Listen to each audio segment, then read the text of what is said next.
Recorded Books and One Click Digital present Hope Harbor by Irene Hannon. Narrated by Therese Plummer. Chapter 1. Closed until June 13th. Michael Hunter stared at the hand-lettered sign on the Gull Motel office, expelled a breath, and raked his fingers through his hair. Not the welcome he'd been expecting after a mind-numbing 36-hour cross-country drive to the Oregon coast. And where was he supposed to stay for the next 3 weeks until the place opened again? Reining in the urge to kick the door, he leaned close to the glass and peered into the dim, deserted office, rattled the rigid knob, scanned the small, empty parking lot. The sign hadn't lied.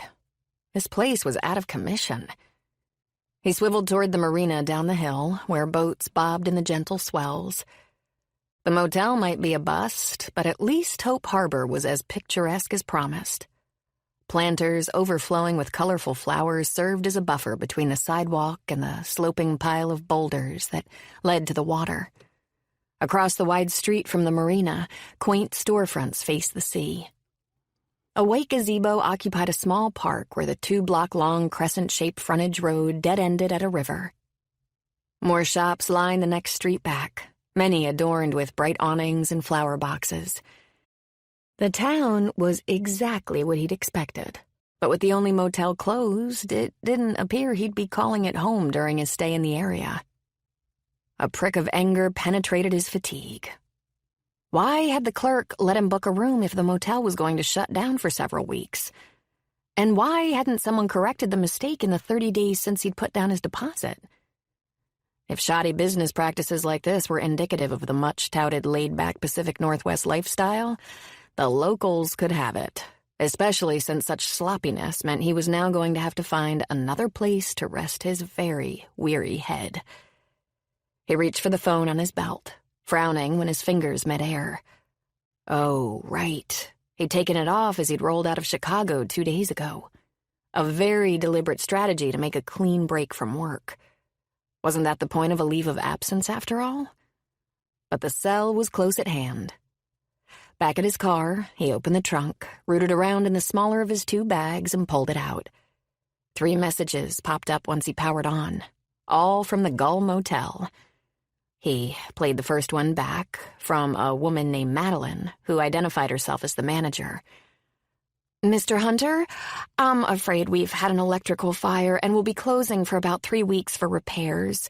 Please call me at your earliest convenience so we can help you find other lodging." She recited her number.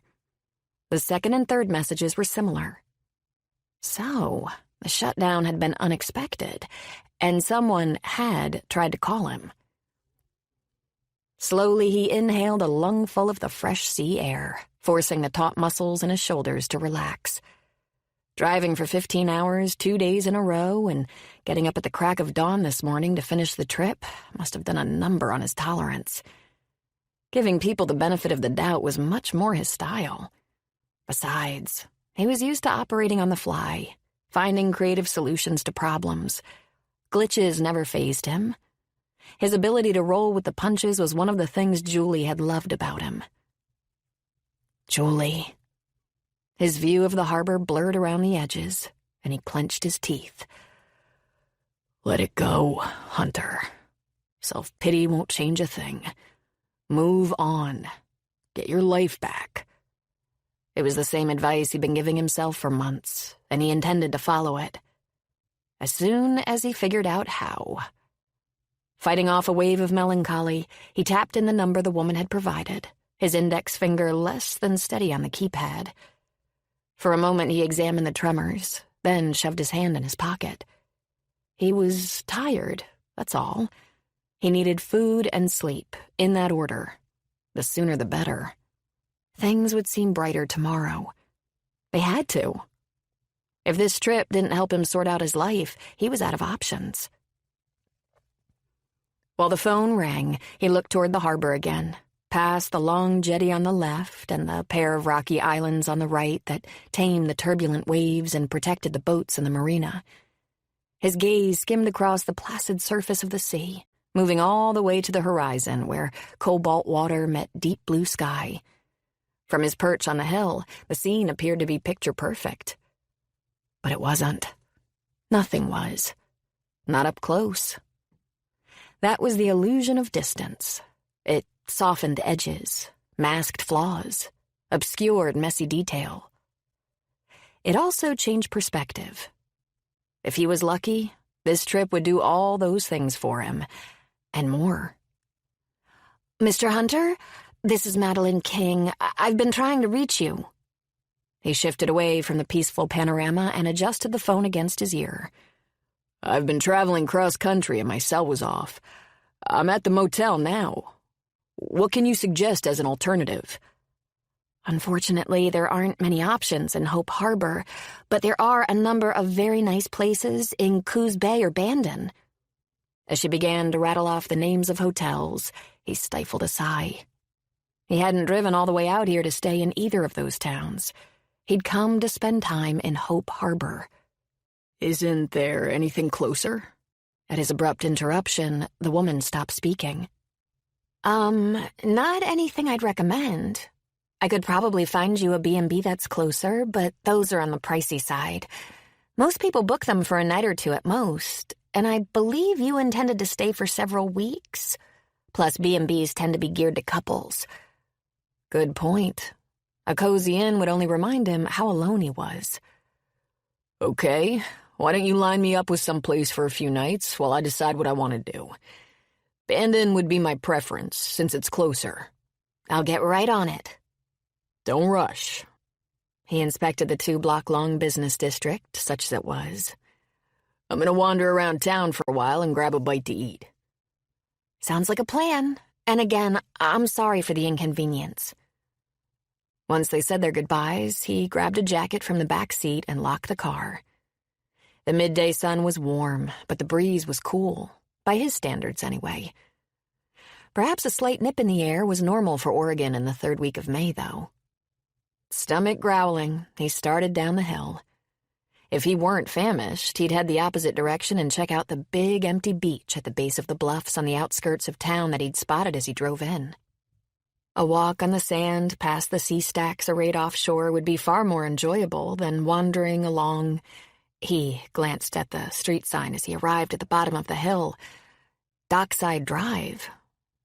The 2-block waterfront street didn't take long to traverse, and by the time he was halfway down the 2nd block, it was clear his food options were limited to a bakery and a bait-and-tackle shop, with a sign advertising takeout sandwiches for the fishing crowd. All the real restaurants must be in the business district, one street removed from the marina. Just as he was about to retrace his steps, a spicy, appetizing scent wafted his way. He squinted toward the end of the block, where a white truck with a serving window on one side was perched at the edge of the tiny waterside park with the gazebo. Charlie's, according to the colorful lettering above the window, where a couple of people were giving orders to a guy with a weathered face and long gray hair pulled back in a ponytail. Another whiff of an enticing aroma set off a loud clamor in his stomach. Sold. Whatever they were cooking, he was eating. With a quick change of direction, he stepped off the sidewalk to cross the street. "Hey! Watch it!" At the frantic female voice, he swung around and jumped back just in time to avoid a collision with the bicycle heading directly toward him. The cyclist, however, wasn't as fortunate. She swerved away from him, tottered a few more yards, crashed to the pavement in a tangle of arms, legs, groceries, and wheel spokes. It took him no more than a few seconds to recover enough to go to her aid, but by then she was already scrambling to her feet. "Are you okay?" She glared at him with vivid green eyes, rubbing her hip with one hand and shoving back the golden brown hair that had escaped from her ponytail with the other. "I'll live, but next time you might look before you charge into traffic." I'm sorry." Lame, but what else could he say? "Let me help you with your bike." He reached for it, but she beat him to it. "I've got it." She set it on its wheels and gave it a quick once-over. "If there's any damage, I'll be happy to pay for it."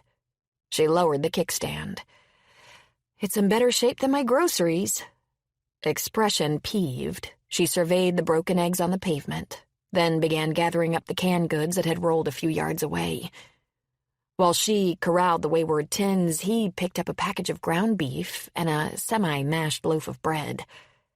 He also retrieved a crinkled white bakery bag. Through the gap in the top, he spied a crushed cinnamon roll. An instant later, the bag was snatched from his grasp. "I can take it from here." She held out her hand for the bread and meat, too. His stomach bottomed out at the blood oozing from a nasty scrape on the fleshy part of her palm below her thumb. "You're hurt." She gave the abrasion a quick inspection as she plucked the meat and bread from his grasp. "It's not bad. I'll deal with it after I get home." She turned her back and continued to repack her plastic grocery bags. "Look, let me replace the damaged food at least." "Don't worry about it." She tucked the bags into the baskets on either side of her back fender and swung one long jeans-clad leg over the bar on the bike. "Just look before you leap next time, okay?" With that, she pushed off, did a U-turn, and pedaled back down the street. Michael followed her progress until she disappeared around the corner, then shoved his hands into his pockets. What else could go wrong today?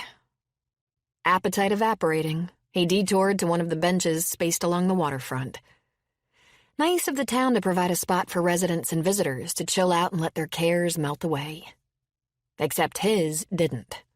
Instead, the familiar emptiness and dark despair that had been his steady companions for the past 18 months crept over him. Casting a pall nothing could overcome. Not the bright sunlight, not the 2,000 miles he'd put between himself and his memories. Not the upbeat name of this town that had beckoned him, holding out the promise of a better tomorrow. Hope Harbor? He rested his elbows on his knees and dropped his head in his hands, snuffing out the idyllic view. As far as he was concerned, whoever named this place had goofed. Anna Williams handed her money to Charlie Lopez as he passed her order through the window of the food truck, then sniffed the to-go bag. "Smells delicious. What's the secret ingredient today?" Charlie's smile revealed 2 rows of gleaming white teeth in his latte-colored face. "Nothing special. A fish taco is a fish taco." "Not when you make them." "What kind of fish did you use?" "You planning to give me some competition?" She snorted. "I'm 69. My professional cooking days are over." He rested his elbows on the counter, looked left and right, and lowered his voice. "Halibut, with a touch of cilantro. The rest," he winked and snapped his fingers, "is magic." Leaning sideways, he snagged another parchment-wrapped bundle and held it out to her. "Would you mind giving this to that guy on the bench as you pass? He seems like he could use a pick-me-up." Anna shifted sideways. The man's back was to her, but it didn't take Oprah-level empathy to recognize his posture of defeat. "Any idea who he is or what's wrong?" "Not a clue." Nor would their local taco expert attempt to find out.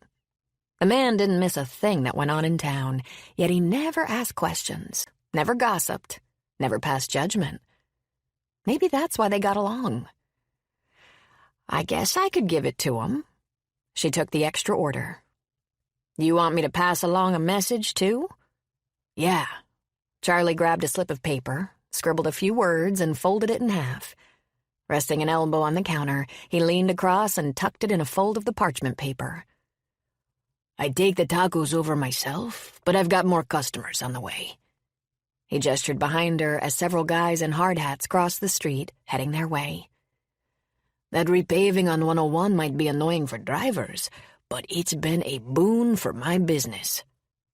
"Will you be cooking tomorrow?" Anna eased away from the window as the road crew approached. "Depends on the weather, and the catch of the day, and my mood." Flashing her one more grin, he turned to greet the new arrivals. Juggling her bag and the extra order of fish tacos, Anna started toward the man on the bench. Only Charlie could have persuaded her to approach a stranger. Why, she hardly talked to people she'd known most of her life. What was the point? No one cared about you except family, and once they were gone, well, it was best to make your peace with being alone. Her step faltered, and she pivoted back toward the food truck. There was a line now, and Charlie was bustling around inside. If he wasn't so busy, she'd march back there and tell him to deliver his own freebie. On the other hand, he'd never asked a favor of her before, and it was hard to fault a kind gesture. Resigned, she continued toward the bench, giving the man a once-over. He was still sitting with his head in his hands, a few flecks of silver glinting in his dark brown hair. Not one of the vagrants who occasionally pass through town, though. His jeans might be worn enough to put him in that category, but his shoes were polished leather. She shook her head. The way people dress these days. This guy could be a yuppie, or whatever they called those upwardly mobile younger folks who like to defy convention and do things their way.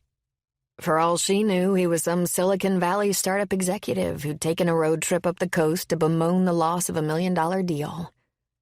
No reason to feel sorry for someone like that. Straightening her shoulders, she cleared her throat to get his attention. "Excuse me." The man didn't respond. "Sir? Excuse me." At her more forceful tone, he lowered his hands and twisted around to face her.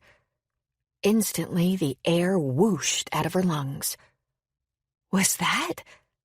She dropped the extra order of tacos on the seat of the bench and groped for the back to steady herself. "Ma'am?" The man rose, concern creasing his brow. "Are you all right? Would you like to sit down?" She focused on his eyes. Blue, not brown.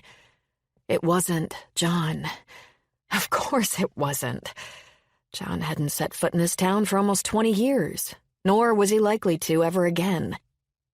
But if, by chance, their paths ever did cross, she'd recognize him, thanks to today's wired world.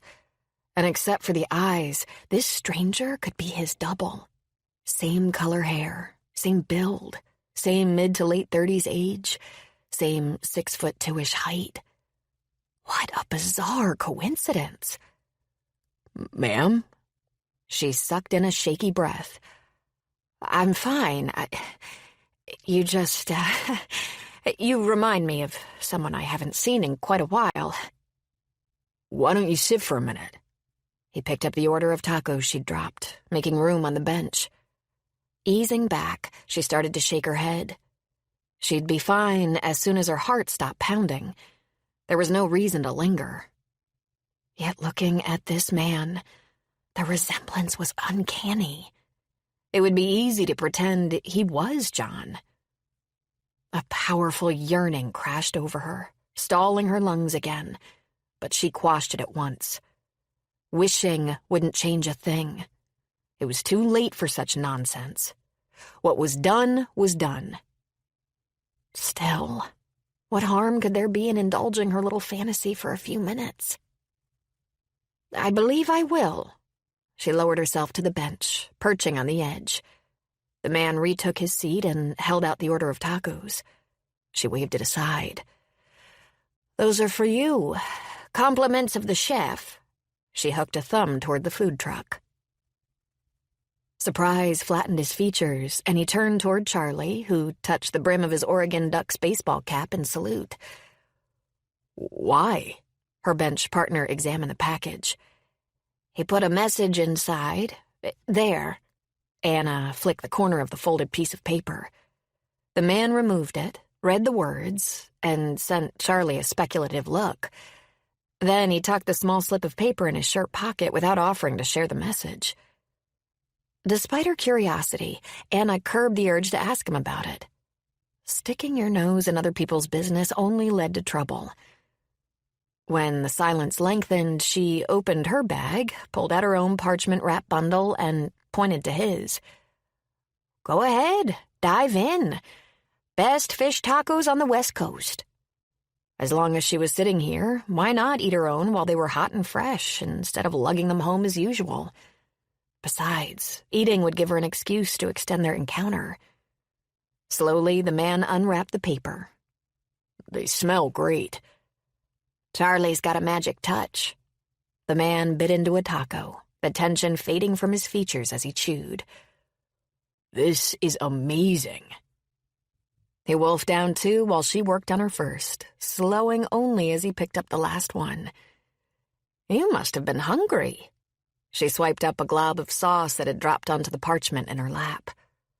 Why do good things always have to be messy? More than I realized. I've been on the road for 2.5 very long days and didn't stop too often for food. Where are you from? Chicago. That is a long drive. You just passing through? A shadow passed over his face. I might be now.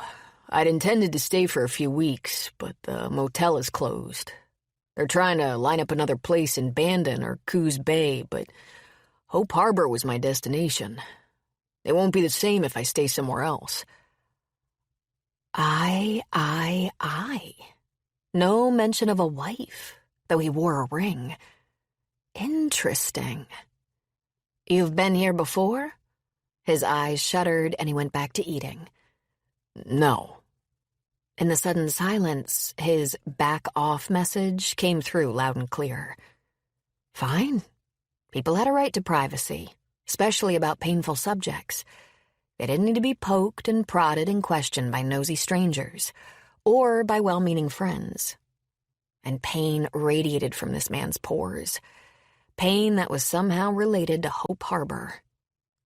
He finished his last taco, wadded up the paper, and tossed it in the small trash receptacle beside the bench.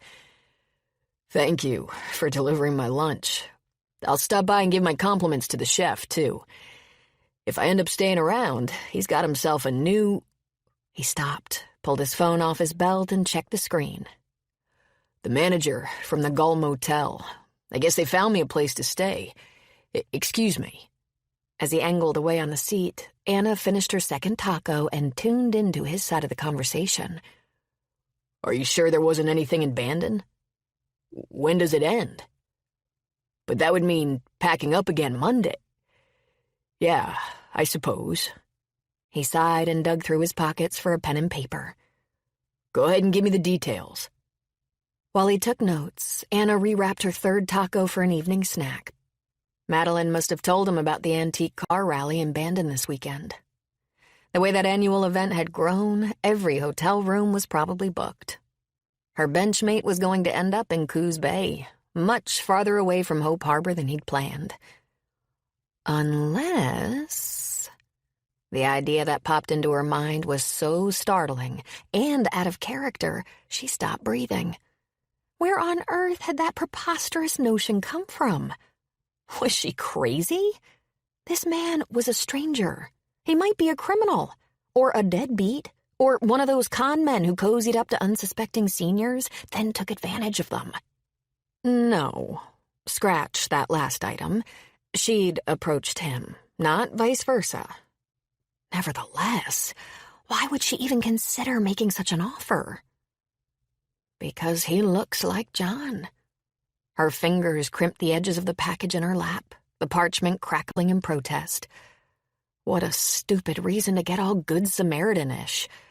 Let him stay in Coos Bay and commute. The drive wasn't that. It appears I have a room. The man slid his phone back onto his belt and stood, his weary smile tinged with a soul-deep fatigue. I'd better be on my way. Thank you again. He extended his hand.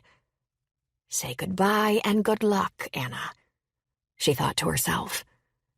Still clutching her taco in the empty bag, she rose. I live in town. I might be able to offer you a place to stay. Her words came out stilted, choppy.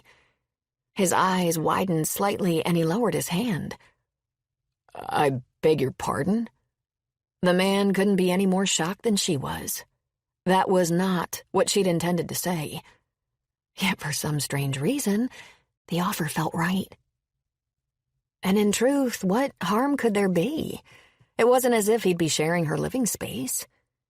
Letting her instincts guide her, she slid her taco into the bag and rolled down the top as she spoke. I have a small annex on my house with its own entrance and a kitchenette. I used to rent it to tourists, but they came and went so quickly, the whole thing was more trouble than it was worth. If you're planning to stay for an extended time, though, I'd consider letting you use it. It would be far more economical than a motel." She quoted him her old weekly price. He was still staring at her as if she'd invited him to join her for a rocket ride to the moon. "But you don't even know my name." As the idea began to take hold, her usual cut-to-the-chase manner returned. "That's easy to fix. I'll start. Anna Williams. I've lived here since I came as a bride more than 40 years ago. Worked in the high school kitchen most of my life. These days I cook for Father Murphy and Reverend Baker. Feel free to talk with them if you want references. Their churches are at opposite ends of town, but I expect they're on the golf course today if they're following their usual Thursday afternoon routine. You can also stop in at the police department and talk to the chief. I used to babysit her. And you are?" "Michael Hunter." "Are you a wanted man?" He blinked. "No, I took a leave of absence from my job in Chicago for personal reasons." "Nothing related to alcohol or drugs, I hope." She gave him the same stern look she'd used to intimidate the high school boys who tried to pilfer an extra cookie in the lunch line. "No." A glint of amusement sparked in his eyes, bringing them to life for a fleeting second. "You could have your sheriff check me out, too, if you like." "I may do that." She set her purse and taco on the seat of the bench, pulled out a notebook, and wrote down her address. "You can stop by in a couple of hours if you'd like to see the place. It'll take me that long to put things in order." She ripped out the sheet and handed it to him. "Are you interested? I don't want to waste my afternoon cleaning if you're not." He studied her, slowly nodding. "Yeah, I think so." He dug around in his pocket and pulled out a business card. "Here's a little more information about me for your sheriff to work with." She adjusted her glasses as he handed it over. Michael P. Hunter, Chief Executive Officer of St. Joseph Center, dedicated to dignity, self-sufficiency, and independence, according to the tagline. Must be some sort of Christian-based charitable endeavor that helped get people on their feet and lead productive lives. Impressive. Assuming he was legit. And her intuition told her he was. She tucked the card in the pocket of her sweater and stuck out her hand. "It's a pleasure to meet you, Mr. Hunter." His grip was warm and steady. "Likewise." After a firm squeeze, he tipped his head toward the taco stand. "I'll pay my respects to the chef. See you later this afternoon." With that, he strolled over to the truck and waited off to the side while Charlie finished with a customer. Anna walked the other direction, pausing at the corner. Charlie was leaning on the counter, talking to Michael, and an echo of laughter drifted her way. Huh. The taco stand owner had managed to inject some humor into her sober benchmate. Well, good for him. The man from Chicago seemed as if he could use a laugh. And again, who couldn't? The two men disappeared from view as she turned the corner, along with some of her confidence. For all she knew, the card Michael had given her was a fake. St. Joseph Center might not even exist, though that would be simple to verify on the net. Still, picking a man up off the street. If he was having as many second thoughts as she was, however, he might not bother to show up. And that could be for the best. But you'll be disappointed.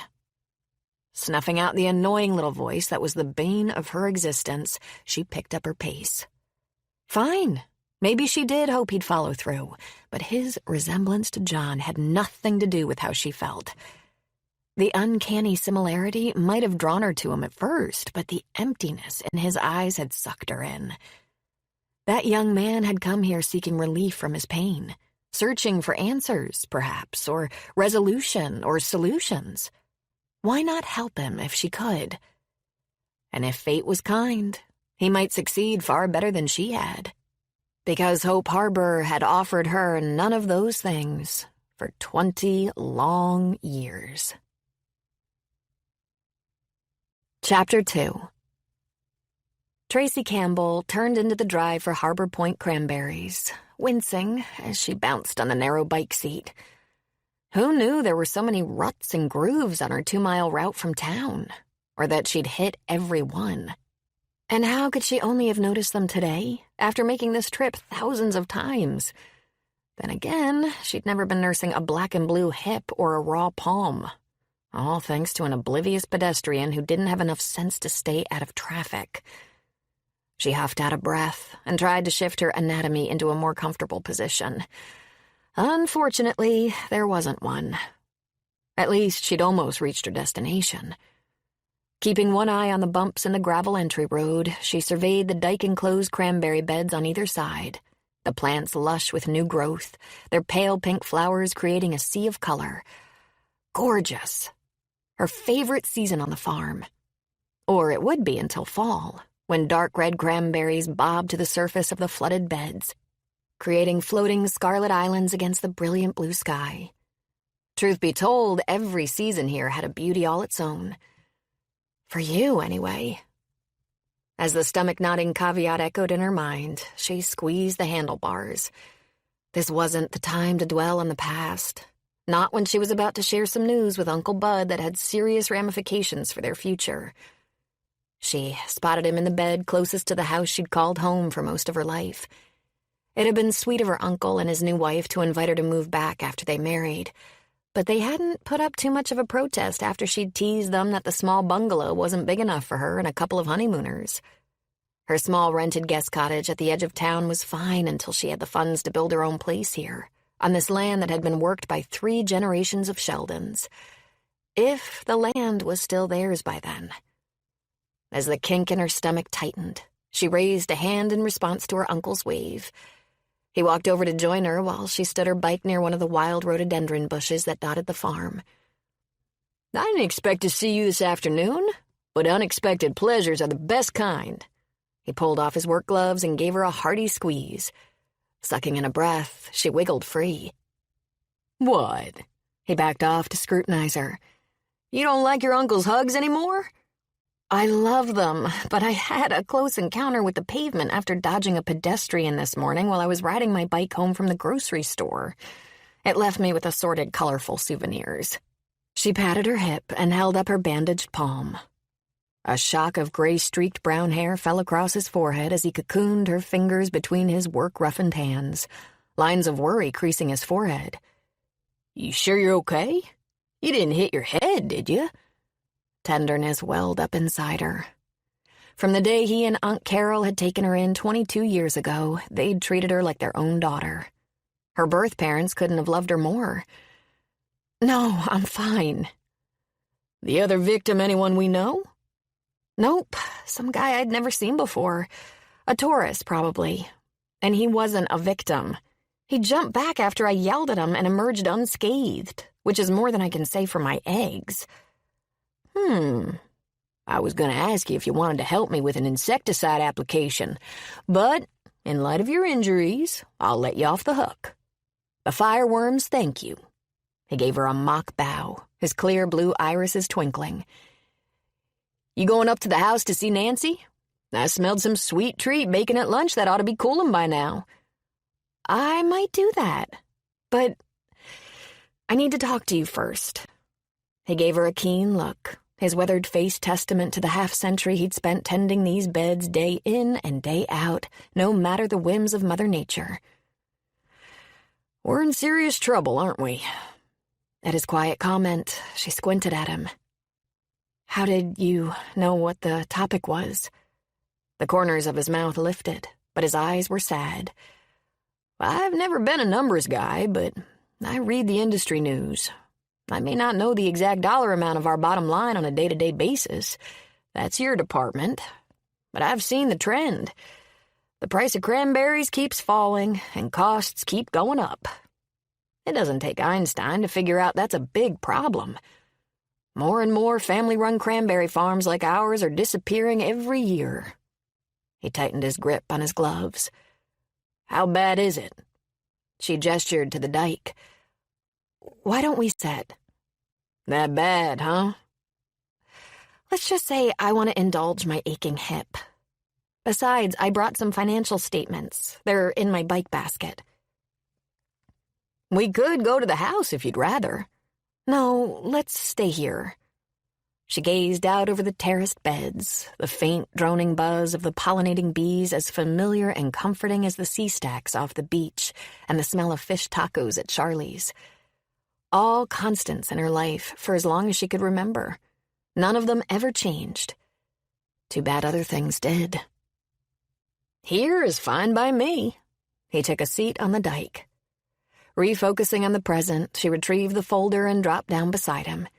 He eyed the stuffed file. Well, before you open that, go ahead and give me the bad news straight up. Then we can go into the details. Typical Uncle Bud, wanting to deal with the hard stuff up front. He might love this place, but he was a realist. As he'd always told her, sticking your head in the sand to escape problems only worked if you were a sand crab. Even with both of us taking on extra part-time work to supplement our income, plus cutting operating costs to the bone, the farm has been losing ground for the past 5 years.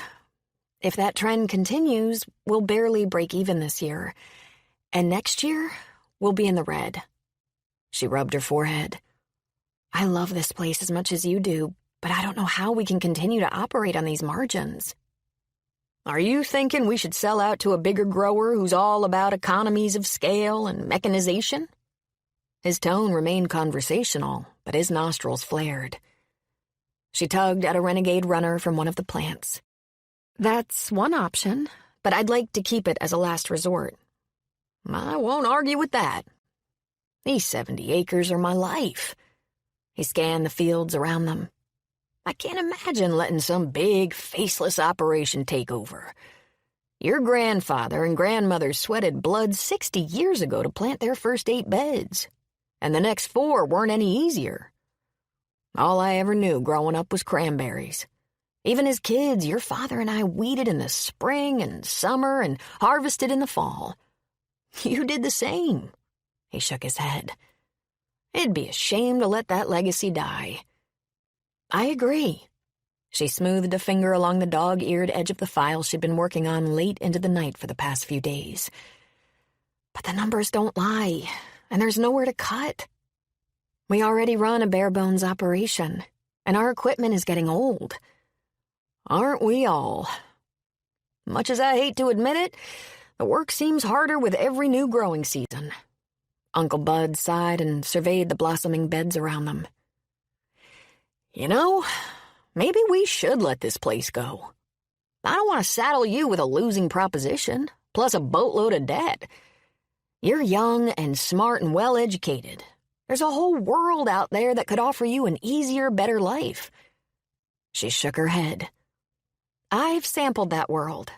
It might be easier financially, but it's not better. This is where I belong, Uncle Bud. My heart is here. It always has been, and it always will be. There has to be a solution. I could pick up some more hours at the golf course. They'd be glad to have me, with the shortage of reliable workers around here for groundskeeping work. I don't doubt that, but I hate the thought of your already long days getting longer. She yanked at a tenacious dandelion. I've never been afraid of hard work, honey. And Nancy was saying the other night that much as she loves me, he paused to wink, she misses the gal she worked with at the cafe. I believe she was hinting that she wouldn't mind going back for 2 or 3 shifts a week. That wouldn't add a whole lot to their coffers, but every contribution helped. She squeezed the weed in her hand, then tossed it aside. There are a few new businesses in town. I could pay them a visit, see if they need the services of a CPA. How much outside income would we have to generate this season to not only break even, but build a little cushion? She opened the file, did some quick mental calculations, and gave him a number. With all of us taking on some extra work, we should be able to hit that, don't you think? Yeah, this year. Then let's go with that plan. We can regroup in the fall and decide on next steps. No sense worrying about it all summer. Let's do our best and leave the outcome to God." He rose. "Now you go on up to the house and get yourself a treat. Nancy would love the company." "Why don't you join us?" She stood too, trying not to wince. "I may do that after I take care of a few things out here." That meant it would be just her and Nancy sharing coffee and dessert. Some chore would distract her uncle, as usual, and he'd end up staying in the beds until dinner. But perhaps today he also needed some breathing space to absorb her bad news and try to come to grips with it. "Okay, I'll see you soon." She gave him a cautious hug. "You take care of those bumps and scrapes." "Will do." With a wave, she returned to the road, tucked the file in the basket, and pedaled toward the house. When she looked back, he was already in the middle of the cranberry plants, bending down to examine a blossom, immersed in the only world he'd ever known, a world they both loved and would do anything to preserve. But as she guided her bike down the gravel road, she had a sinking feeling that, no matter how hard they all worked, they were merely pushing off the inevitable. The truth was, it would take a miracle to save Harbor Point cranberries. And miracles were few and far between. This was crazy. Frowning, Michael slowed his car as he turned onto Anna Williams's street. Why in the world would he consider accepting an offer of housing from a stranger whose references he hadn't bothered to check? Back home, his decision-making routine always included thorough research and analysis.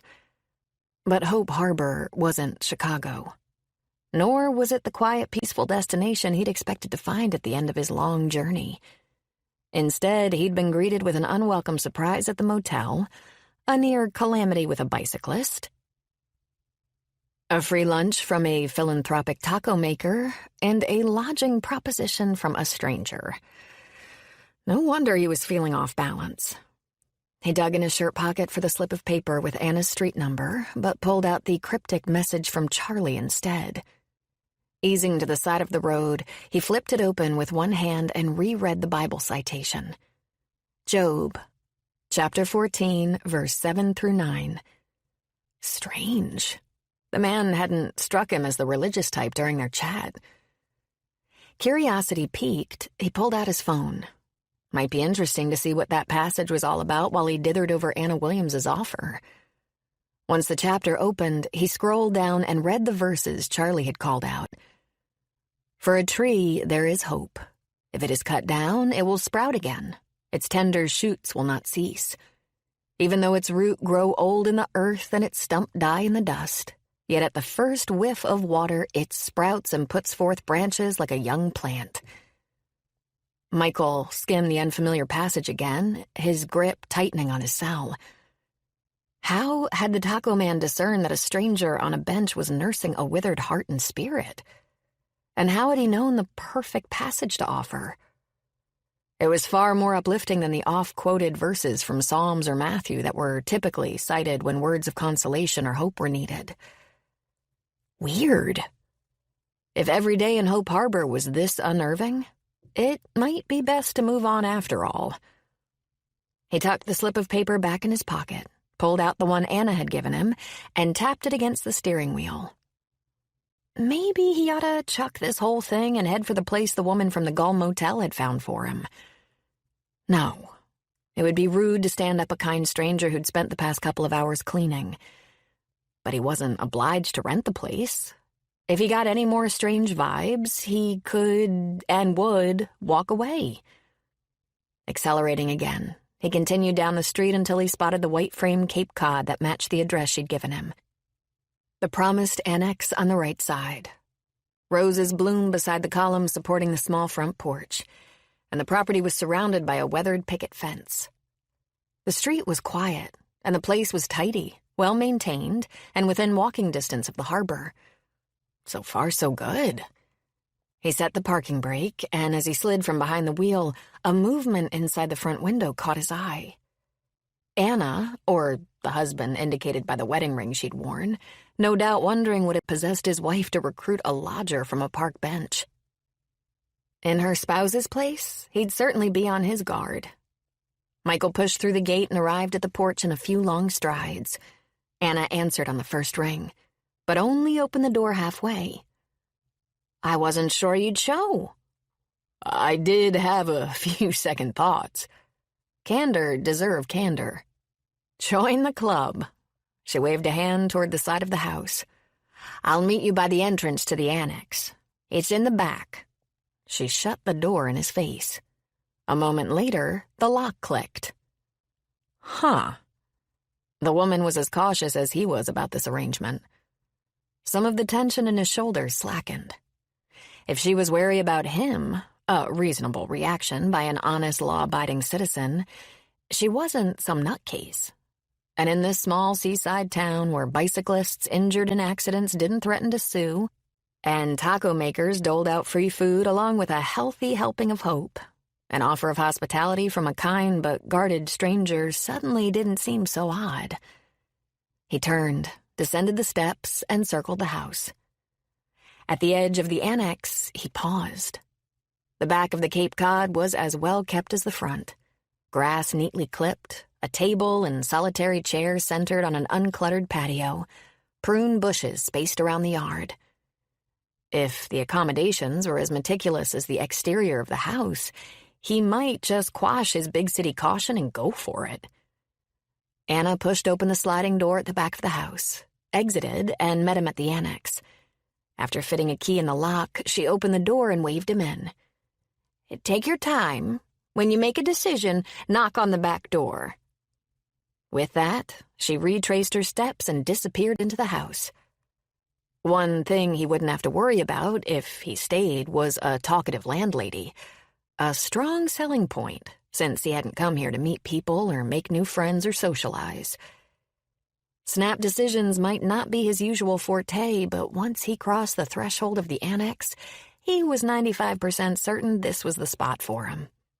The room was spacious, with a queen-sized bed in the rear separated from a couch and easy chair in the front by a folding screen. To the right was a tiny kitchenette equipped with a fridge, microwave, and 2-burner stove, along with a cafe table for 2. The cabinets were stocked with more dishes and pots and kitchen utensils than he'd used in 2 years, let alone 2 months. The bath had all the basics, and a shower was more his style than a jacuzzi anyway. Overall, the place was far bigger than any motel room. It was also spotless. Sold. He exited, crossed to the sliding glass door that led from the patio to the main house, and knocked. When Anna pulled the door open, a mouth-watering, warm from the oven scent wafted out, tickling his taste buds. "I'll take it." Michael pulled his checkbook out of his jacket. "This is much nicer than a motel." The subtle tension in her features eased. "Okay, good." She wiped her flour-dusted hands on the towel draped over her shoulder and joined him on the patio. "You can write your check at that table." Still no invitation to come inside, even though he'd be living on her premises for weeks.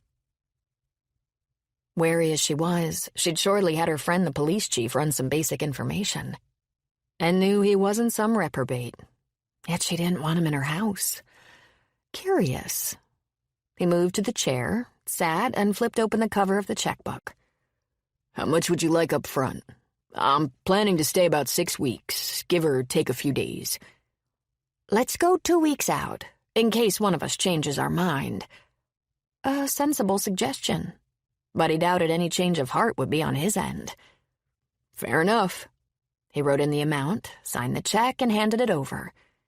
"Is it all right if I bring my stuff in before I run to the grocery store?" "Of course. You can park on the right side of the driveway while you're here. Just leave room for me to get my car in and out of the garage.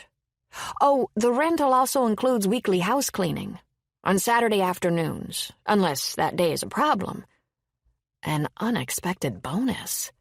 With most longer-term rentals, you were on your own for cleaning. "Saturday's fine." She tucked the check in the pocket of her apron. "If you need anything while you're here, knock on the back door. I also left my cell number in the left kitchen drawer in case I'm not home. Otherwise, I'll respect your privacy." No mention of a husband. She must be divorced or widowed. "Thank you." With a dip of her head, she took a step back. "I hope you have a beneficial stay." He cocked his head. An interesting choice of word. Most people would have said enjoyable. Did everyone in this town have some sort of ESP? "Thanks." He edged toward the side of the house. "I'll let you get back to your baking while I bring my bags in." She was gone when he returned with his paraphernalia, and he didn't linger outside. Great as those tacos had been, lunch was long past. Stocking up on some basic food supplies and scrambling a few eggs were his priorities tonight. Eggs. He pushed through the door, eyes narrowing as an image of the slender woman on the bike flashed through his mind. She'd taken a hard fall. The scrape on her hand had been nasty. And what other less visible trauma had she suffered? Was she still hurting? That notion didn't sit well. Too bad he didn't know who she was. At the very least, a note of apology seemed in order. He set his 2 cases beside the bed. Might his landlady be able to identify her from a description? Hope Harbor wasn't all that big. 3,000-4,000 people at the most, and Anna had lived here for decades. Maybe he'd ask her if the opportunity arose. But when he returned from his shopping expedition an hour later, she was nowhere to be seen. And knocking on her door the very first night might not be wise. If he made a pest of himself, she might throw him out after the 2-week test run. Juggling his grocery sacks, he unlocked the door, nudged it open with his shoulder, and froze. The scent that had wafted out from Anna's house earlier now filled the annex, and it took him no more than a second to spot the source. A plate of fresh baked cookies rested in the center of the small cafe table. After dumping his groceries on the counter, he made a beeline for the treat, but pulled up short when he reached the table. They looked and smelled like his favorite soft ginger cookies. The ones Julie used to bake. He picked one up, the warmth from the oven seeping into his cold fingers as he took a careful bite and chewed. No, these weren't exactly like Julie's. There was a subtle flavor difference. But the taste was close enough to send a tiny quiver down his spine. It was almost as if his wife were welcoming him to the town she'd loved. Cookie cooling in his hand, Michael shook his head. Ridiculous. Signs, symbols, omens. They were all mumbo-jumbo. A last resort for desperate people seeking reassurance or answers. And he wasn't that desperate. Yet as he finished the cookie, it was hard to pass off all that had happened today as mere coincidence. Julie certainly wouldn't have. She'd always seen God's hand in everything. Like that day they'd gotten a flat tire in the middle of a torrential downpour during a long overdue outing to the country for a picnic. To make matters worse, she'd left her cell phone at home and his had died.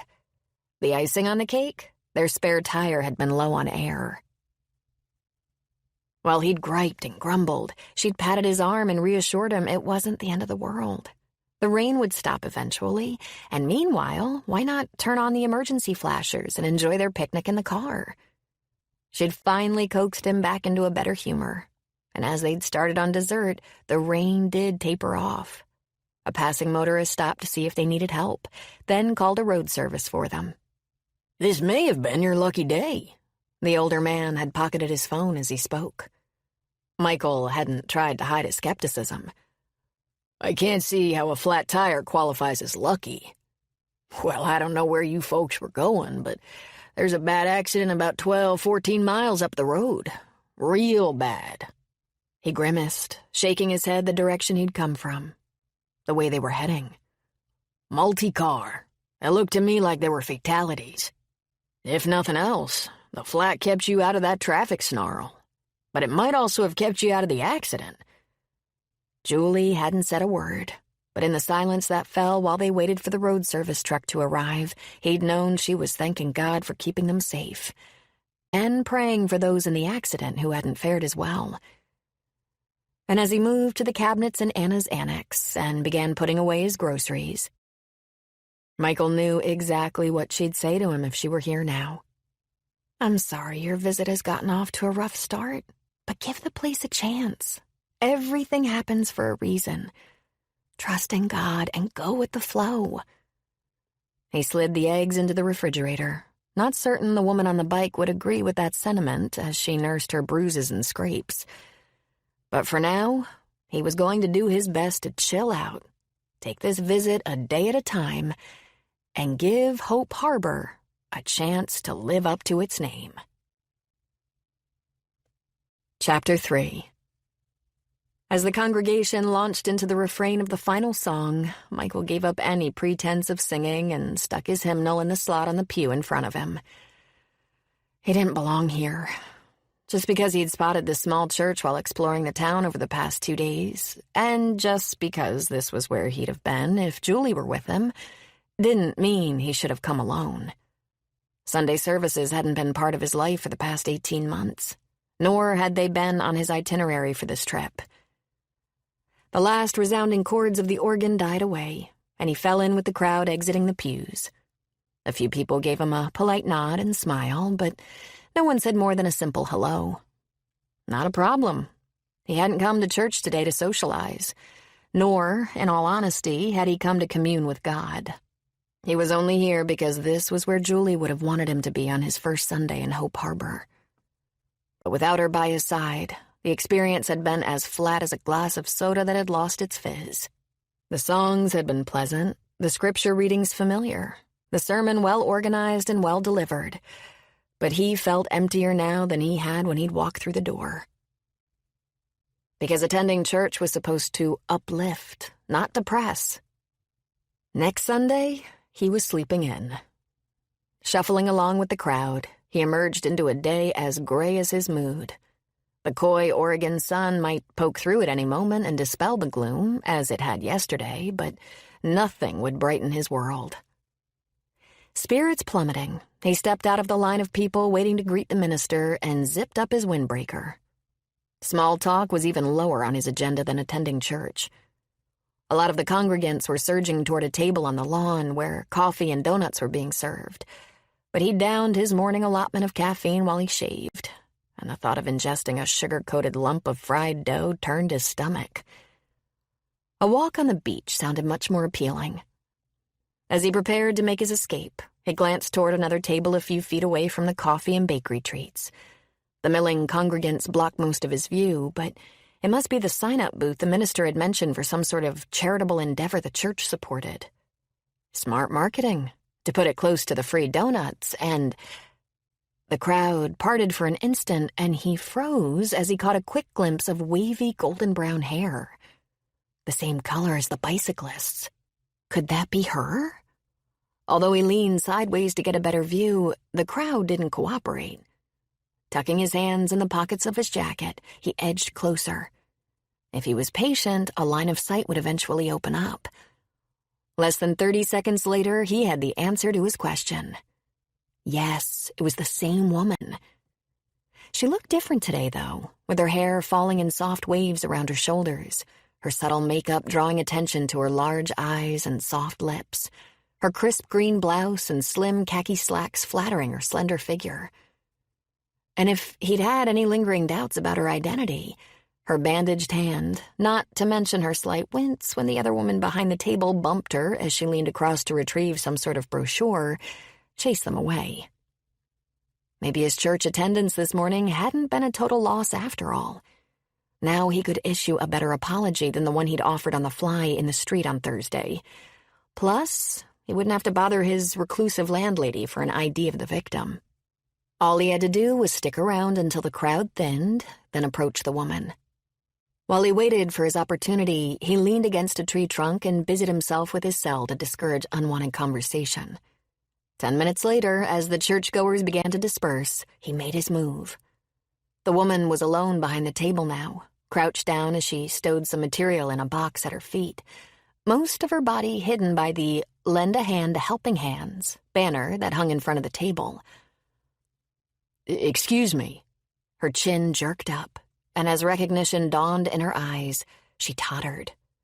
An instant later, she plopped onto the ground with a gasp, a flash of pain whipping across her face. So much for making a better impression the second time around. I'm sorry, again. I didn't mean to startle you. I actually came over to apologize for my first faux pas. Let me help you up." He started to circle the table, but she clambered to her feet and held up her damaged palm. "I think it's safer if you keep your distance." Given the nature of their encounters to date, he couldn't fault her caution. "Okay." He returned to his position across the table from her. "But I'd still like to apologize." "Accepted." She steadied herself on the table, her fingers long and slender as they splayed in a graceful curve. Nice. But her short, unpolished nails were a disconnect. He would have pegged her as the type who went for manicures and... "Did you need something else?" At her pointed question, he yanked his focus back to her face. No. I just wish there was some way I could make more concrete amends for Thursday." She tipped her head, her expression speculative. "Are you a tourist?" It took him a second to recover from the non sequitur.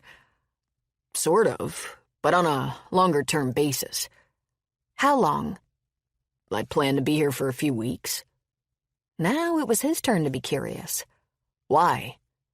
"You could volunteer for Helping Hands." She tapped the sign-up sheet on the table. "As you can see, we haven't had a lot of takers." He skimmed the form. Too bad his mind had wandered while the minister talked about the organization. I don't really know anything about it." "Then I'll give you our spiel. Helping Hands is an all-volunteer organization that does what the name says. We offer a helping hand to anyone in the community who has a need. You name it, we do it. Or we line up someone who can. It's a joint effort between Grace Christian," she indicated the steepled structure behind him, "and St. Francis on the other side of town. Both churches were doing similar community outreach, so about 5 years ago they combined resources. Any skill you have, we can use, even on a short-term basis." She picked up the pen and held it out to him. "Can I recruit you?" He eyed the writing implement. No way. This trip was about searching for answers and finding direction. It was not about making a commitment of any kind, especially one that would clutter up his mind with other people's problems. That's what had gotten him into trouble in the first place. Before he could formulate a diplomatic refusal, the woman retracted her hand, folded her arms, and skewered him with a shrewd look. "You're trying to think of a polite way to say forget it, aren't you?" He shifted his weight. "It's just that I don't think I could do a whole lot in the short time I'll be here. Besides, I don't have any talents to offer." He skimmed the sheet on the table, where volunteers had listed their expertise. "I have no skill at plumbing or carpentry or painting. I don't have any medical training. No one would want to eat any meal I cooked." He extended his hands, palms up. "What do you do for a living?" The lady was either obtuse or very tenacious. Based on her intelligent green eyes, his money was on the latter. He should have kept on walking after church and gone directly to the beach. "Nothing at the moment. I'm on a leave of absence." "What did you do?" An ache began to throb in his temples. "Look, I didn't come over here to get the 3rd degree. All I wanted to do was apologize." Irritation sharpened his voice despite his attempt to rein it in. His annoyance didn't daunt the woman across from him one iota. "You also said you wish there was some way you could make amends for Thursday. I'm offering you one." "I was thinking more along the lines of replacing your damaged groceries or taking you out to lunch." She blinked at him, clearly as surprised by the out-of-the-blue invitation as he was. Posture stiffening, she bent her head and gathered up the papers on the table. "Neither of those is necessary." As she leaned down to tuck the items in a tote bag at her feet, her hair fell forward, hiding her face. But her wedding ring was on full display as she gripped the table. Michael stifled a groan. Great. She probably thought he was trying to pick her up, and a churchgoer like her wouldn't be too enamored with a cad who asked a married woman for a date. He needed to fix that misperception. Fast. For the record, I didn't notice your ring until now. I wouldn't have mentioned lunch if I'd seen it sooner. Straightening up, she sent him a puzzled look. What? Your ring. He motioned toward her left hand. She glanced down. Oh, no, that wasn't... She stopped, rubbed her uninjured palm down her slacks. Listen, I'm sorry I put you on the spot about helping hands. The need is great, and we don't have enough volunteers to handle the volume, but you don't even live here. Forget I asked. As she slung her tote bag over her shoulder and began removing the tape that held the banner to the front of the table, a niggle of guilt tugged at his conscience. It's not that I'm unsympathetic.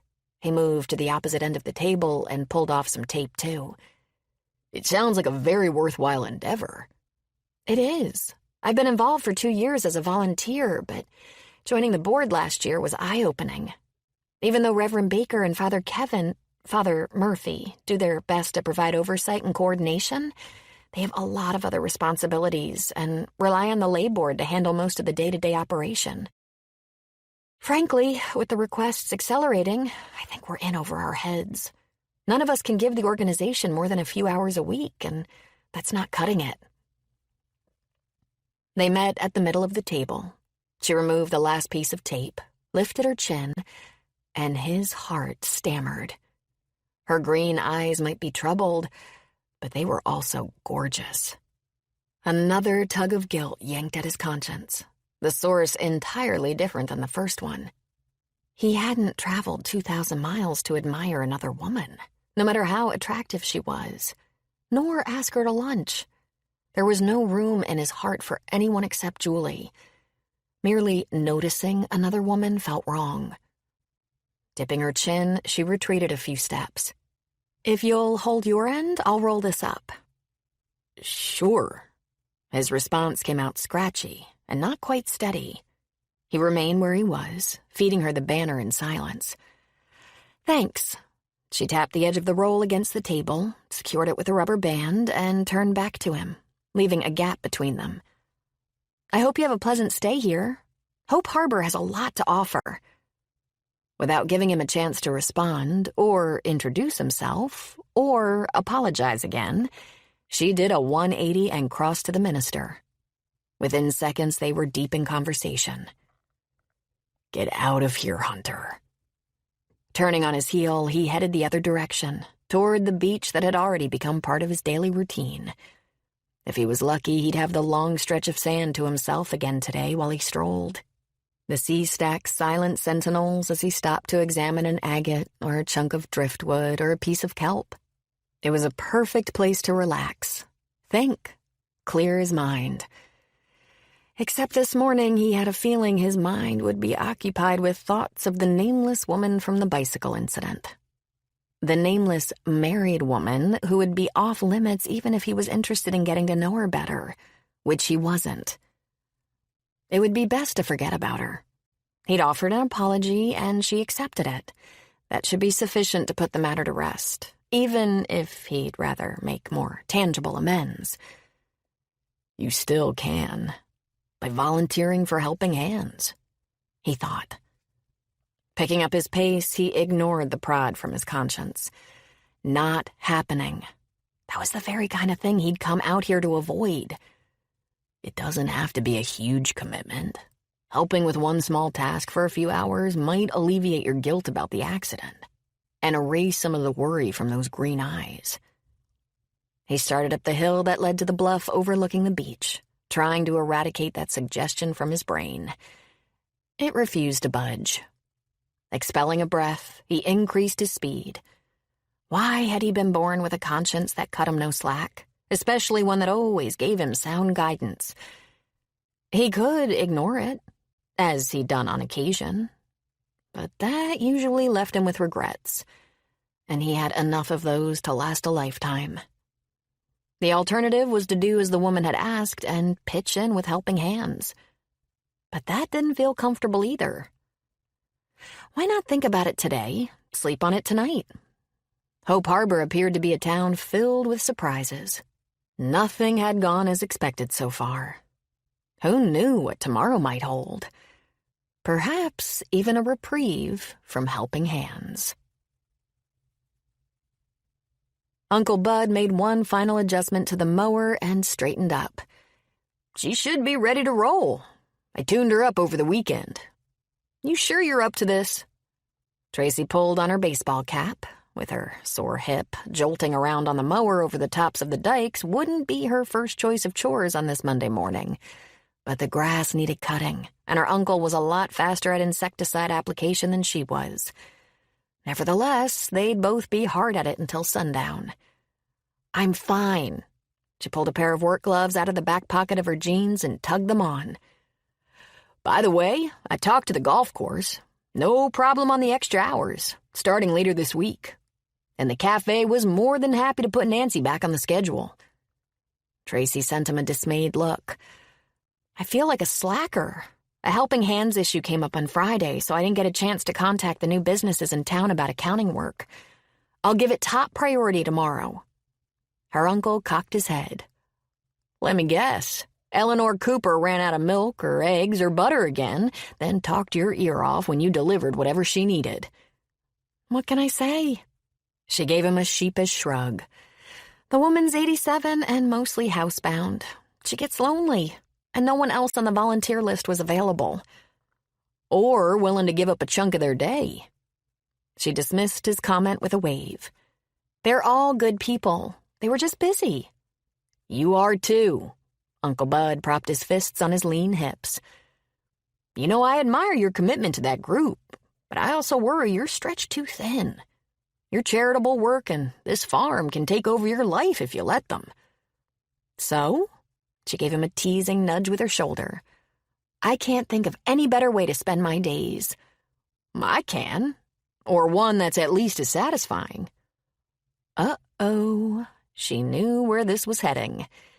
Somehow she managed to hold on to her smile. You've become quite the romantic since you met Nancy. Romance is good for the soul. She leaned over and gave him a quick peck on the cheek. It can be, and I'm very happy for you. Nancy's a wonderful woman, and you deserve another chance at love. I, however, am content with my current status. Cross my heart. She drew an X on her chest. So I vote we table this discussion. Besides, I have grass to cut. She climbed onto the mower. I know you think you're happy, but... She started the engine, shutting him out with a grin. He narrowed his eyes and crossed his arms. His lips moved, but she couldn't hear a word he said. Perfect. Pointing to her ear, she hiked up her shoulders, put the mower in gear, and rumbled away. When she risked a peek back, Uncle Bud was still watching her, and his determined stance told her this topic would come up again. Drat. Keeping one hand on the wheel, she swatted at an annoying bee. He meant well, of course. Her whole life, he'd always had her best interest at heart. But he was off base with this crusade. Marriage wasn't in her game plan. Besides, there weren't a whole lot of single men in her age bracket in Hope Harbor anyway. Even the guy who was responsible for the throbbing bruise on her hip had worn a ring. Odd that he'd been alone both times she'd seen him, though. And he'd always said, I, not we, while discussing his visit and his plans. Plus, he'd asked her out to lunch. None of that jibed with the ring. Still, what did it matter? On the slim chance he was available, she wasn't interested. As for that annoying tingle in her nerve endings when she pictured his deep blue eyes, strong jaw, and trim athletic physique, well, any woman would notice and appreciate a handsome man. That was normal. But it would go no further. Flicking away another troublesome bee, she revved up the engine and started down the first dike. Uncle Bud might think she deserved a second chance at romance, but he was wrong. Craig was proof of that. A tsunami of guilt crashed over her, the harsh memories stealing her breath, the regret and angst more intense than they had been in months. Clenching the wheel, she gritted her teeth. Reliving the past was an exercise in futility. She couldn't change what had happened.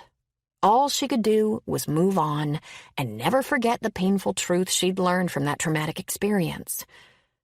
Tracy Sheldon Campbell wasn't wife material. Chapter 4. Had his landlady disappeared off the face of the earth? Empty cookie plate in hand, Michael surveyed the sliding door that led from her house to her patio. The vertical blinds closed tight. In fact, all the blinds and shades in the house were closed. Did she ever let the sunlight in? Or come out to enjoy the well-groomed yard or patio? The small table with the single chair hadn't been occupied once in the 4 days he'd been here. Nor had he caught so much as a glimpse of Anna Williams. Yet if the woman was as reclusive as she seemed, why had she offered him a place to stay? Baffled, he started back toward the annex, stopped at the sound of an electric garage door opening. Anna was either coming or going. Picking up his pace, he circled around to the front of the Cape Cod, just in time to watch her car disappear into the garage. The door began to descend almost before her rear bumper cleared the safety beam, closing her into the shuttered house that shouted, "Keep out." He juggled the plate in his hands. If he left it on the table in his room with a thank you note, she'd find it Saturday when she cleaned. But after wrestling with his conscience most of the night over helping hands, and finally conceding the battle, he needed the bicyclist's name. He could track down the minister at her church and explain the whole thing, but if Anna knew who she was, that would be a whole lot easier. In view of his hostess's reticence, she wasn't likely to give him the third degree about why he needed that information, as the minister might. Halfway to the front porch, however, he paused. She told him to knock on the back door if he needed to talk with her, and it might be prudent to abide by the rules if he wanted his unofficial lease renewed after his 2-week trial period was up.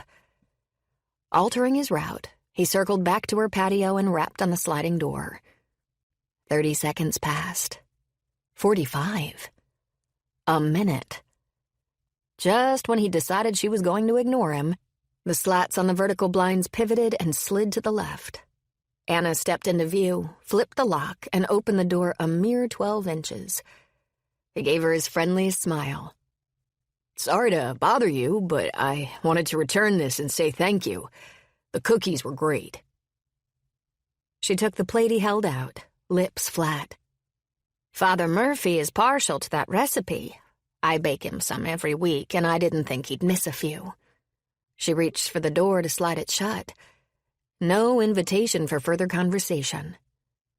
He might have to ask the minister for the bicyclist's name after all. "Well, if he does, tell him they went to a worthy cause." He tried once more, ramping his smile up a notch. Didn't work. The woman's sour demeanor seemed set in stone. "He won't notice.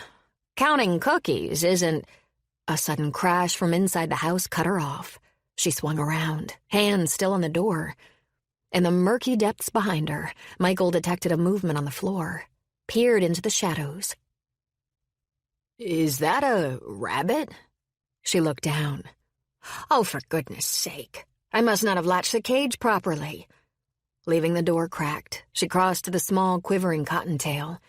But as she approached, it hopped out of her reach. She tried again with the same result. "Why don't we try tag-teaming this?" Michael opened the door another few inches, squeezed through, and approached the rabbit from the other side. The little critter cowered, then lunged for the open slider. Michael dropped down to one knee. "Not so fast, Thumper." The rabbit veered behind an end table as he grabbed for it, tangling itself in a cord. The lamp on the table rocked, and Michael grasped it with one hand. Somehow he managed to capture the rabbit with the other, but he lost his grip on the fur ball as he lifted it. The lamp steadied, but while he fumbled the squirming rabbit, a framed photo fell off the table. Glass shattered, and the little guy wriggled free. Michael dove after it and finally snagged the nimble creature. Quiet descended.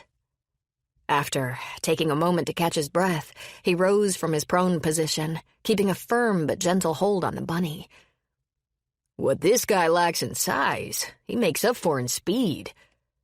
Anna moved behind him, closed the door, and reached for the rabbit. He released his hold, and she cradled the quivering mass of fur against her chest. There. You're okay.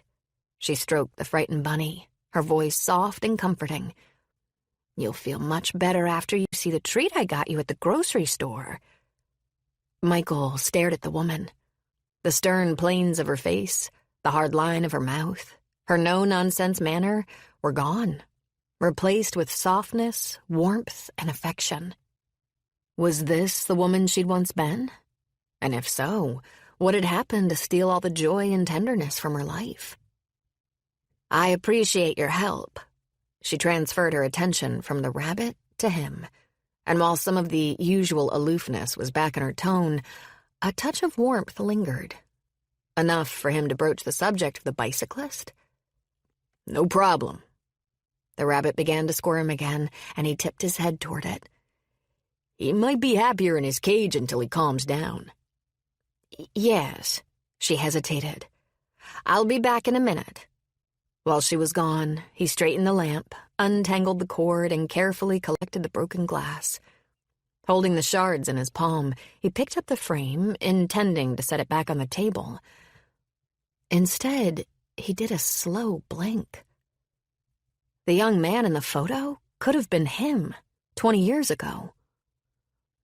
He's back in his cage, and I locked the... As Anna spoke, he turned. Her gaze dropped from his face to the photo in his hand, and her voice trailed off. He waited for her to continue, to explain.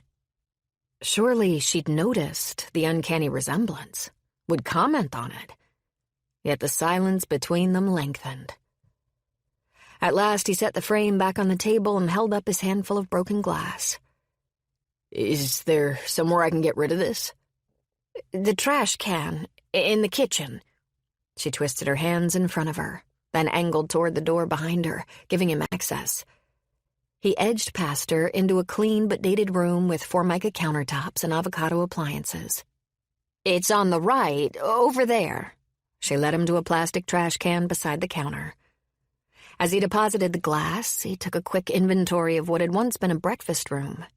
Now it was filled with assorted cages and boxes for birds and animals. In addition to Thumper, who was now watching the proceedings from behind bars, Anna's menagerie included a small bird and a baby raccoon. All at once, a bright red splotch dropped onto the tile floor by his shoe. You must have cut yourself. Anna leaned closer to examine his hand. Despite his caution, one of the pieces of glass had managed to slice his index finger. It's no big deal. A small bandage will take care of it. I have plenty of those. Before he could protest, she opened a floor-to-ceiling cabinet beside him. In addition to peel and stick bandages for humans, it contained assorted varieties of birdseed, eyedroppers, heavy gloves, rolls of gauze, water bowls of different sizes, everything she'd need to care for injured or abandoned animals. You can wash it off in the sink, she motioned behind him. He did as instructed, drying the cut on a paper towel she provided.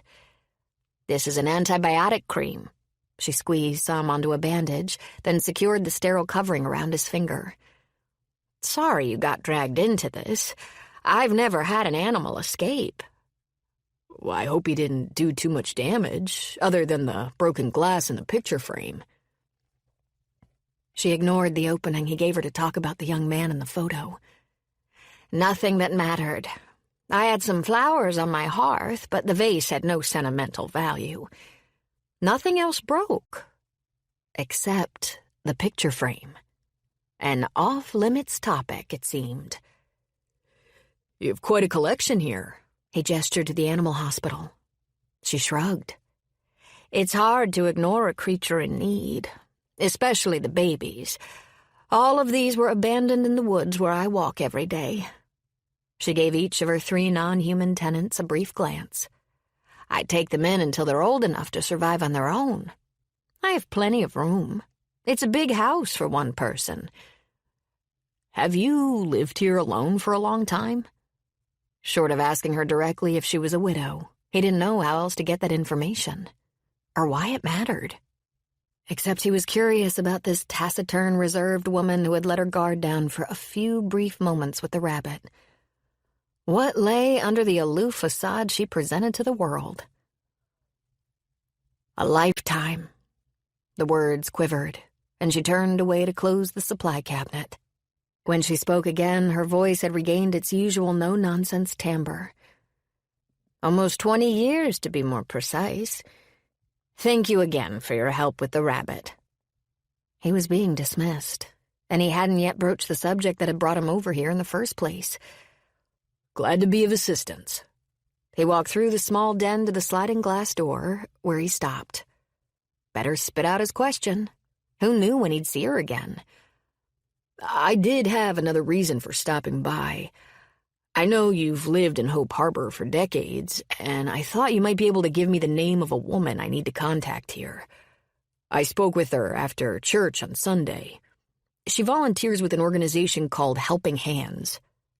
I know all about that group, but they have dozens of volunteers. What does she look like? He described her. She also said she was on the board. That would have to be Tracy Sheldon. No, Campbell now. Most of the other female board members are much older. Do you know how I could get in touch with her? She moved into town a couple of years ago, but she spends most of her time out at the farm. Farm? Harbor Point Cranberries, about 2 miles south of town. There's a sign on the highway. It's a family business, for now anyway. She sent a pointed glance toward the clock on the wall. I need to make a batch of cookies for Reverend Baker. No subtleties about this woman, but no need for him to linger either. He had the information he needed. I have things to do too. Like take a drive to a certain cranberry farm. He crossed the threshold, but stopped on the other side to flash her a grin. What kind of cookies does the Reverend like? Her lips gave a slight twitch, as if they wanted to turn up but had forgotten how. Pecan chocolate chip, and he doesn't count his cookies either, if you'd like a few. I never say no to cookies. With a dip of her head, she shut the door, locked it, and closed the vertical blinds, once more insulating herself from the world. But as Michael returned to his room, pocketed his keys, and grabbed his jacket, he had a feeling her self-imposed isolation had nothing to do with animosity toward her fellow man, and everything to do with some deep-seated hurt that had robbed the joy from her world. And while their lives might be very different in every other respect, that was one thing he and his landlady had in common. Tracy pulled the mower into its spot in the equipment shed, shut off the motor, and swiped her forehead on the sleeve of her t-shirt. Busy morning. She'd finished the tops of the dikes around all the beds, trimmed the grass growing in the center of the gravel road, and mowed around the equipment sheds and pump houses. Not bad for 4 hours' work. Now came the fun part. She wrinkled her nose and took a swig from her water bottle.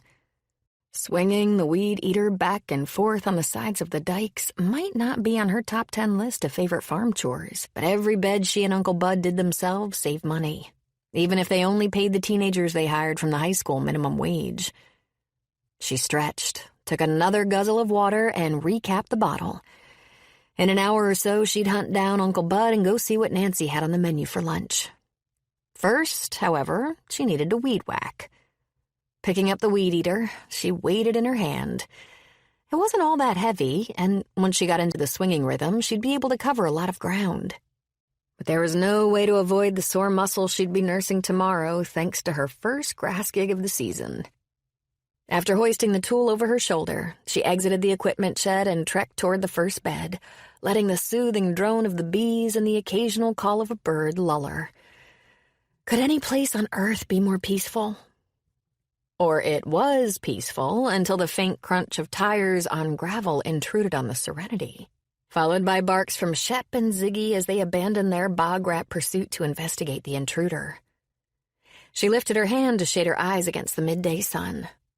Unless Nancy was expecting a guest no one had mentioned, it was probably some tourist who'd seen their sign, thought Harbor Point cranberry sounded quaint, and turned in hoping to see bright red berries floating in the bog and a homespun stand selling cranberry products. Her mouth twitched. This could be entertaining. The surprise on people's faces when they realized the beds were dry most of the year and that this was a working farm with no tourist trappings was always comical. A dark gray Focus came into view, traveling slowly on the gravel road, and she continued toward it. Better to head the visitors off at the pass. The 2 large border collies bounded up beside her, still barking, and the car stopped. She reached down to give the dogs a pat. Her canine companions might sound and look intimidating, but only critters intent on pillaging the cranberry beds needed to fear them. She moved closer to the driver's window, stopping a few feet away. Shep and Ziggy would probably come to her defense if she was threatened, but why put that theory to the test? The window rolled down, and despite the sunglasses that hid his blue eyes, she had no trouble identifying the driver as the man who'd caused her bicycle accident. Was the guy stalking her or what? "What are you doing here?" She raised her voice to be heard above the barking dogs. "Looking for you. I come bearing gifts. Consider them a peace offering." He lifted a styrofoam cup in one hand and a white bakery bag in the other.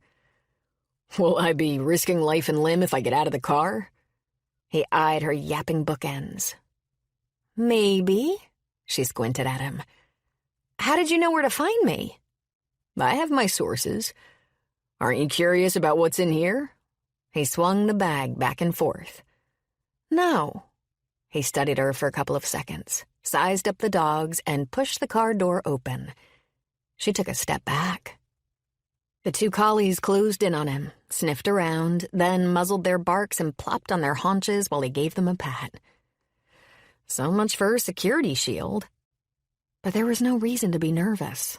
Uncle Bud was within shouting range, and she'd be willing to bet she could outrun this guy in his fancy leather shoes in spite of his longer legs. Besides, she also had a weed eater over her shoulder, and she could give it a pretty lethal swing if she had to. She lowered the piece of equipment, positioned it in front of her, and gripped it in both hands like a spear.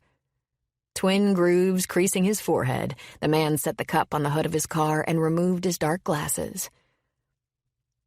"I think I need to apologize again. I didn't mean to scare you." She lifted her chin. "You didn't. Liar. Liar. We just don't get many visitors out here." "Actually, I'm here in the category of volunteer." She furrowed her brow. "You want to work on the farm?" "No, I was talking about helping hands. After further consideration, I decided I'd offer my assistance for at least a few hours. Between that and this," he held up the bag again, "I'm hoping I can finally make amends for last Thursday." She loosened her grip on the weed eater and lowered it a hair.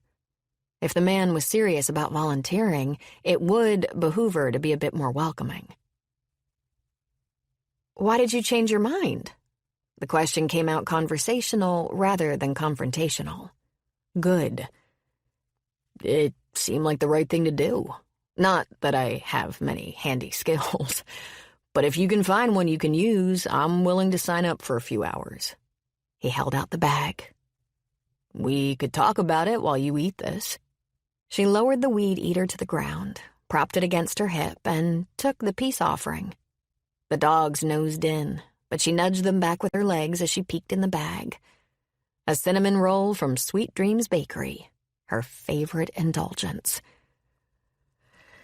A replacement for the one that got crushed on Thursday. He leaned back against his car.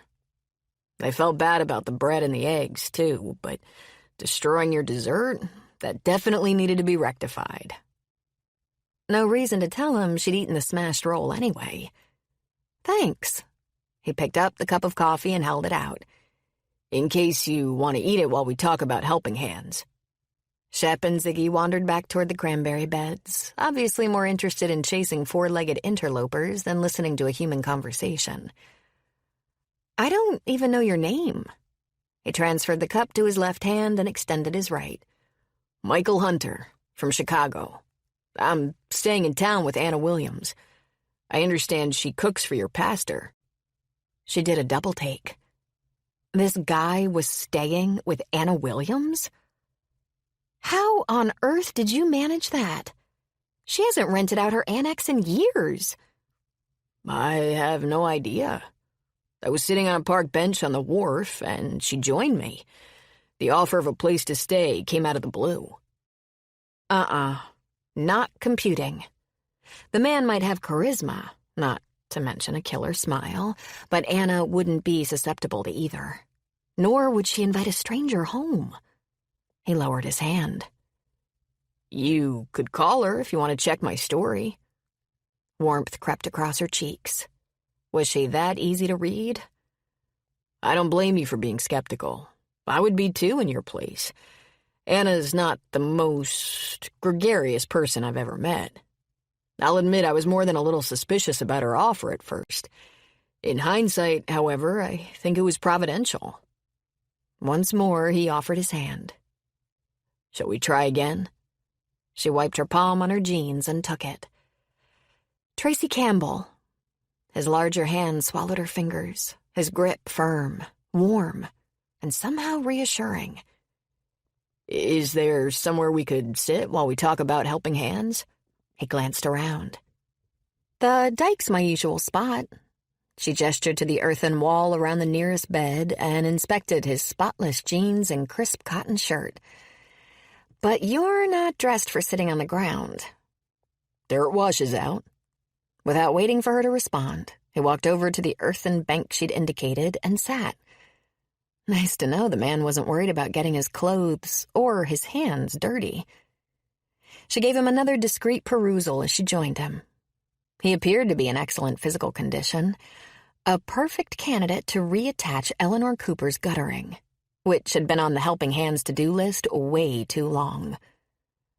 The sag in the front was more pronounced every time she stopped by with some grocery item or prescription the woman needed.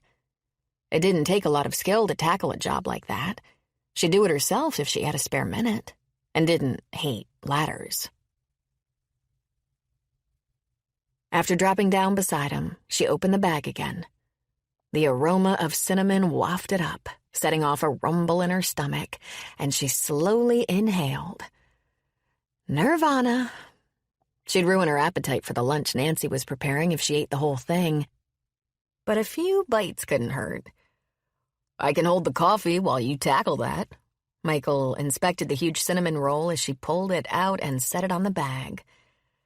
I hope it's still warm. I had them heated up. She tore off a piece. It is. Would you like to share? She scooted the bag across her lap, closer to him. No thanks. I couldn't resist getting one for myself while I was there, and I ate the whole thing. You can keep what you don't finish for later. She didn't argue. Sweet Dream cinnamon rolls were a special treat. Did you have any specific ideas about how you wanted to contribute to Helping Hands? It might be more polite to give him a chance to offer suggestions before she threw the gutter job at him. I can do simple home repairs. Very simple. Perfect. She bit into the warm roll, letting the icing dissolve on her tongue. How do you feel about gutters? He cocked his head. As in? Reattaching. We have an elderly woman on our list who could use a hand with the one on the front of her house. She reached for the coffee and took a swig. I think I could handle that. Good. That will repay in full any debt you think you owe me. And Eleanor Cooper, who owns the sagging gutter, will also be grateful. She handed back the coffee and tore off another piece of the roll, giving him a surreptitious appraisal. Maybe she'd been too hasty in assigning him a job. Michael Hunter came across more as the white-collar type. And they had plenty of need for that kind of help, too. If he happened to be an attorney or computer expert, Eleanor's gutters might have to wait. You know, you never did tell me what you do for a living. We have people who need professional help, too, if that's more your forte. When he didn't respond, she stopped chewing and looked over at him. Uh-oh. His shuttered face told her she'd overstepped. The same reaction she'd gotten after inquiring about his background yesterday. But what was the big deal? It wasn't as if she'd asked him his age or weight, or why he was here without his wife. Let her try to lighten the atmosphere. Whoops, he must have some sort of clandestine job, like CIA operative or undercover FBI agent. Forget I asked. A few silent seconds passed. Then he slowly dug into his pocket, extracted a card, and held it out. After wiping her hands on one of the napkins in the bottom of the bag, she took it and read the information. Michael Hunter was the CEO of a charitable organization? Not at all what she'd expected. And why would he be gun-shy about mentioning such an admirable job? She fingered the card. There was a story here, and even though his personal history was none of her business, she wanted to know more. But unless she handled this with a whole lot of delicacy and discretion, she had a feeling the man beside her would be out of here in a heartbeat, taking both his story and his offer of help with him. Chapter 5. He should have prepared for this contingency. As Tracy scanned his card, then sent him a curious look, Michael's gut clenched. She'd asked about his background yesterday. It had been foolish to assume he could preempt further questions by offering to do some simple home repair. She lifted the card. Is this anything like Helping Hands? Based on her tentative tone and body language, she'd picked up his signals that this wasn't a topic he wanted to discuss in detail. Good. Perhaps a few pertinent facts would suffice. Not exactly. We try to help people struggling with a variety of issues. Homelessness, addiction, family violence, get their act together and achieve independence. The operating philosophy is based on the old saying that if you give people a fish, you feed them for a day. But if you teach them to fish, you feed them for a lifetime. Sounds very worthwhile. The comment was casual, but her eyes continued to probe. It can also be all-consuming. Whoa. Where had that come from? He was supposed to be sidestepping questions, not generating them. I can understand how there could be a high burnout factor in a job like that if you didn't pace yourself. She watched him, and he had a feeling she was seeing a lot more than he wanted to reveal. Is that why you took a leave of absence? Closing his fist over a clump of grass, he stared out over the fields. In addition to her many other assets, the lady had solid instincts. Partly. He braced for another query, but none came. Had she finally gotten his butt-out message? He looked toward her, and she shifted her attention to the cinnamon roll, tearing off another section she played with but didn't eat. His cryptic reply had accomplished his goal and deflected further queries.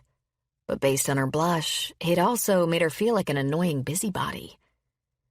This visit wasn't going anywhere near as well as he'd hoped. Time for some damage control. Look, I didn't come to Oregon to talk about my life in Chicago, okay? The whole point was to leave everything behind.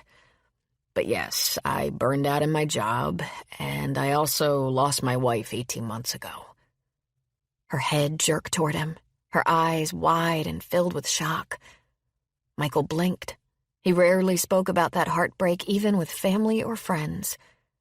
Why had he shared it with this stranger? None of this was making sense. I'm so sorry.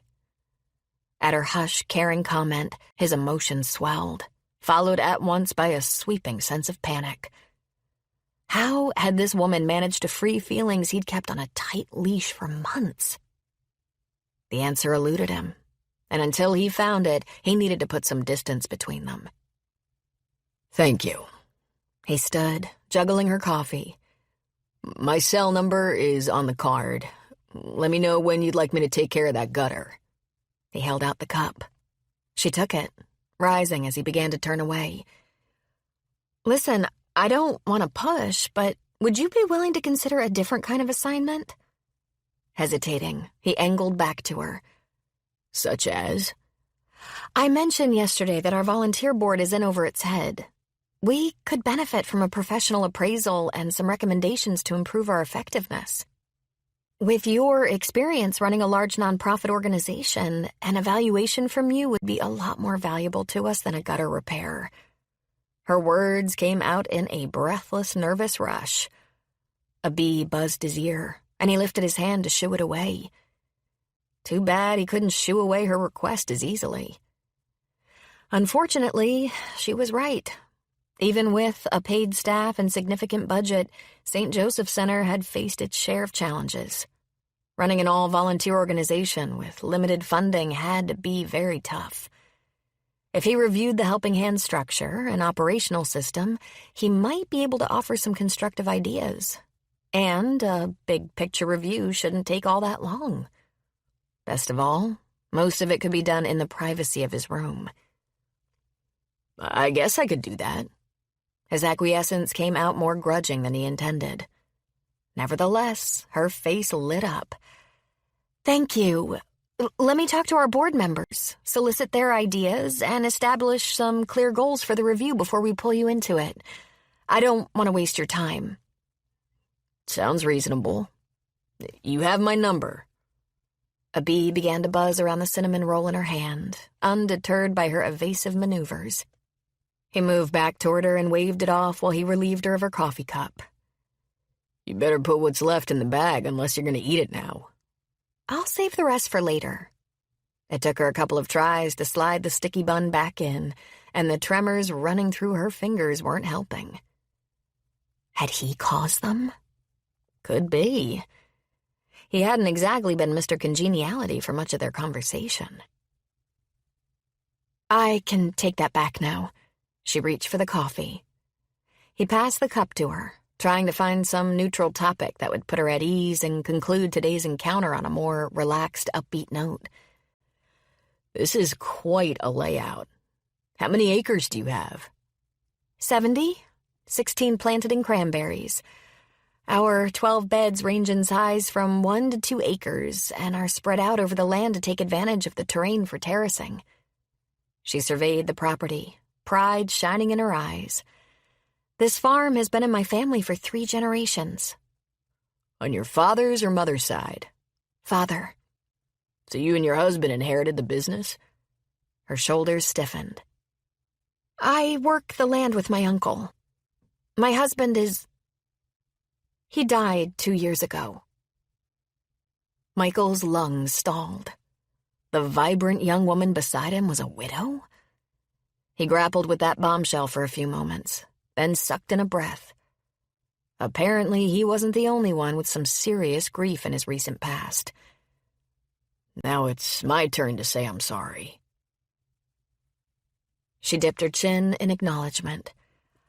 I'll give you a call once I meet with the board. And thank you for this. Lifting the cup and the bag with the half-eaten cinnamon roll, she took a step back. Their conversation was over. 5 minutes ago, he'd have welcomed the chance to escape. Yet all at once, he didn't want to leave. He wanted to stay and comfort this woman who seemed so alone and in need of a sympathetic ear. Or was he projecting his own needs on her? Hard to say. And based on her rigid stance, this wasn't the time to try to find out. He pulled out his keys. You're welcome. He returned to his car, slid behind the wheel, and started the engine. The dogs came running as he maneuvered the Focus around and aimed it toward 101, and Tracy called out to them, shooing the 2 collies out of his path as he guided the car down the road. For an instant as he drove past, their gazes met. He lifted his hand. She hefted her coffee. Then she disappeared behind him. He continued toward the highway, taking one final look in his rearview mirror as he approached a curve that would hide the scene behind him from view. She'd set the coffee down on a rock and was bending over to pet the dogs, holding the white bag aloft as they lifted their noses toward it, and no doubt sent a silent plea with those big brown eyes. With a twist of the wheel, he pulled onto 101 and accelerated back to town on the much smoother paved road. If she was as kind and generous as he suspected, her afternoon snack was already gone. And despite the tiny alarm bell that began to jangle in his mind, he suddenly found himself looking forward to seeing her again, and wondering if he could ferret out any more information about her from his tight-lipped, reclusive landlady in the meantime.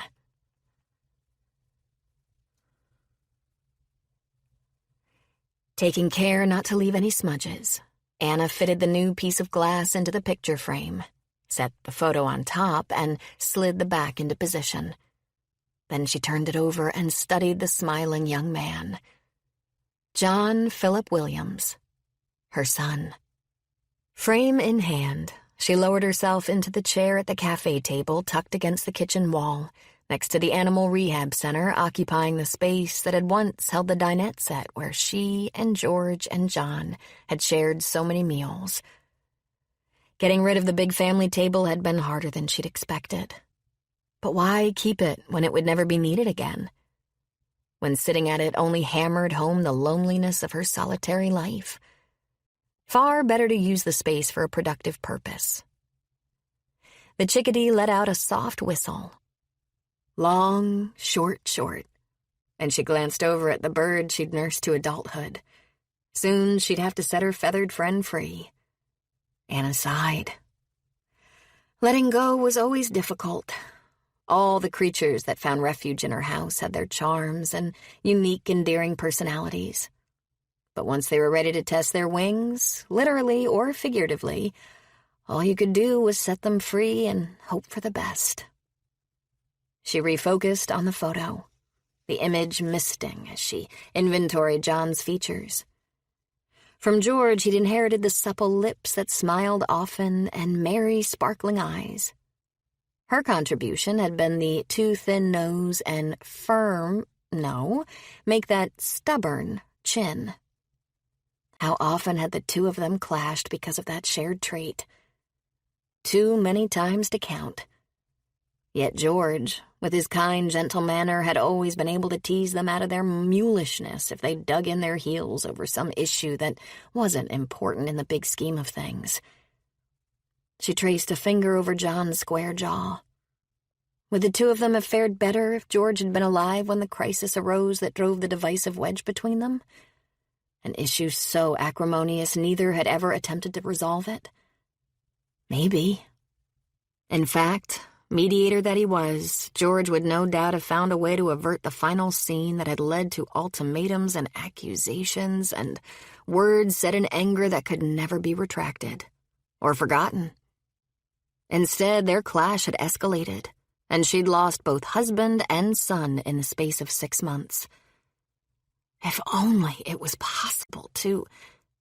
Anna ruthlessly quashed that thought and swiped a hand across her eyes. What was done was done.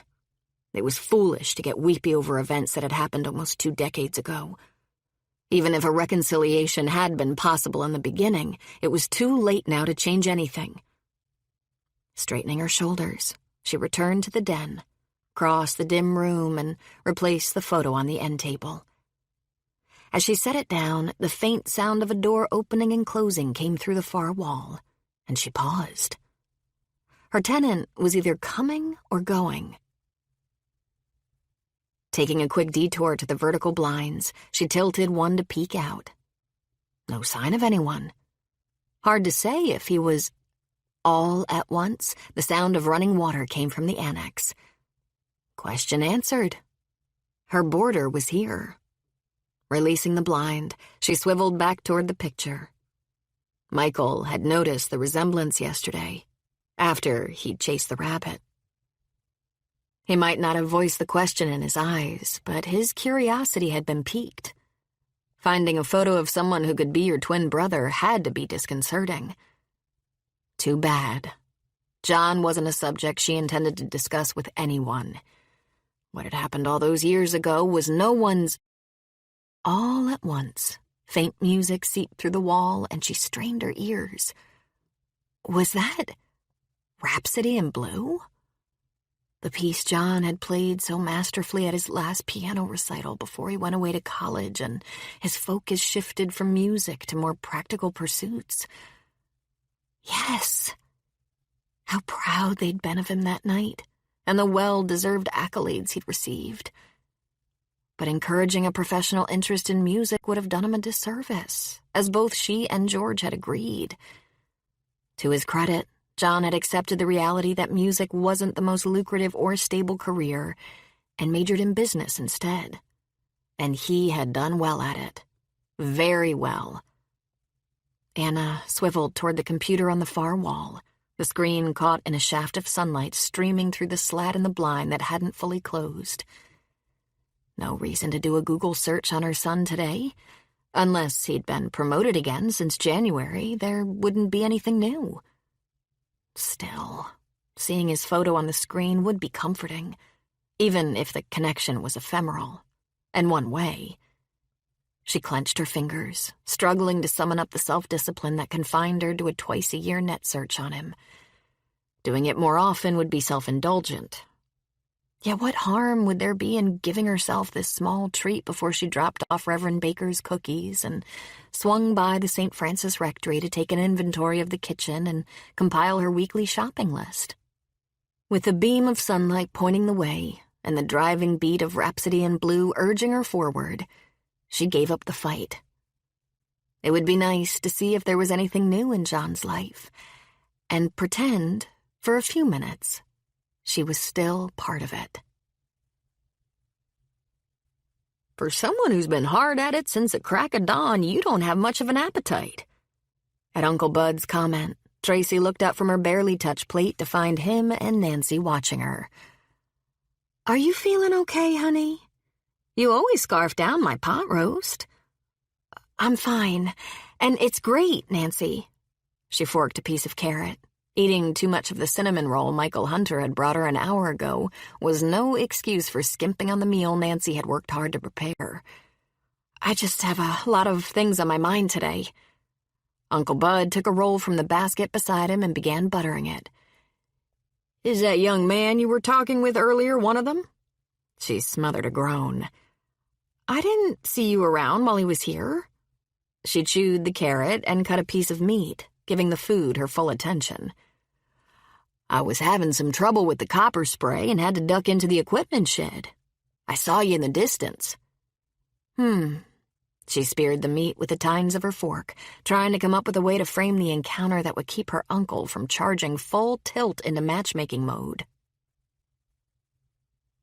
"Did you get the spray issue worked out?" "Yes." His eyes began to twinkle. "So who was that young man? You two appeared to be having a very intense discussion. And what were you eating?" She squinted at him. "How did you see all that from the equipment shed?" Now it was his turn to busy himself with the food on his plate. "I started to come over to talk to you, but once I got close, I decided it might be better not to interrupt." Nancy looked back and forth between them.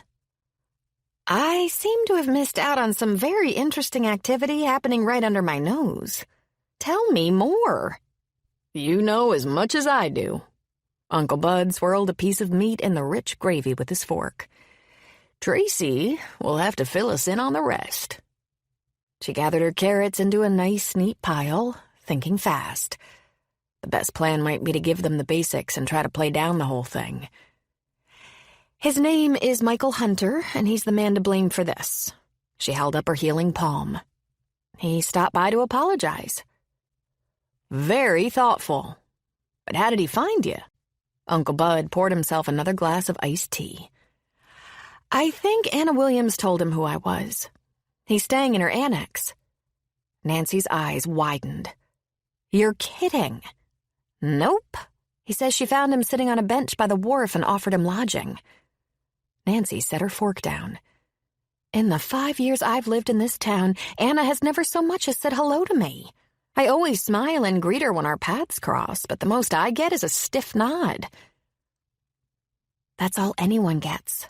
I don't know what's going on either, and apparently neither does Michael." Tracy took a sip of her water. "Very intriguing." Uncle Bud rested his elbows on the table, his own meal forgotten. "The man must be quite a charmer if he can win over Anna Williams." By sheer force of will, Tracy kept her blush in check. "He's very pleasant." "Did you find out why he's in town?" Nancy went back to eating. She gave them a brief overview of his background. Very brief. As she finished, Uncle Bud took another slice of pot roast. "Sounds like a very upstanding man. You don't pursue a career in the nonprofit arena unless you have a heart for helping people." "I suppose that's true. Anyway, to make amends for the mishap on Thursday, he agreed to give us some assistance with helping hands." "How old is he?" This from Nancy. When Tracy hesitated, her uncle stepped in. "Mid to late 30s. One of those men you and your lady friends would call a hunk." Her eyebrows rose. "Really? Too bad I didn't get a gander at him. Is he married?" Tracy squirmed in her seat as they both looked at her.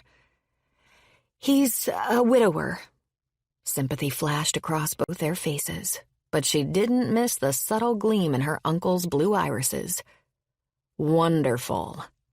Balling her napkin in her lap, she sent him a warning scowl. "Don't get any ideas, Uncle Bud." "About what?" He winked and slid an amused glance toward Nancy. "Look, he's only passing through." She emphasized each word. "At most, he'll be here a few weeks." "A lot can happen in a few weeks. Pass the rolls again, would you, Nance?" Her uncle held out his hand for the basket, keeping one eye on his niece. Debate the point or let it go? Let it go. Remember the line in Shakespeare about protesting too much? She thought to herself. Right. Besides, it wasn't likely she'd see Michael all that much. Perhaps a meeting or two about helping hands, one of which would involve all the board members. Their interactions would be professional and straightforward, and once he offered his recommendations and analysis, he'd go back to doing whatever he came out here to do and leave her in peace to come up with a plan to keep Harbor Point cranberries afloat. Until then, she needed to make certain her uncle stayed focused on the work at hand, not the stranger in town. Have all the fertilizers come in? I took a quick inventory over the weekend, and the potash hadn't shown up yet. Should I call the supplier again? She finished off her potatoes, doing her best to maintain a neutral expression. Since his eyes continued to twinkle, she suspected he'd already figured out her strategy. But he gave her a reprieve on personal topics and moved on to business issues for the remainder of lunch. By the time the meal ended and they headed back to work in the beds until the dipping sun forced them to call it a day, Tracy was beginning to think she might have convinced her uncle and his wife that her earlier encounter with Hope Harbor's Chicago visitor was inconsequential. But Uncle Bud's comment as they parted at the equipment shed deflated those hopes. You never did tell me what you were eating while the two of you talked. She grabbed the weed eater, her aching shoulders sending out a loud protest. A cinnamon roll. The one I bought at the bakery last Thursday got squashed in the bike incident. A sweet treat delivered by a handsome man. He waggled his eyebrows. No wonder you weren't too hungry at lunch. With that, he ambled off, insecticide in hand. Tracy watched him leave, letting out a sigh. Uncle Bud didn't miss much, the old softy. However, even if Michael Hunter was handsome enough to not only drive all thoughts of food from her mind, but also activate long-dormant hormones, their relationship would never progress beyond casual acquaintances. She wouldn't let it, because no matter how hard Uncle Bud pushed, she had no intention of falling for anyone ever again. End of story. Chapter 6. Michael paused in the doorway of the annex to shake the sand from his shoes, eyeing the patio table with the solitary chair. Nice spot to sit and soak up some of the sun that had peeked out as he finished his daily walk on the beach. And far more appealing than the annex for reading the next few chapters of his mystery novel. He slid his feet back into his deck shoes and inspected Anna's side of the house. Closed up tight as the sea anemones that coiled into a protective tuck if he got too close during his beach walks. She hadn't said his rent included use of the patio, but why would she mind? As far as he could tell, she never came into the backyard. The lawn service that had been here yesterday saw to the maintenance. Decision made, he grabbed his book and a soft drink and crossed the yard to the table and chair. He'd stay for an hour or until the capricious sun disappeared, whichever came first. 30 minutes later, he heard the sliding door open behind him. Uh-oh. Psyching himself up to be reprimanded and banished to the 400 square feet he'd rented, he removed his sunglasses, stood, and faced the house. Instead of scolding him, however, Anna walked over and set a plate of plastic wrap-covered cookies on the table. Pecan chocolate chip, as best as he could tell. The one she'd pilfered from Reverend Baker's batch? "I've had these sitting on my counter for you since last night. I tried knocking a few times, but you were out." "Thank you. They look great." He motioned to the table and chair. "I hope you don't mind me using your patio. It's a nice, quiet spot to enjoy the sun and a good book, but I don't want to infringe on your privacy." "You aren't." She scanned the yard, a hint of melancholy whispering at the edges of her voice. "I used to sit out here quite often, but I got to be too quiet." Her words hitched, and she turned away. "You're welcome to use the patio any time." "I'm sure you have a lot to do, but would you like to share a cookie or two with me first?" The spontaneous invitation spewed out before he could stop it. Weird. Why would he want to hang out with his unsociable landlady? Yet he had been hoping for an opportunity to ask her more about Tracy, and he was almost as intrigued by this mystery woman as he was by the appealing cranberry farmer, for very different reasons. No matter his motivation, however, it didn't appear his curiosity was going to be satisfied today. She fiddled with her apron and withdrew a few steps. "Why?" Not the response he'd expected.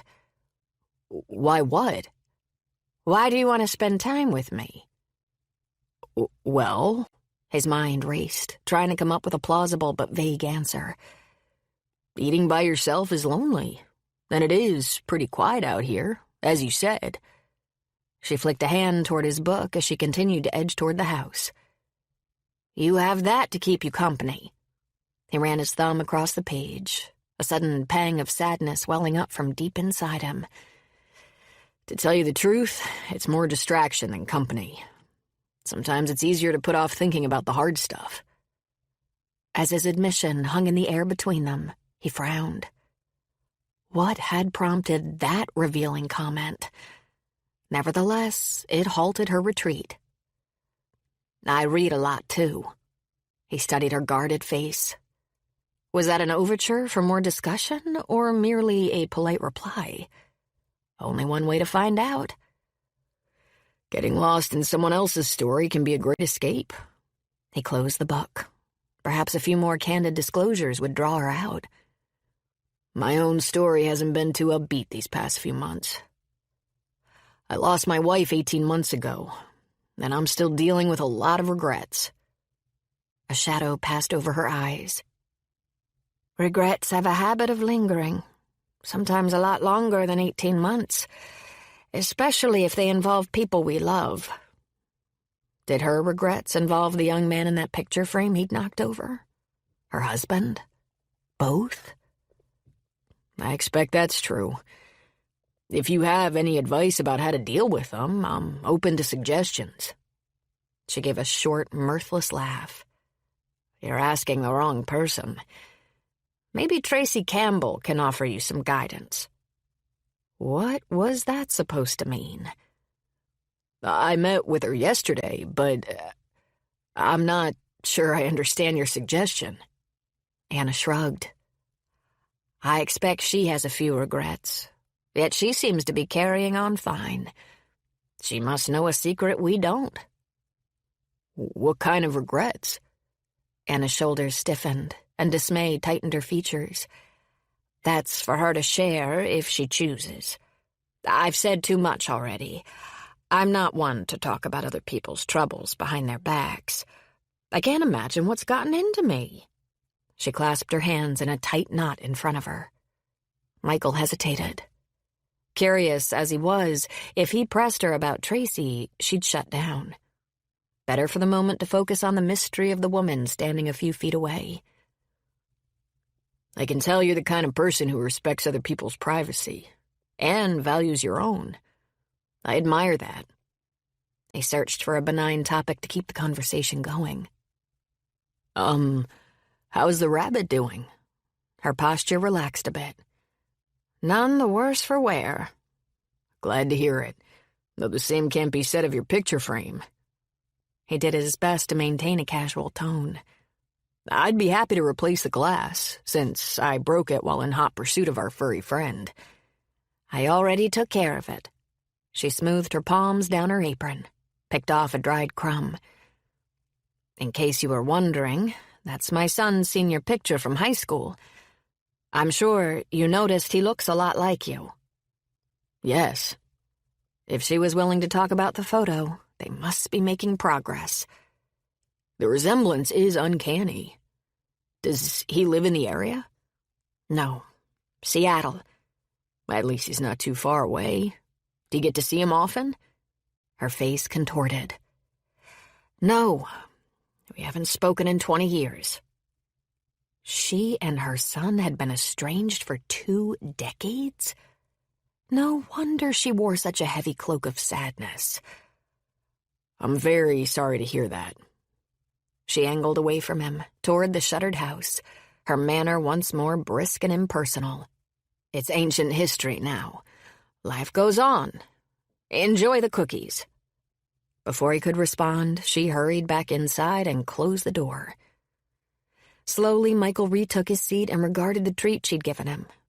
Anna might not have accepted his offer to share the cookies, but what she had shared was much more substantive. What could have caused such a terrible rift between a son and a mother who obviously still loved him? And her comment about Tracy was just as perplexing. What sort of regrets might the young widow harbor? Could they be anything like his? No. He picked up his soda, took a long swallow. Tracy seemed like the kind of person who would have her priorities straight, who would always put the people she loved first. Perhaps her regrets had more to do with Anna's earlier comment about Harbor Point cranberries being a family business. For now. Was the farm in financial trouble? Had Tracy made some operational mistakes that had put it in jeopardy, along with her and her uncle's livelihood? That could certainly cause regrets. Yet somehow he had a feeling hers were far more personal. Could they be related to her deceased husband? So many questions, so few answers. Michael took another swig of soda, picked up his mystery novel again, and opened it to the page he'd been reading when Anna came out. But even though the book had been lauded as riveting and spellbinding by prestigious reviewers, he couldn't lose himself in it again. Because the mysteries much closer to home were far more intriguing. May I interrupt? Or will I be eating burned meatloaf if I do? Turning, Anna found Reverend Baker hovering on the threshold of the kitchen. The minister rarely bothered her during her visits to prepare his dinners for the week and stock his fridge. Like all the other Hope Harbor residents, he'd long ago gotten the message she didn't like chit-chat and preferred to be left alone. He must have a serious matter to discuss. You aren't interrupting anything important. I'm in the cleanup phase. She wiped her hands on her apron. He strolled in. Don't let me delay you. I can talk while you wrap things up. I'll even help if you like. No thanks. I have a system. The man chuckled and slid onto a stool at the island. You sound like my Esther. God rest her soul. She had the sweetest disposition of any woman I've ever met. But in the kitchen, she was the commander-in-chief. And pity the poor soul who got in her way. Now and then she'd let me help with the dishes, but in general I tried to stay out of her way. Anna rested a hip against the countertop. I have a feeling I would have liked her. Everyone did. It's hard to believe she's been gone for 8 years. He pulled a grape off the bunch she'd deposited in the fruit basket earlier. Moving here after she died, to a new town and a new church, was a wise choice, though. A change of scene can help put the past to rest and force you to forge ahead with life." The minister was certainly in a talkative mood today. Kind of like she'd been earlier, with Michael on the patio. A lap she didn't intend to repeat twice in one day. "I suppose that can be true." She swiped up a speck of tomato sauce from the counter. "But there's a lot to be said for staying in one place, too, especially if it's been your home for most of your life.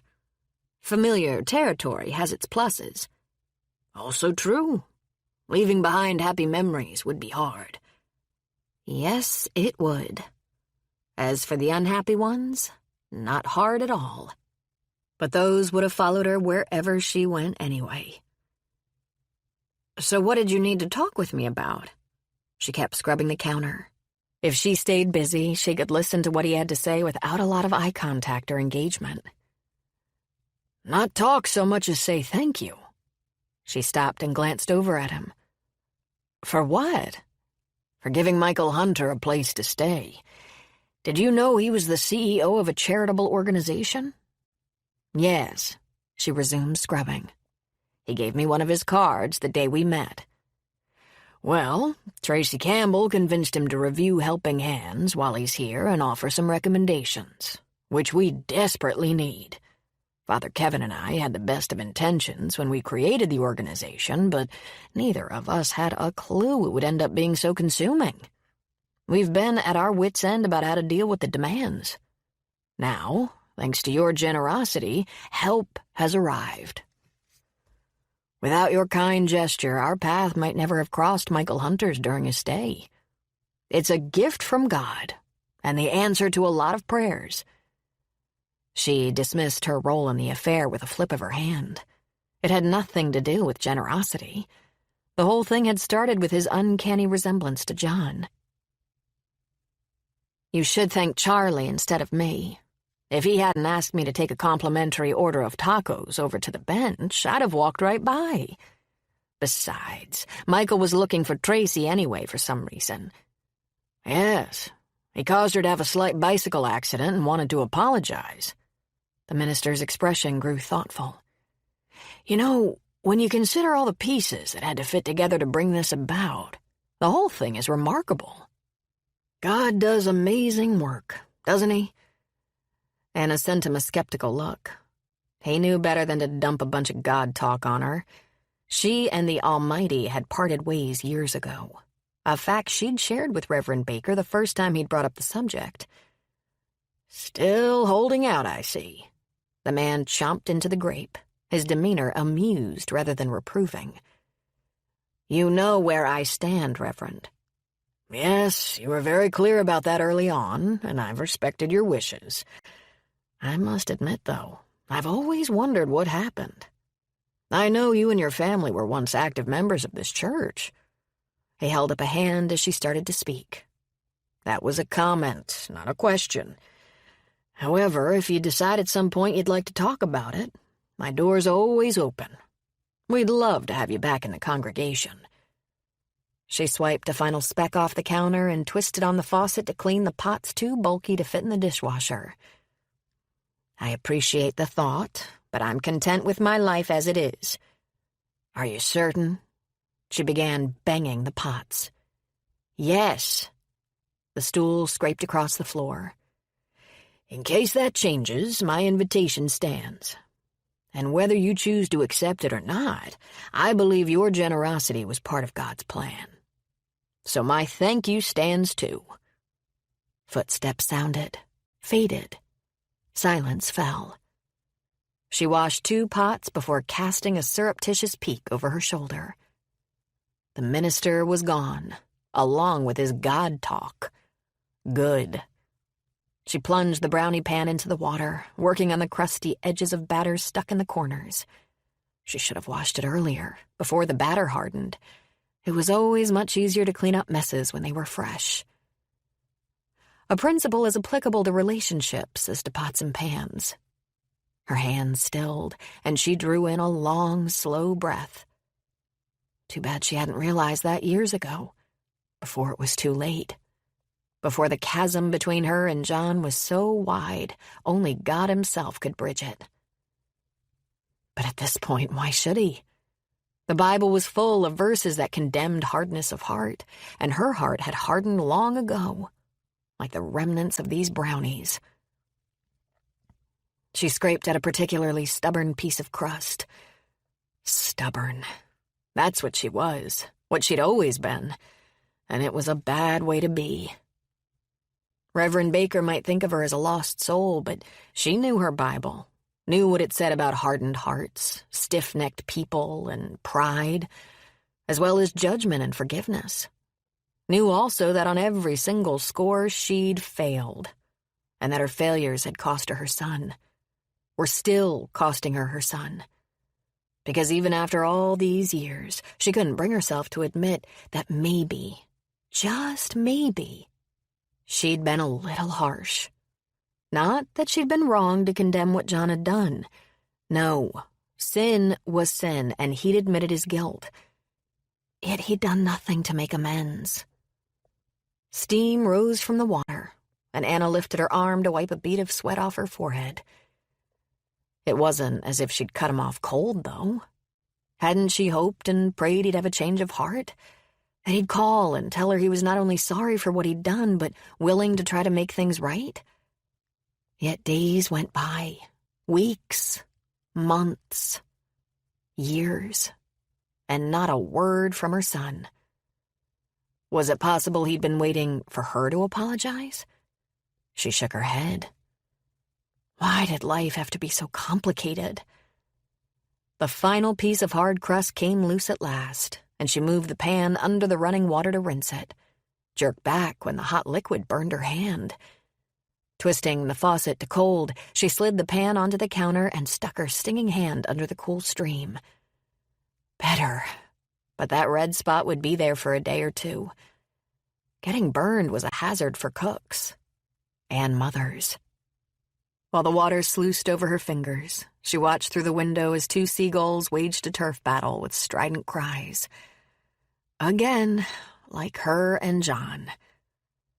With an exasperated sigh, she leaned over and turned off the water. It was time to leave all these unsettling thoughts behind and go home. Except they followed her to the gas station, hovering in the air while she filled up her tank, and continued with her down Dockside Drive to Charlie's. Perfect timing, Anna. I was about to close up for the day. Charlie wiped his hands on a towel and gave her one of his genial grins. Having a late lunch? Was she? It was past lunchtime, but she wasn't hungry. So why had she ended up here? Too late to retreat now, though, with Charlie leaning on the counter waiting for her order. I guess I am. Coming right up. He began cooking, but kept talking. How are things working out with your tenant? How did you know I had a tenant? Michael asked about you when he came over to thank me for the tacos the other day. He said you'd offered to rent him the annex. I gave you a glowing recommendation. His white teeth flashed. Yes, but how did you know he'd decided to accept? The man lifted his shoulders. It was meant to be. Providence. She narrowed her eyes. Don't start with that. I just heard the same story from Reverend Baker. Smart man. He put a generous dollop of sauce onto each taco. That's ridiculous. Irritation sharpened her voice. Everything that's happened is nothing more than coincidence. Ah. As usual, Charlie took no offense at a customer's bad humor. Instead, his smile broadened. You know what they say about coincidence? It's God's way of remaining anonymous. She remained silent as she studied the back wall of Charlie's kitchen, which was papered with layers of drawings Hope Harbor children had given him through the years.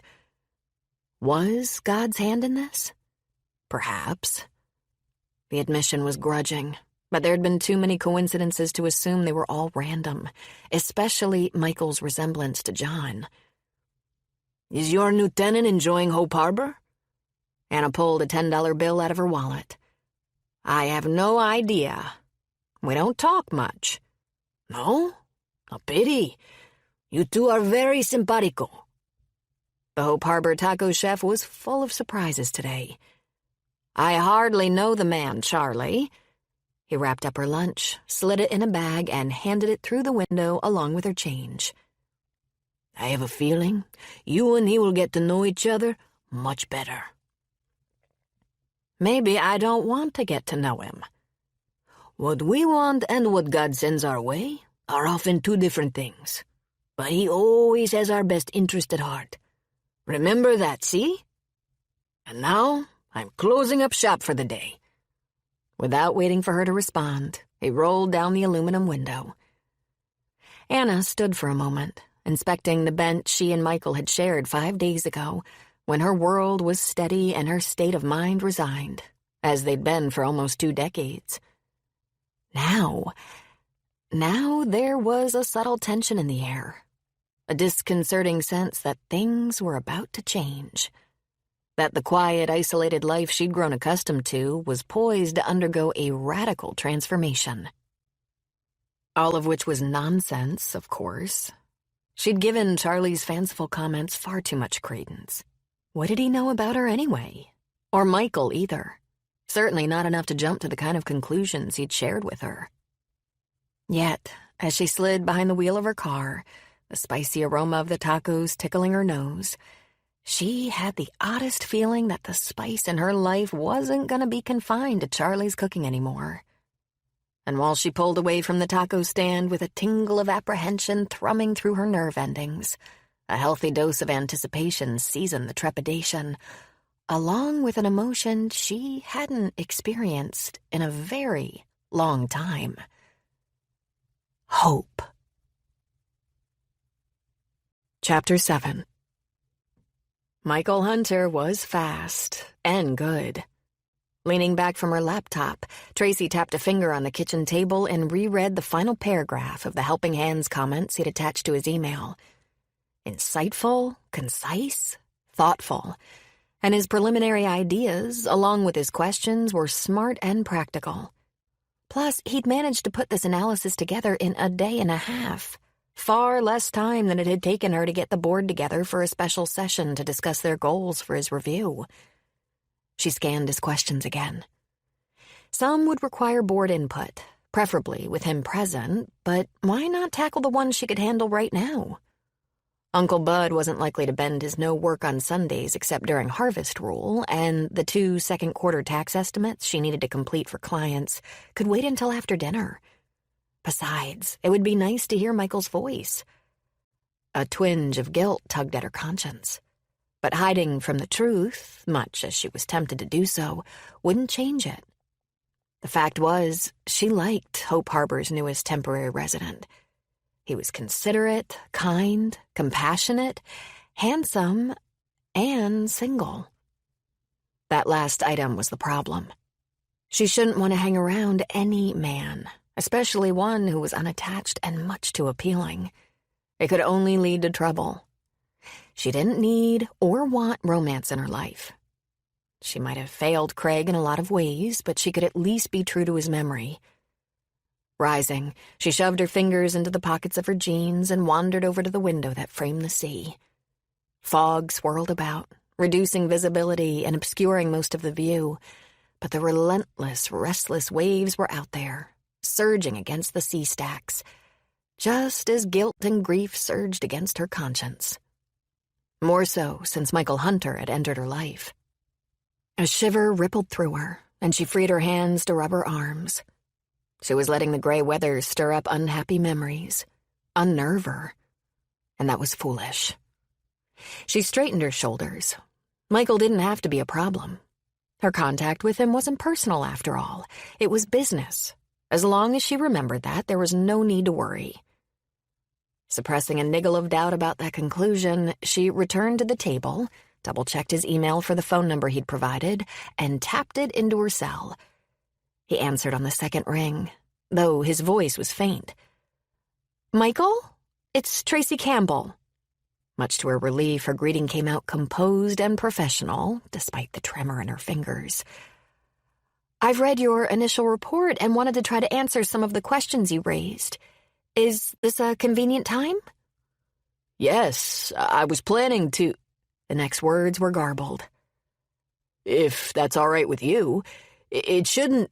His voice faded out. Michael? She pressed the phone closer to her ear.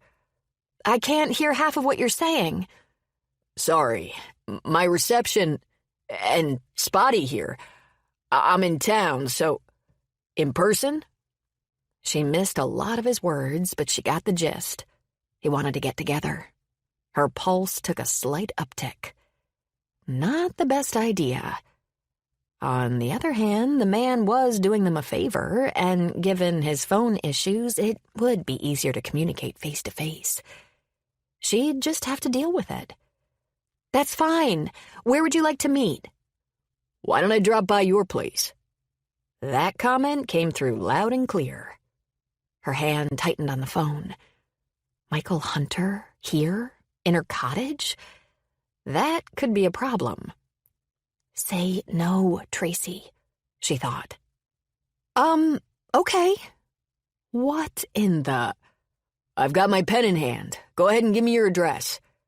Her heart began to hammer. Trying to back out now would be embarrassing. And what excuse could she use? I find you attractive, and that scares me? Right. Better to let things ride and focus on keeping their meeting impersonal and efficient. She recited the address and gave him directions. It's at the south edge of town, on the bluff. I'm in the guest cottage behind the main house. Got it. I'll be there in less than 10 minutes. The line went dead. For a long moment, she remained unmoving, phone in hand. A visit from a handsome man was so not in her Sunday plans. She scanned the cottage. Her bedroom might be on the messy side, but the main living room/kitchen space was tidy. The same couldn't be said of her, however. She inspected the worn jeans and faded t-shirt she'd changed into after church. It was attire much more suited to working on the farm than entertaining a handsome man. You're not entertaining him, Tracy. You're consulting with him. Check. She stood, tucked in her t-shirt, smoothed her palms down her jeans. This outfit was fine. It suited her much more than the nicer clothes she wore for church and client meetings. You only primped for someone you were trying to impress, and she wasn't trying to impress Michael Hunter. She wandered down the hall to the bathroom and surveyed her image in the mirror over the sink. Hair tangled from her earlier walk on the windy beach, face wiped clean of makeup by the mist hovering over the landscape, faint lines of weariness at the corners of her eyes thanks to her long hours at the farm yesterday. Not a very attractive picture. But again, it was her. If Uncle Bud and Nancy were stopping by, it wouldn't even occur to her to primp. The sound of crunching gravel came through the open window, and all at once, one hand reached for the brush and the other groped in the drawer for her makeup bag. Okay, fine. She'd smooth out her hair, put on a touch of lipstick and mascara, make herself a bit more presentable. But she was absolutely not going to let her get-together run any longer than necessary or become anything more than a straightforward business meeting, no matter what kind of tricks her heart might play on her. The guest cottage behind the high-end, bluff-hugging vacation house was pleasant, if small. But why didn't Tracy live on the cranberry farm she loved? One more missing piece in the puzzle that was Tracy Campbell. Michael maneuvered his car into a spot next to an older model Civic, picked up the bag beside him, and walked to the front door. If fate was kind, maybe he'd discover a few of those AWOL pieces today. She answered his knock at once, cheek slightly flushed. Had she been waiting on the other side, anxious to greet him? Not that he cared, of course. He hadn't come to Hope Harbor looking for attention from anyone, least of all an eligible woman. Besides, someone with Tracy's many attributes would have suitors lined up at the door if she was in the market, which she wasn't, based on her distressed demeanor when she'd mentioned her deceased husband a few days ago. At least they shared that much in common. Welcome. Did you have any problem finding the place? No, your directions were perfect. Glad to hear it. I've gotten my uncle lost so many times I've been fired as his navigator. He claims I was born without the directional gene. She flashed him a nervous smile. "Come on in." She backed up to give him access. He edged past her into a room about the size of Anna's annex, but with a more spacious feel, thanks to the vaulted ceiling and skylights above the open floor plan. Nice. I was lucky to find it. She shut the door and joined him in the center of the room. In exchange for keeping an eye on things for the owners, I get low rent and a great view. Sounds like a deal. Although I'm surprised you don't live at the farm. It couldn't hurt to try to get a few of his questions answered. Worst case, she'd brush him off. Instead, she offered a lot more information than he expected. "I used to. My mom and dad and I lived there until they were killed in a small plane crash when I was 10. After that, my uncle and aunt moved in and took over the job of raising me. Since they don't have any children, it worked out well all around. But I moved out a couple of years ago after..." She stopped, sucked in a breath, cleared her throat. "When my uncle got serious about Nancy. Two's company and all that." You must miss it. She lifted one shoulder. "I do. But someday, God willing, I'll build my own place out there. I have a good friend from college who's an architect in LA and would do a super job with the design. Best of all, BJ is planning to move here soon." This time, there was no restraint in her smile. Michael's antennas went up. Tracy had a male friend who was willing to trade big city architecture jobs for small Hope Harbor projects. There was only one reason he could think of for a decision like that, and it didn't sit well. He did his best to adopt a casual tone. That will be quite a change. He'll have some serious adjustments to make while he transitions from LA to small-town life. Her mouth twitched. "BJ is a woman, though she's used to people making the assumption you did." Then her humor vanished. "But she has her reasons for wanting to move. Good ones." When she continued, her tone was brisk. "Why don't we sit at the dinette table? I've got your email open on my laptop." That was all he was going to learn about her friend. And it was enough, now that he knew her gender, for reasons he didn't intend to dwell on. Michael took a chair at a right angle to her and set the brown bag on the table. "I come bearing gifts." She surveyed his offering. "Based on that delectable aroma, I'm guessing you visited Charlie's." I'm becoming a regular there. His tacos are now a staple of my diet. Since it's almost dinner time, I thought we could eat while we talk. Unless you have other meal plans. "Nope. My dinner was going to consist of leftover chicken from last night at the farm. Nancy's a wonderful cook, but nothing compares to Charlie's fish tacos. They're one of my splurges whenever I have some extra cash on hand. What would you like to drink?" Water or soda would be fine. As she rose to get their beverages, Michael studied her. The fish tacos weren't inexpensive, but even on his modest nonprofit salary, they hardly qualified as a splurge. Things must be very tight on the farm. "I hope Diet Sprite is acceptable." Tracy slid back into her chair. Fine. He popped the tab, letting the carbonation hiss while she took a drink of her water and reached for her laptop. Why don't we eat before we tackle business? She hesitated, but capitulated. Not a bad idea. The tacos are great, but messy. Do we need some extra napkins? Nope. I'm a veteran of Charlie's by now. I brought plenty. He dug them out of the bag, then divvied up the 2 wrap bundles. Would you like a plate? She started to rise again. This is fine. I'm used to eating on one of the benches at the wharf. A plate would feel too fancy and ruin some of the ambiance. I agree. Some things are best enjoyed unadorned. She began unwrapping her tacos. He did a quick sweep of his lovely companion's casual attire, simple hairstyle, minimal makeup. Yep, unadorned was just fine. Charlie's quite a character. Forcing himself to switch gears, he peeled the paper back on his dinner, too. Some days when I stop by, the place is shut up tight, and no hours are posted. How can he make a living with such a haphazard schedule? He doesn't. She bit into a taco, closed her eyes, chewed slowly. Only after she swallowed did she resume the conversation. Charlie makes tacos for fun. Always has, as far back as I can remember. His stand is a town fixture, grandfathered in when the wharf was rezoned and spruced up a few years ago. He's looked the same my whole life, too. The man never seems to age. He makes most of his income from painting. Houses? Amusement glinted in her green irises. Hardly. He's a very successful artist. Several prestigious galleries around the country sell his work. Charlie says the taco stand lets him express his creativity in a different way. Takes him back to his roots in Mexico where his grandmother taught him to cook, and gives him the social interaction he needs, plus the chance to dispense philosophy along with the fish. Michael chuckled. Like I said, quite a character. In fact, this town is full of them. You think? Who else interesting have you met? She gathered up a piece of green pepper and some shredded cabbage that had escaped from the tortilla. My landlady, for one. Ah, yes, Anna is interesting.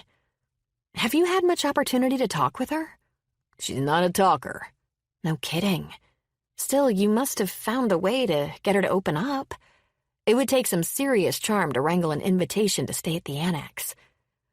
I doubt charm had anything to do with it. She approached me.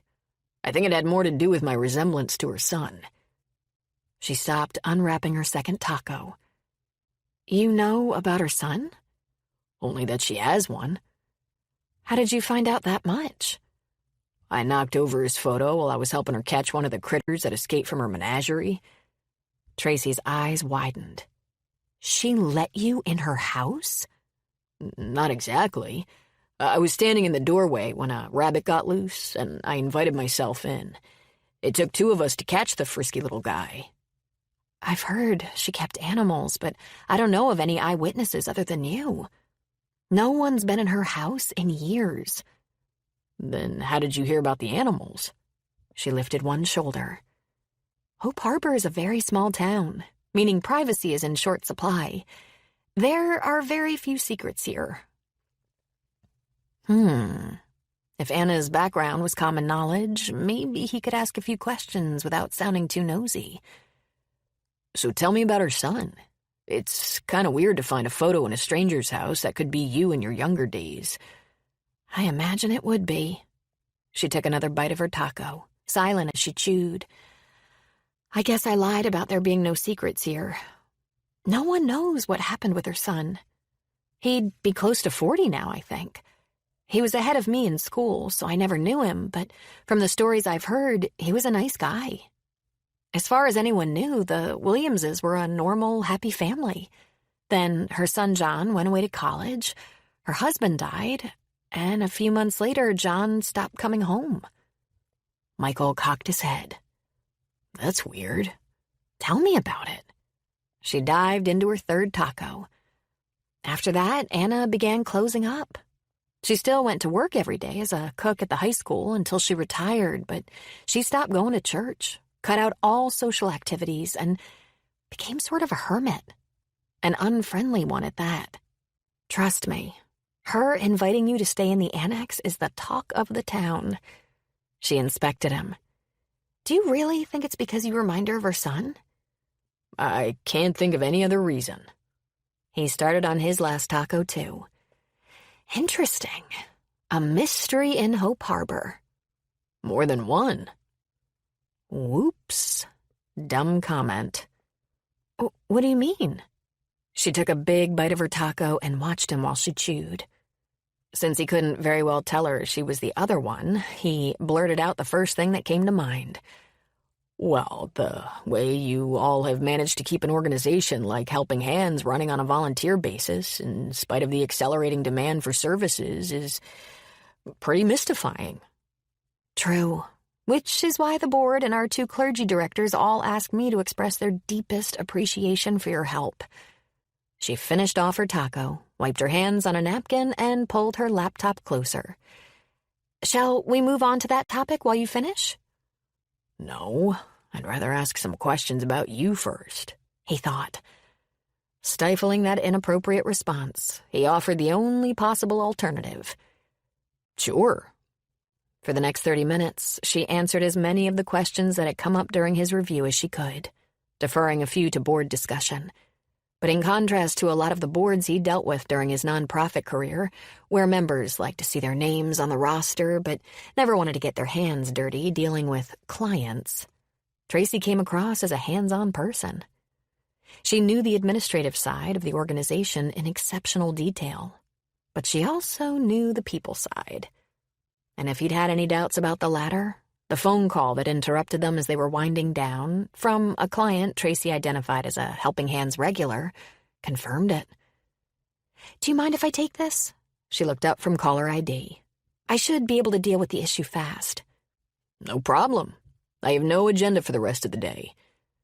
Phone in hand, she stood and walked a few paces away, but he had no difficulty hearing the conversation. "Hello, Eleanor. How are you today?" "Oh, I'm sorry to hear that." "Yes, it has been, but the weather around here is always fickle." "Yes, I know you do." "Uh-huh. Uh-huh. No, it's no bother at all. I can have it to you within the hour." No, don't worry about it. You're close by. I'll see you soon." When Tracy turned back, Michael arched an eyebrow. "Why are Helping Hands calls coming directly to you? According to the documents I reviewed, the organization has a hotline." She retook her seat and picked up a stray bite of fish from her last taco. "Eleanor is a special case. I answered her first call for help last year, and she sort of latched on to me.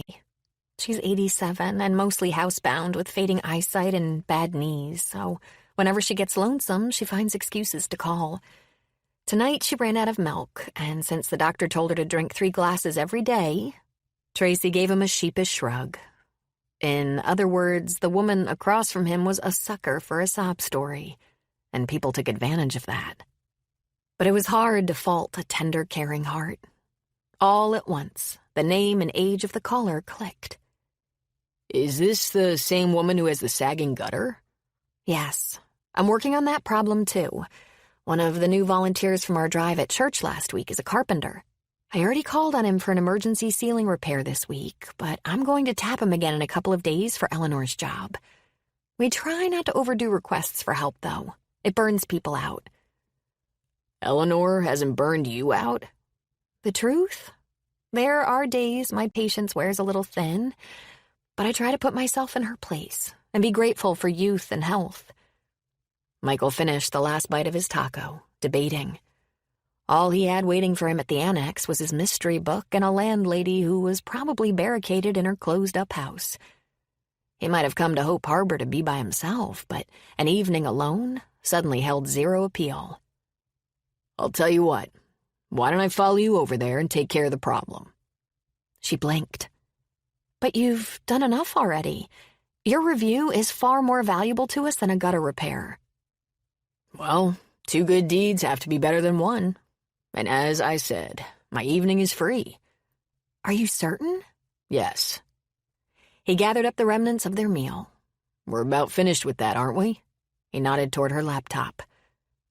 "Yes. The rest of the questions will have to be dealt with at a board meeting, which we'll arrange to suit your schedule." "Then let's go fix a gutter." He stood, trash in hand. "Where do you want—" "Rap, rap, rap." At the interruption, he angled toward the back door. "Ignore that. It's just Floyd looking for a handout." The knocking continued as Tracy rose and picked up their glasses. Michael frowned. Some homeless person, whom she knew by name, needed food and she didn't care? Major disconnect. Tracy was a kind, caring woman who gave above and beyond to Helping Hands, who ran errands that didn't come close to qualifying as emergencies for old ladies on a Sunday evening. Why wouldn't she respond to this need at her own back door? Unless, could this be another Helping Hands regular who'd made a pest of himself and worn out his welcome? Perhaps taken too much of a personal interest in a certain volunteer? The guy might even be dangerous. A spurt of adrenaline surged through Michael. "Do you want me to get rid of him?" He raised his voice to be heard above the persistent tapping. "No need. He'll go away on his own eventually if I don't answer." He frowned. If you want to discourage him, it might not hurt for a guy to show up at your back door to chase him off." She gave him a blank look, and then one corner of her mouth twitched. "I don't think the gender of the chaser offer will matter." Strange. She didn't appear to be in the least annoyed by the rude intrusion, let alone nervous. Maybe he was making too big of a deal out of this. "Your call, of course. But I could give it a try if you'd like." "Sure, have at it." She propped a hip against the counter and folded her arms. The remains of their taco dinner still in hand, he crossed to the back door, unlocked it, and pulled it open. No one was there. He sent Tracy a puzzled glance over his shoulder. Smiling full out now, she pointed to his feet. He dipped his chin. A seagull was standing on her stoop, inches from his shoes, beak tipped up. All at once, it let out a raucous squawk. "Michael, meet Floyd, who I made the huge mistake of feeding the first few evenings I was here. He has now declared himself my BFF and comes calling every night about this time. As you can see, he's very persistent if I don't answer." Floyd screeched and flapped his wings. "You might want to see if there's a bite or two left in those wrappings. Floyd isn't picky." Michael edged back from the shrieking bird. "Won't he keep coming if I feed him?" "He'll come anyway, and it's okay. I think he's lonely.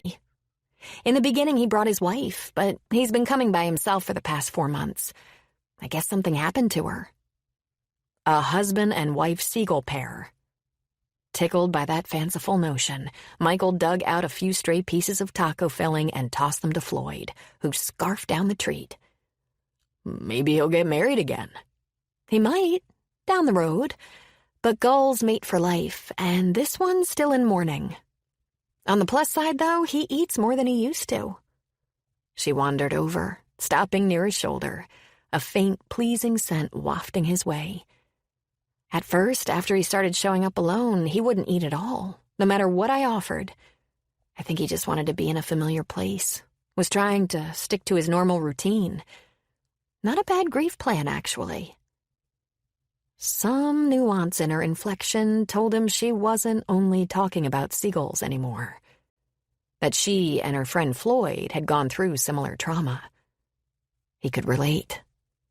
Holding on to the door with one hand, he turned toward her. She was inches away, a faint sprinkling of freckles arching over her nose, her green eyes filled with pain and loneliness. And was that a touch of longing? As their gazes locked. Several charged beats of silence ticked by. At last, she swallowed and took an abrupt step back. "You can close the door now. He'll either leave or hunker down on the stoop for a while. And we have places to go." Yeah, they did. But as they headed out to their respective cars, as he followed her first to the market in town to get milk and then to Eleanor's house, he couldn't help wondering what else he and Tracy might have in common besides a trauma in their pasts, and where those commonalities might lead if either of them happened to be open to romance. Chapter 8. "I can't thank you both enough. Are you sure I can't tempt you with another glass of lemonade and some more fudge cake? I have plenty, and I know you're partial to chocolate, Tracy." She gave Eleanor a hug. "No, thank you, but it was delicious." "I'll second that." Michael moved forward. Tracy exchanged places with him, watching as he took the older woman's hand between his. The man was obviously accustomed to dealing with the elderly. He'd raised his volume as soon as he realized Eleanor's hearing aids didn't always pick up everything, and his gentle touch now suggested he understood that older people's fragile skin bruised easily. She had a feeling he was very good at his job. "You can bring your young man back any time, Tracy." The older woman gave Michael a once-over, then winked at her, the sparkle in her eyes undimmed by age. "He's a keeper." Tracy smothered a groan. This was the third "your young man" her Helping Hands client had used, and no amount of correcting had dissuaded her. "He's only visiting for a few weeks, Eleanor." "But I'll do my best to stop by and see you again." Michael picked up the hammer from the banister. "I put your ladder back in the storage shed." "Thank you." The woman eased closer to him, leaning heavily on her cane, and inclined her head toward Tracy. Though she dropped her voice, her words carried in the quiet evening air. "Don't you give up on her, you hear? She might think she's done with men, but she'll come around with the right kind of wooing. And she's worth the effort, trust me. Kind-hearted, thoughtful, pretty as a picture. Smart. She's a CPA, you know." "Oh, for pity's sake." Tracy grabbed Michael's arm and tugged him toward the porch steps. "I'll talk to you soon, Eleanor. Call if you need anything." "I'll do that, sweet child. But don't worry about me. You focus on keeping that man of yours happy." They were out of here. She half-dragged Michael down the walk, not stopping until they reached their cars. After pulling out her keys, she gripped them tight in her fist and forced herself to meet his gaze. "Sorry about that. I don't know what came over Eleanor. I had no idea she would jump to such starry-eyed conclusions." "Don't worry about it." Michael seemed more amused than annoyed as he handed her back the hammer he'd borrowed from the guest cottage's meager supply of tools. "She strikes me as a very nice lady." "She is, and she's usually far more discreet." "I guess at that age people feel free to call 'em like they see 'em." What was that supposed to mean? Tracy searched his face, but the setting sun behind him shadowed his features. If he was suggesting there was romantic potential between them, however, she needed to set the record straight. Now. "Look, Michael," she angled away from Eleanor's house to block the octogenarian's view if she happened to be watching the scene playing out at her curb. "In case you were thinking that that our relationship could—" She stopped, exhaled. "Sorry, I'm not very adept at this kind of interpersonal stuff." The amusement faded from his demeanor. "No worries. I get your drift. And just to set the record straight, I still love my wife. Eleanor's matchmaking attempt was entertaining, but I'm not in the market for romance either. The road I see ahead for myself is a solo one." He shoved his hands into the pockets of jeans that fit him oh so nicely. "I hope that takes the pressure off." "Yes."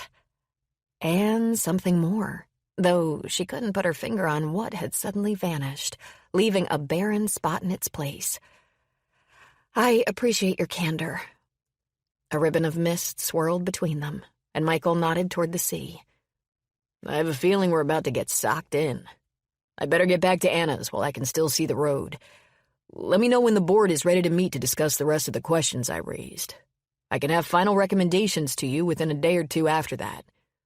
"That would be great. Thank you again for the treat from Charlie's, plus the gutter job." His smile didn't reach his eyes. "I'm always glad to lend a hand if help is needed." "An admirable trait." His mouth flattened. "Not always." What did that mean? But he was striding toward his car before she could figure out a diplomatic way to phrase that question. 30 seconds later, he pulled past her with a wave and disappeared into the mist, leaving her to puzzle over his odd comment. How could helping others ever be a less than admirable trait? As she slowly slid behind the wheel of her car and fitted the key in the ignition, their earlier conversation about mysteries flitted through her mind. Anna's uncharacteristic behavior, as well as the story behind her son's disappearance, were big ones. But so was the woman's new tenant. However, given his comments minutes ago, Tracy had a feeling her curiosity about his background and his enigmatic statement wasn't likely to be satisfied.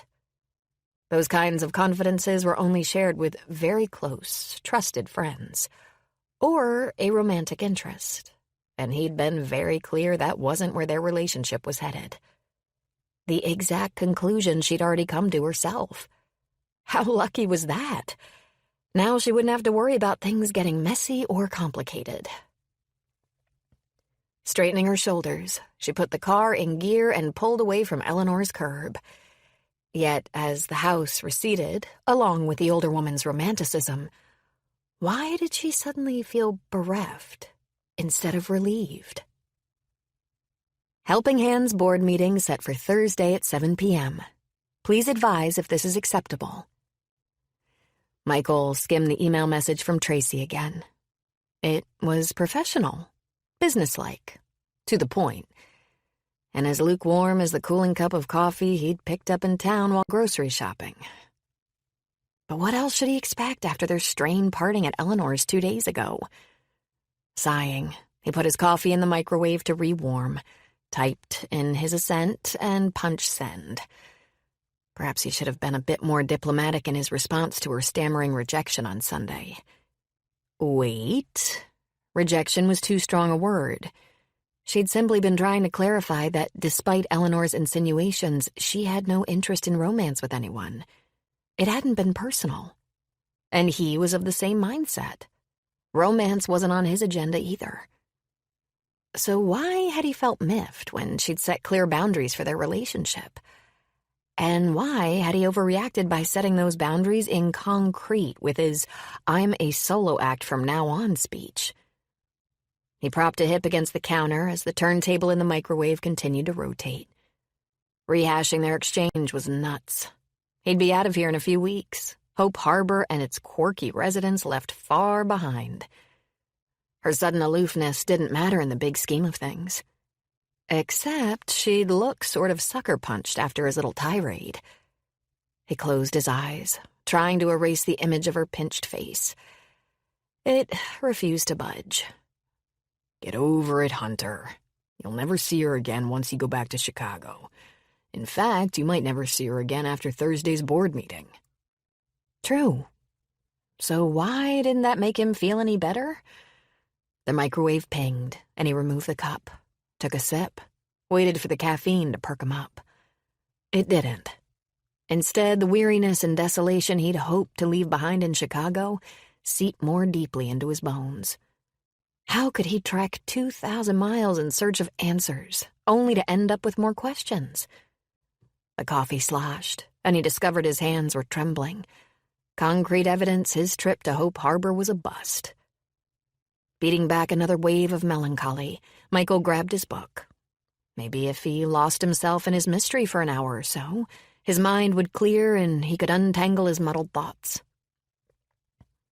Book in one hand, coffee in the other, he shouldered through the back door and started across the lawn. Halfway to the patio, he stopped. When had that second chair been added to the table? He frowned. It hadn't been there yesterday when he'd come out to read for an hour. And it hadn't been there this morning when he'd left for his walk on the beach. He was certain of it. Could Anna be expecting company? No, that didn't fit with the image he and everyone else in Hope Harbor had of her. But what else could it mean? No matter. She told him he could use the patio. Why not claim one of the chairs until he was asked to vacate? Less than 5 minutes later, just as he was beginning to escape into the sinister world of espionage and an epic world-threatening plot, the sliding door rumbled open behind him. So much for his reprieve from reality. Stifling his disappointment, he closed the book, picked up his coffee, and turned. Anna approached with a plate of what appeared to be brownies, a mug, and a handful of napkins. No need to get up. He hesitated, halfway out of his chair. Are you certain? I don't want to infringe on your privacy. I have plenty of privacy in there. She tipped her head toward the house as she set the plate on the table and placed the napkins beside it, keeping her face averted as she fussed with them. I thought I might sit out here a while, if you don't mind. We could share some of my marble brownies. She was asking him to sit with her? Reciprocating the invitation he'd given her a few days ago? Amazing. He sank back into his chair, trying to hide his astonishment. I'd like that. With a dip of her chin, she claimed the second chair. Help yourself. He took a brownie and bit into it while she picked up one for herself. These are great. He tried to identify the subtle yet distinctive taste tickling his tongue. Failed. Thank you. I've had the recipe for years. It's one of the few I make from the old days. John was very fond of them, and they were always a hit at the church potluck suppers, along with my scalloped potatoes. They have a unique flavor. Michael inspected what was left of his brownie. It tastes like almonds, but the nuts look like pecans or walnuts. They're walnuts. The flavor is amaretto. Amaretto? Who'd have guessed his straight-laced landlady kept liquor in the house, let alone used it in cooking? The brownies are spiked. Don't worry, they won't make you tipsy. A wry thread wove through her words. There are just 2 tablespoons in the whole pan. Inebriation is only a problem for the cook if she decides to take a few nips while she bakes, which I never do. Michael squinted at her. Was that a touch of humor in her eyes? Could be. I don't care what's in them. They're the best brownies I ever ate. May I? He gestured toward the plate as he finished off his first square. That's why I brought them out. They chewed in silence as Michael tried to think of conversational topics that might engage the woman, draw her out. But she saved him the trouble. So tell me what you've been doing with yourself since you arrived in Hope Harbor. No nonsense Anna wanted to chit-chat. This day was full of surprises. Following her lead, he gave her a rundown on his activities. His visit to the cranberry farm, his work with Helping Hands, daily walks on the beach, his frequent stops at Charlie's. You've done a lot in less than 2 weeks. More than I expected, to be honest. Yes. She gave him an appraising scan. I was under the impression you wanted privacy and downtime. I did. He took a sip of his coffee. It's odd how life rarely turns out the way we plan, isn't it? I tend to grumble about the unexpected twists and turns, but my wife always called it divine providence. So did my George. She broke off a piece of her brownie. Strange you'd bring up that subject. I had a similar discussion the other day with both Reverend Baker and Charlie. She pressed her fingers against a few loose crumbs on the table and deposited them in a neat pile on her napkin. By the way, Charlie thinks we were meant to be friends. Michael mulled that over as he finished his second brownie. He could be right. Charlie strikes me as a very perceptive soul. In fact, he gave me a Bible citation the day I arrived, though how he knew I needed those words is a mystery. Another one in a growing list, but he kept that to himself. What was it? It was from Job. He set down his coffee, pulled the verse up on his phone and handed it over. She read it in silence, scrolled through it again, held the phone out to him. I'm not familiar with that passage, but I'd like to think it's true. I would too. And I guess as long as people are alive, a new beginning is always possible. Only death can rob you of that opportunity. His voice choked, and he wrapped his fingers around his mug as he stared into the dark depths. A moment later, a hand with arthritic knuckles touched his forearm. I'm not a churchgoer anymore, Michael. God and I aren't on the best of terms. Anna used the gentle tone she reserved for her rescued animals. But I'm beginning to believe he brought you into my life for a reason. And that good will come of it for both of us. With a pat on his shoulder, she stood. I'll leave you to your book now. Take the rest of the brownies back to the annex. And I want you to know that even though I haven't prayed in a long while, I'll be asking God to help you find whatever you're seeking in Hope Harbor. He remained where he was while she walked back to the house, struggling to process this strange turn of events. Anna Williams, The antisocial widow who spoke to as few people as possible and isolated herself from both God and the community, was going to pray for him.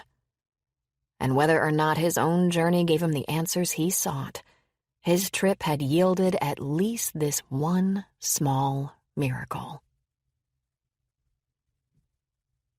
"I think she's dead, Tracy."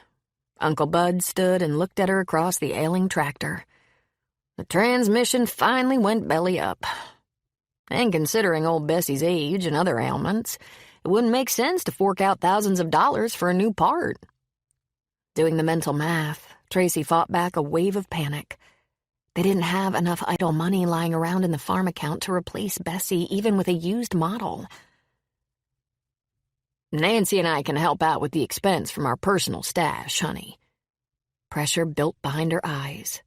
That was so like her uncle, always putting the farm first and his own needs last. The man didn't have a selfish bone in his body. "I don't want you to raid your retirement fund. That magic 65 you've been targeting isn't far down the road." Tracy tried to remain calm, but a quiver ran through her voice. "So I work an extra year or two. No big deal. Truth be told, I'm not certain retirement is all it's cracked up to be. Besides, I'm not keen on leaving you saddled with this place by yourself. It's too much for one person." Hard to argue with that, and there wasn't much budget to hire any part-time help either. Make that no budget after this catastrophe. But it wasn't fair to ask Uncle Bud to lengthen his work life either. He deserved some carefree years for the fishing and travel he'd always backburnered, not to mention for his new wife. "If we can get this place on its feet, I'll be able to manage with some seasonal help, and that's my top priority. I want you to have your retirement." She nudged the recalcitrant tractor with her toe. "As for old Bessie, I guess we can't complain too much. She served us well far beyond her normal life expectancy, thanks to your magic touch with all things mechanical. But I was hoping we could get through the season, buy ourselves a few months to come up with an idea that would bail us out." "How much do we have in the farm account?" She gave him the paltry total. "I also have some second quarter billings out. That money should be coming in over the next couple of weeks. If we pool all our resources, we can survive this. And I did round up a new customer. That will help down the road, but this will wipe out our current reserves. If any other unexpected expense comes up," she rubbed her temple, where a dull ache was beginning to throb. "Let's not look for trouble, okay?" Uncle Bud circled the tractor and put his arm around her, his grip strong and steady and comforting as always. "We said we'd leave things in God's hands this year. I vote we stick with that plan." He doesn't seem to be helping us out much at the moment. "Second-guessing the big man, huh?" He gave her a reassuring squeeze. "Don't you sometimes wonder why bad things happen?" She searched his kindly, weathered eyes. The crinkles at the corners due as much to his ready smile as to life in the fields. "Of course. I'm human. But at the end of the day, I give it back to God. Trying to understand his ways is an exercise in futility. All we can do is our best, and then trust that whatever happens, he's present and in charge." That had been her philosophy too, once upon a time, before tragedy and grief and guilt had undermined her confidence in the Almighty. She leaned into him, finding comfort in his solid, lean strength. "Well, let's get the current crisis taken care of and pray the rest of the season is smooth sailing." "Amen to that." Uncle Bud gave her shoulder a final squeeze and moved over to his workbench. "Since Bessie's out of commission, you want to spot spray weeds? I could join you as soon as I unclog a couple of sprinkler heads. We'll have to water tomorrow if it doesn't rain." "Sure." She grabbed her work gloves and walked over to the shelf holding their 2 5-gallon backpack sprayers. "I'll make some calls to our neighbors tonight and see if anyone has an older model tractor they're willing to sell. If that doesn't pan out, I'll do some digging online." "I bet we'll find one nearby, with the economy what it is, and more farms going belly up every day." He started to turn away. Stopped. "Almost forgot. Nancy wanted me to ask you to dinner tomorrow night." Tell her thanks, but we have a special board meeting for Helping Hands. I'll barely have a chance to squeeze in a quick shower after we finish here. "What's up?" She pulled one of the sprayers off the shelf. Michael Hunter's going to come by for some discussion before he prepares his final report. He had a number of questions I couldn't answer. Uncle Bud stopped fiddling with whatever had occupied him on the workbench and gave her his full attention. "So you've talked to him since that day he came by here?" She busied herself with the herbicide prep. Once. Most of our communication has been by email and very businesslike. No need to tell him they'd shared an impromptu taco dinner in her cottage. "He might be worth getting to know better. Sounds like a nice man." Forget it, Uncle Bud. He made it very clear he has no interest in romance. "Is that right?" He folded his arms and propped a hip against the workbench. "Seems to me like you two must have talked about a lot more than business." She'd walked head first into that one. Backpedal, Tracy. Feigning nonchalance, she lifted one shoulder. He mentioned his wife, whom he still loves very much. End of story. She slipped her arms through the straps on the backpack, shrugged it into place, and walked toward the door. "I loved your aunt very much, too. But meeting Nancy made me realize that sometimes God offers us unexpected second chances." Her step slowed. At the doorway, she paused and pivoted slowly back. I think it's possible to move on from grief. Guilt is a different story. It never goes away. Her words hitched, and she swallowed. She'd never admitted that to anyone, but based on the compassion that softened her uncle's eyes, he already knew about the burden weighing her down. "It can, if it's misplaced." Mine isn't. "Maybe it would help if you—" I need to get busy, or I'll be at this till dark. She might have finally admitted her feelings of guilt, but she wasn't ready for discussion, or platitudes, or advice. I'll see you later. He let her go without another word. Once in the fresh air, she blinked to clear her vision and hurried toward the tranquil fields that had always offered her solace, focusing on the somnolent drone of the bees, the cheery call of the chickadees, the faint echo of Shep and Ziggy's distant playful barks. All the normal, everyday sounds that never failed to calm and comfort her. Yet today she couldn't shake the nervous energy coursing through her. Why, oh why had she spoken of her feelings to Uncle Bud and opened that whole can of worms? Keeping them inside was best, had always been best. Now her uncle would take her side and reassure her she wasn't at fault, and it would be so very easy to accept that, to let him convince her she was blameless. But she knew better, as did God, and no amount of talking would change that. Even if a certain Chicago nonprofit executive made her wish it could. Chapter 9. Stupid, stupid, stupid. Swallowing past her disgust, Anna glared across the kitchen floor at Thumper, as Michael had dubbed him, who was regarding her at eye level from several feet away. "This is all your fault, you know," he responded, with a twitch of his whiskers, almost like he was holding in a laugh. "And it's not funny." But neither was the accident her furry friend's fault. She should never have lunged for him when he'd attempted a second escape. In fact, she should have released him days ago. He was more than ready to fend for himself. Now look at the pickle she was in. Flat on her back on the floor, her shoulders screaming in pain with every breath she stingily metered out. A bone must be broken. Beads of sweat broke out on her forehead, and her heart began to hammer. She needed help. Fast. Trying to keep her body as still as possible, she slowly turned her head and scanned the kitchen for her cell phone. It wasn't on the counter. Next to her purse. In the charger. There! It was on the cafe table. 10 feet away and out of reach. Thumper hopped over, close enough for her fingers to brush his soft fur. He must sense there was no chance she'd snatch him up and relegate him back to his cage. Had he come to offer comfort? She stroked his haunch. He was a friendly little guy, companionable. Too bad he couldn't retrieve the phone for her. And too bad she couldn't just stay where she was, wait for someone to come home and find her.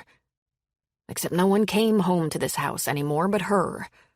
Nor did anyone call, other than charities soliciting donations and mechanical voices promising to reduce her credit card debt. Father Murphy and Reverend Baker would notice if she didn't show up to cook, and after a few days Charlie would wonder why she wasn't stopping by for tacos. But she couldn't wait for one of them to realize there was a problem. She had to summon help herself. Focusing on the cell, she assessed the situation. At least the phone was on the edge of the table.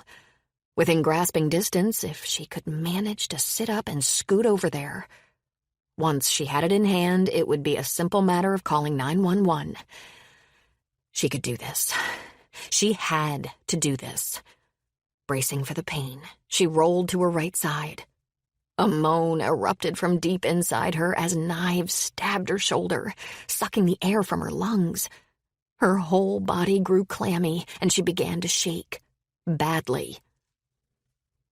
This wasn't going to work. She'd never make it to the table before she passed out. But what other choice did she have? A tear trickled out of the corner of her eye, and she swiped it away with trembling fingers. It was her own fault no one cared about her. Hadn't she made it clear for years she was self-sufficient? Didn't need anyone? Wanted to be left alone? Well, she was alone now. That isn't true. I am with you always. She stopped breathing. Why had that promise from Scripture echoed in her mind? Was the comforting reminder coming from God? No, not much chance of that. Why would he talk to a stiff-necked woman who had snubbed him for almost 2 decades?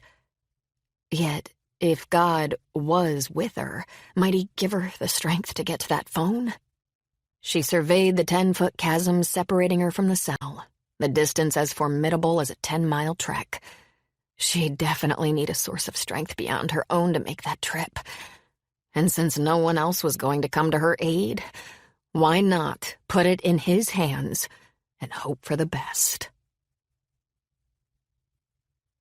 Michael, on behalf of myself, Father Kevin, and the entire board, thank you again for spending the past hour and a half with us, for all the analysis you've already done, and for the recommendations you'll be putting together. You've been the answer to our prayers. As Reverend Baker wrapped up the meeting and the board members applauded, Michael's neck warmed. I haven't done that much. Besides, based on everything I've learned, you may not be too happy with my suggestions.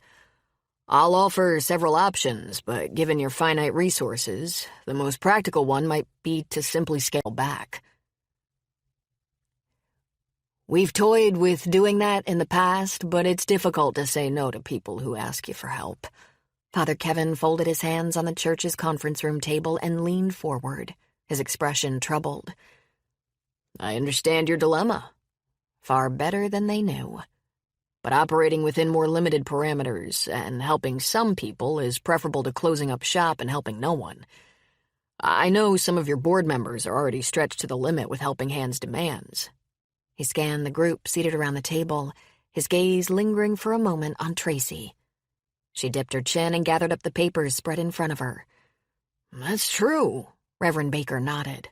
And it may be easier to make that kind of hard decision if the recommendation comes from a seasoned nonprofit professional like you. He stood and indicated a table to the side where several cakes and beverages were displayed. I hope you'll have a few minutes to enjoy some hospitality and give our members a chance to thank you personally. I'd be happy to. Michael rose too. As the meeting broke up and several people came over to chat with him, the minister put his phone to his ear and withdrew slightly from the group. By the time he'd been plied with cake and coffee, The cleric was ending the call and motioning to Father Kevin and Tracy. While Michael continued to converse with the other board members, he kept an eye on the trio in the corner. From their frowns and serious discussion, he had a feeling another helping hands case had been dropped in their laps. So much for trying to wrangle a few words with Tracy. Perhaps that was best, though. What would he say? He'd taken personal discussions off the table during their last conversation at Eleanor's, and his business with helping hands was concluding. There was no other reason for a one-on-one chat. Except he liked being around her. That was the truth, no matter how guilt-inducing and dangerous it was. And he hadn't a clue how to deal with it. He ran out of cake and conversation with the board before the two clergymen and Tracy wrapped up. And with no further excuse to linger, he deposited his disposable cup and empty plate in the trash, retrieved his helping hands file and notepad from the table, and exited the meeting room. Mist had moved in since he'd arrived, and he turned up the collar of his coat as he stepped outside. His decision to drive tonight instead of walk had been a smart one. After setting the meeting material on the seat beside him, he started the engine, put the car in gear, and, squinting, he peered through the windshield. Was that bike leaning against the side of the church Tracy's? He gave it a more thorough inspection. It looked like the Schwinn she'd been riding the day of the accident.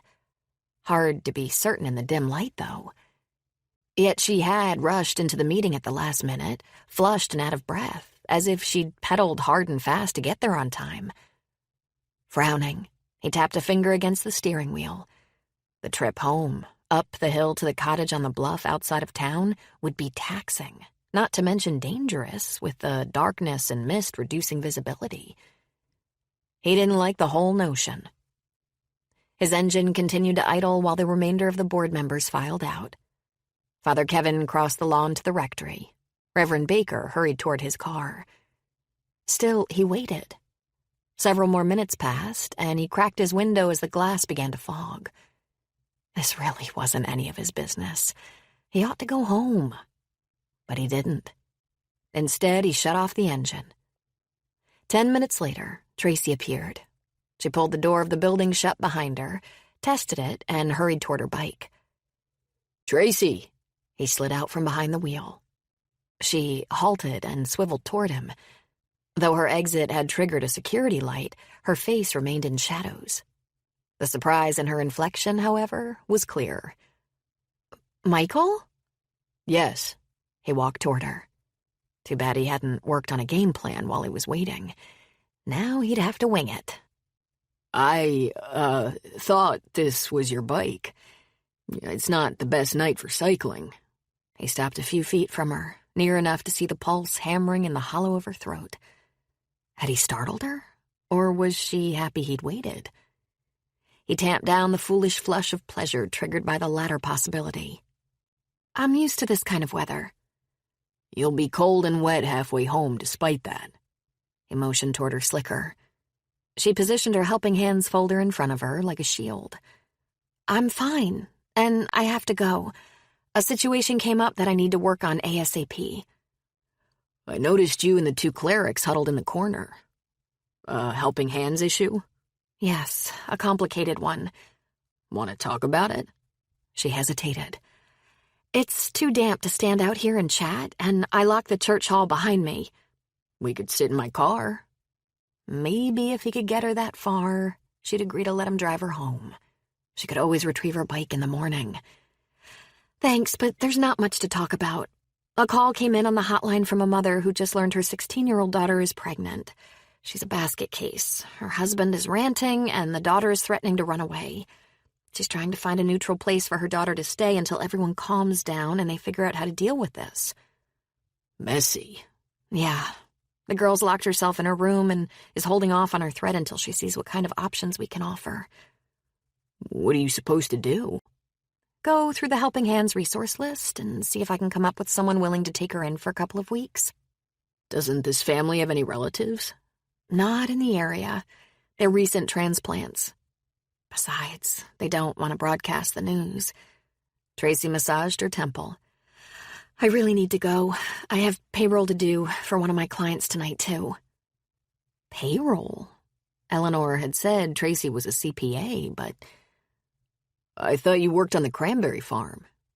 accounting is a side job. It helps pay the bills. The mist grew heavier and she edged away. Thanks again for the offer of a ride. The board will look forward to getting your recommendations. With a lift of her hand, she hurried toward the bike, stowed her files in a saddlebag, and took off down the street. Within seconds, her headlamp disappeared in the mist. So much for his powers of persuasion. A raindrop bounced off his nose, compelling him to pick up his pace as he returned to his car. If this soup morphed into a downpour, she'd be soaked to the skin within minutes, slicker or no slicker. Fortunately, the rain remained light during his short drive back to Anna's. And Tracy didn't have all that far to go, less than a mile. If she pedaled hard, she might beat the... He hit the brakes as he swung onto Anna's street and flashing lights strobed across his windshield. Despite the heavy mist, he could pick out a police car and an ambulance. Both were parked in front of Anna's house. Stomach clenching, he sped down the street, whipped into the driveway, and jogged toward the open front door, just in time to meet two EMTs trundling out a stretcher. Anna, her face gray and scored with new lines, was lying on it. What happened? He addressed his question to the EMT in the lead. Are you a relative? No, he's my guest. Anna glared at the man. I already told you I don't have any relatives. My body may be hurt, but my mind's working fine. The EMT grinned. The morphine must be kicking in. So what happened? Michael tried again. Anna transferred her attention to him. I fell and hurt my shoulder. Where are they taking you? Coos Bay. This from the EMT in the rear as he passed. He fell in beside the stretcher next to Anna. Do you want me to call anyone? We already asked that. The lead EMT threw that over his shoulder as they approached the ambulance. No, there's no one to call. Her voice was more subdued now. Are you sure? He touched her ice-cold hand. Her eyelids flickered closed and she swallowed. Yes. We need to load her up, buddy. He hesitated. A trip to Coos Bay wasn't in his plans for 9:30 on this Thursday night. But who else did Anna have? I'll follow you. Michael, no, too much trouble. Her words faded as she disappeared into the ambulance. Give me the hospital information. Michael filed it away in his memory as one of the EMTs reeled it off and shut the door. A few moments later, the vehicle rolled down the street toward 101. If you want to take off, I'll lock the place up. A police officer emerged from the shadows, radio in hand. Thanks. I'd appreciate that. Michael returned to his car, tapped the name of the hospital into his GPS, and tried to psych himself up for a slow drive north through swirling mist on a winding road. He couldn't muster much enthusiasm. Hands gripping the wheel, he hesitated. Anna had told him not to follow her, and he'd much prefer to spend what was left of his evening with a cup of coffee, one of her amaretto brownies, and the novel he couldn't seem to make much headway on.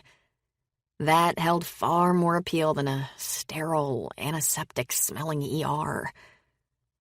Yet she had no one else, or no one she was willing to contact. And she'd reached out to him, offered to pray on his behalf. He had to go. Sighing, he pressed on the gas and pointed the car toward the highway. How in the world had he managed to get himself so enmeshed in this small community in a mere 2 weeks anyway? It didn't make sense. But once Anna was safely home, once he handed over his recommendations for helping hands, he was going to focus on his reason for coming to Hope Harbor in the first place. He'd spend time alone, walk the beach more, think, plan, perhaps even pray a little himself. This trip was about evaluating his life and discerning his future, and there would be no more detours. It might not be easy to forget about Anna and her estranged son, the problem-plagued Helping Hands organization, or a cranberry farmer who right now was getting ready to burn the midnight oil as she struggled to help a family in crisis while juggling 2 jobs. But he was going to give it his best shot. The last thing he needed in his life was more complications. As the rain intensified, reducing visibility further, he increased the speed of the wipers. A mileage sign for Coos Bay was caught in his headlights for an instant as he passed, then receded into the blackness behind him. Funny. 2 weeks ago, desperate to stay in Hope Harbor, he'd turned down a perfectly nice hotel in Coos Bay.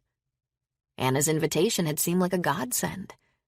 Now, he wasn't so sure.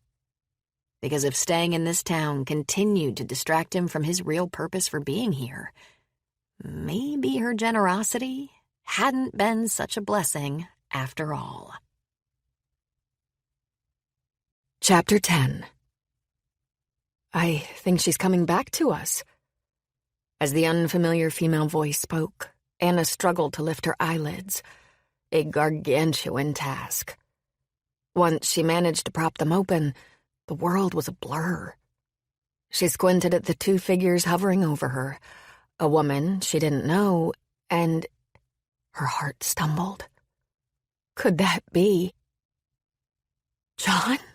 She reached toward him. He took her hand in a warm clasp. No, Anna. It's Michael, your tenant. Michael, of course. John hadn't been part of her life for a very long time. Swallowing, she blinked away the fuzziness and gave her surroundings a once-over. Was this a hospital? Yes. The memories flooded back. The fall in her kitchen, the excruciating pain in her shoulder as she'd scooted inch by painful inch over to the table and called 911. The ambulance ride in a haze, the prick of an IV needle. Blessed relief. Then nothing, until now. She glanced down at her left arm, which was supported by a pillow and captured in a sling, but it wasn't in a cast. That was a positive sign, wasn't it? I didn't break it. She tipped her head toward the injured appendage. No, you dislocated your shoulder. The scrub-attired nurse finished fiddling with the IV and walked toward the door. I'll let the doctor know you're awake. She'll want to talk with you before she signs the release order. Release order? What sweet, sweet words. Anna closed her eyes. She could go home to her house and her critters and her normal life. Thank you, God, for this blessing and for giving me the strength I needed to get to the phone. The silent words came unbidden, but they were deserved. It was only right to give credit where it was due. No way would she have been able to drag herself across the room through the agonizing pain without divine intervention. How are you feeling? She raised her eyelids as Michael took the nurse's place beside the bed, scrutinizing him. He looked exhausted, and he needed a shave. Why did you come? I told you not to. Her response came out sharper than she intended. He lifted one shoulder, his demeanor still friendly despite her rudeness. I figured you'd need a ride home if they let you leave, and it would be a long taxi trip to Hope Harbor. A pang of shame washed over her. This man owed her nothing, yet he'd gone out of his way to be a good Samaritan. At the very least, he deserved a heartfelt thank you, and an apology for her bad temper. I'm sorry. The words came out stiff, like a window that hadn't been raised in years and had to be forced open, protesting loudly all the way. That wasn't very gracious of me. I appreciate your kindness. What time is it? He lifted his arm and twisted his wrist. 7:30. She frowned up at him. How can that be? I didn't call 911 until close to 9. 7:30 a.m. She blinked. I've been here all night? Yeah. The ER had a busy evening. A car accident on 101 in the fog, with multiple injuries far more serious than yours. You got bumped down in the queue once they evaluated your damage. But they kept your IV loaded with pain meds until they could take care of the dislocation. His explanation registered at some peripheral level, but she was too busy grappling with the implication to pay much attention. Michael had kept vigil in this hospital all night. For her. Her vision misted, and she groped for his hand. "You must be dead on your feet." His tired smile as he gave her a gentle squeeze was more telling than his evasive response. "I've put in longer nights with my job on occasion. I can catch up on sleep once we get you home." The door opened again, and a woman in a white coat swept in carrying a clipboard. "Mrs. Williams, I'm Dr. Stevens. How does the shoulder feel?" "Much better than last night." "I'm not surprised. Dislocations can be very painful. But in general, once we get the ball back into the socket, the severe pain diminishes almost at once. Not to get too technical, but you had what we call an anterior dislocation. It's a common injury in falls, especially when you try to break the fall by stretching out your hand. Is that what happened?" "Yes." "Well, the good news is you don't have any apparent soft tissue damage. The ligaments, tendons, and muscles all appear to be fine. As a result, you should see fairly rapid improvement." "How rapid?" "I'd estimate 3 to 4 weeks in the sling." "That long?" How was she supposed to drive and cook for her clergy clients and keep up the house and her animals one-handed? "You don't want to rush back into full use too soon. If you do, you could injure the shoulder joint or even dislocate it again." Anna bunched the sheet in her hand. "But I have obligations. And what about simple things like cooking meals and getting dressed and—" Her voice trailed off as a wave of panic washed over her. "Is there anyone you can call on for short-term help?" "No." The doctor flipped through the papers on the clipboard. "Then you may want to retain the services of a home health aide for the first couple of weeks. We can give you some information on providers." She signed the top paper and handed the clipboard to the nurse behind her. "Any questions?"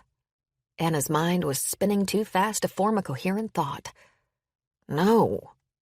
"I'd suggest you see your primary care doctor in the next few days. He or she can recommend a physical therapist. Once the pain and any swelling diminish, shoulder exercises will help you regain muscle strength.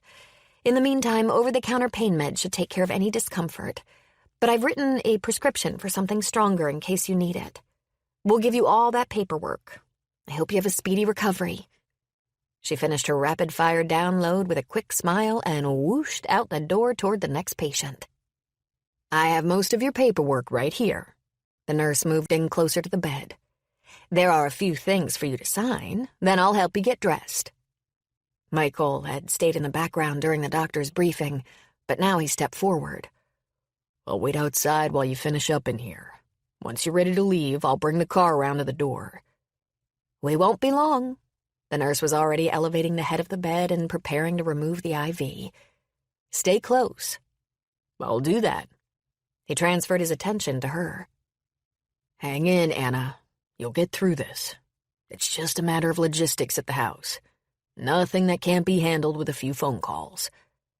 She locked gazes with him, this man who somehow seemed able to see into her heart and grasp her worry. Who was doing what a son should do in an emergency. What her son would have done if she hadn't been so stubborn. But Michael was a fine substitute in her moment of need. Another blessing she didn't deserve. She swiped a hand across her eyes and managed to choke out a thank you. Michael winked and slipped out the door. Once he left, she signed paper after paper, trying to process everything the nurse was telling her. But her mind kept drifting to the logistics Michael had referenced. She supposed she'd have to consider some home health care. But strangers in her house? A shudder rippled through her. Perhaps there was some other solution. However, as the nurse began to help her dress and the difficulty of that simple task, even with another pair of hands, began to register, Anna faced the truth. Like it or not, she was going to need some assistance.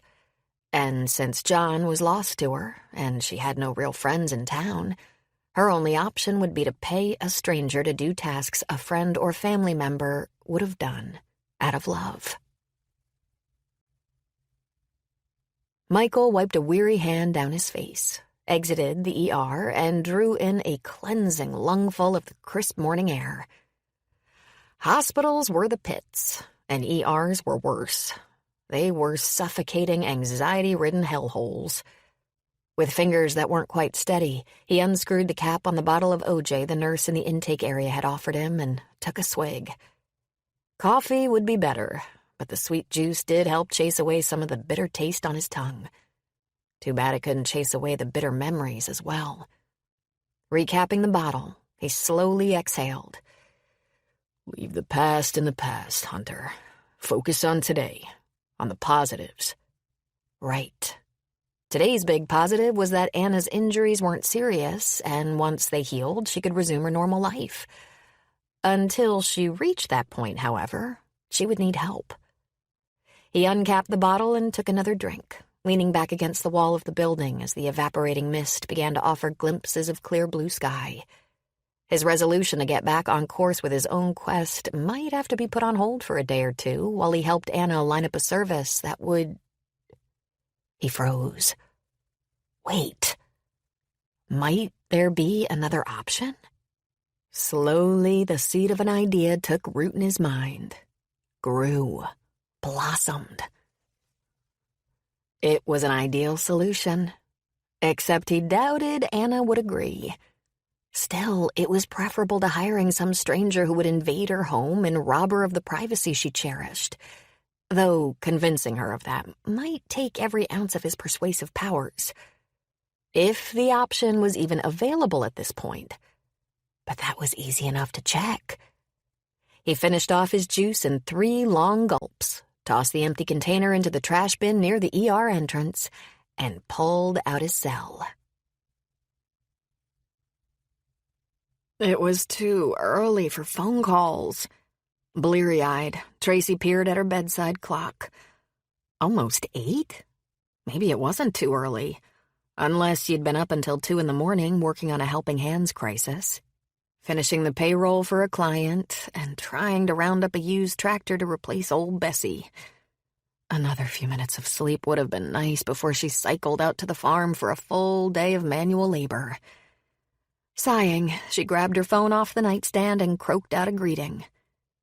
Tracy? At the familiar baritone voice, the fog vanished from her mind. Michael? Yes. You sound a little hoarse. He paused. I'm sorry. Did I wake you? I was getting up anyway. I had kind of a late night. She swung her feet to the floor and stood.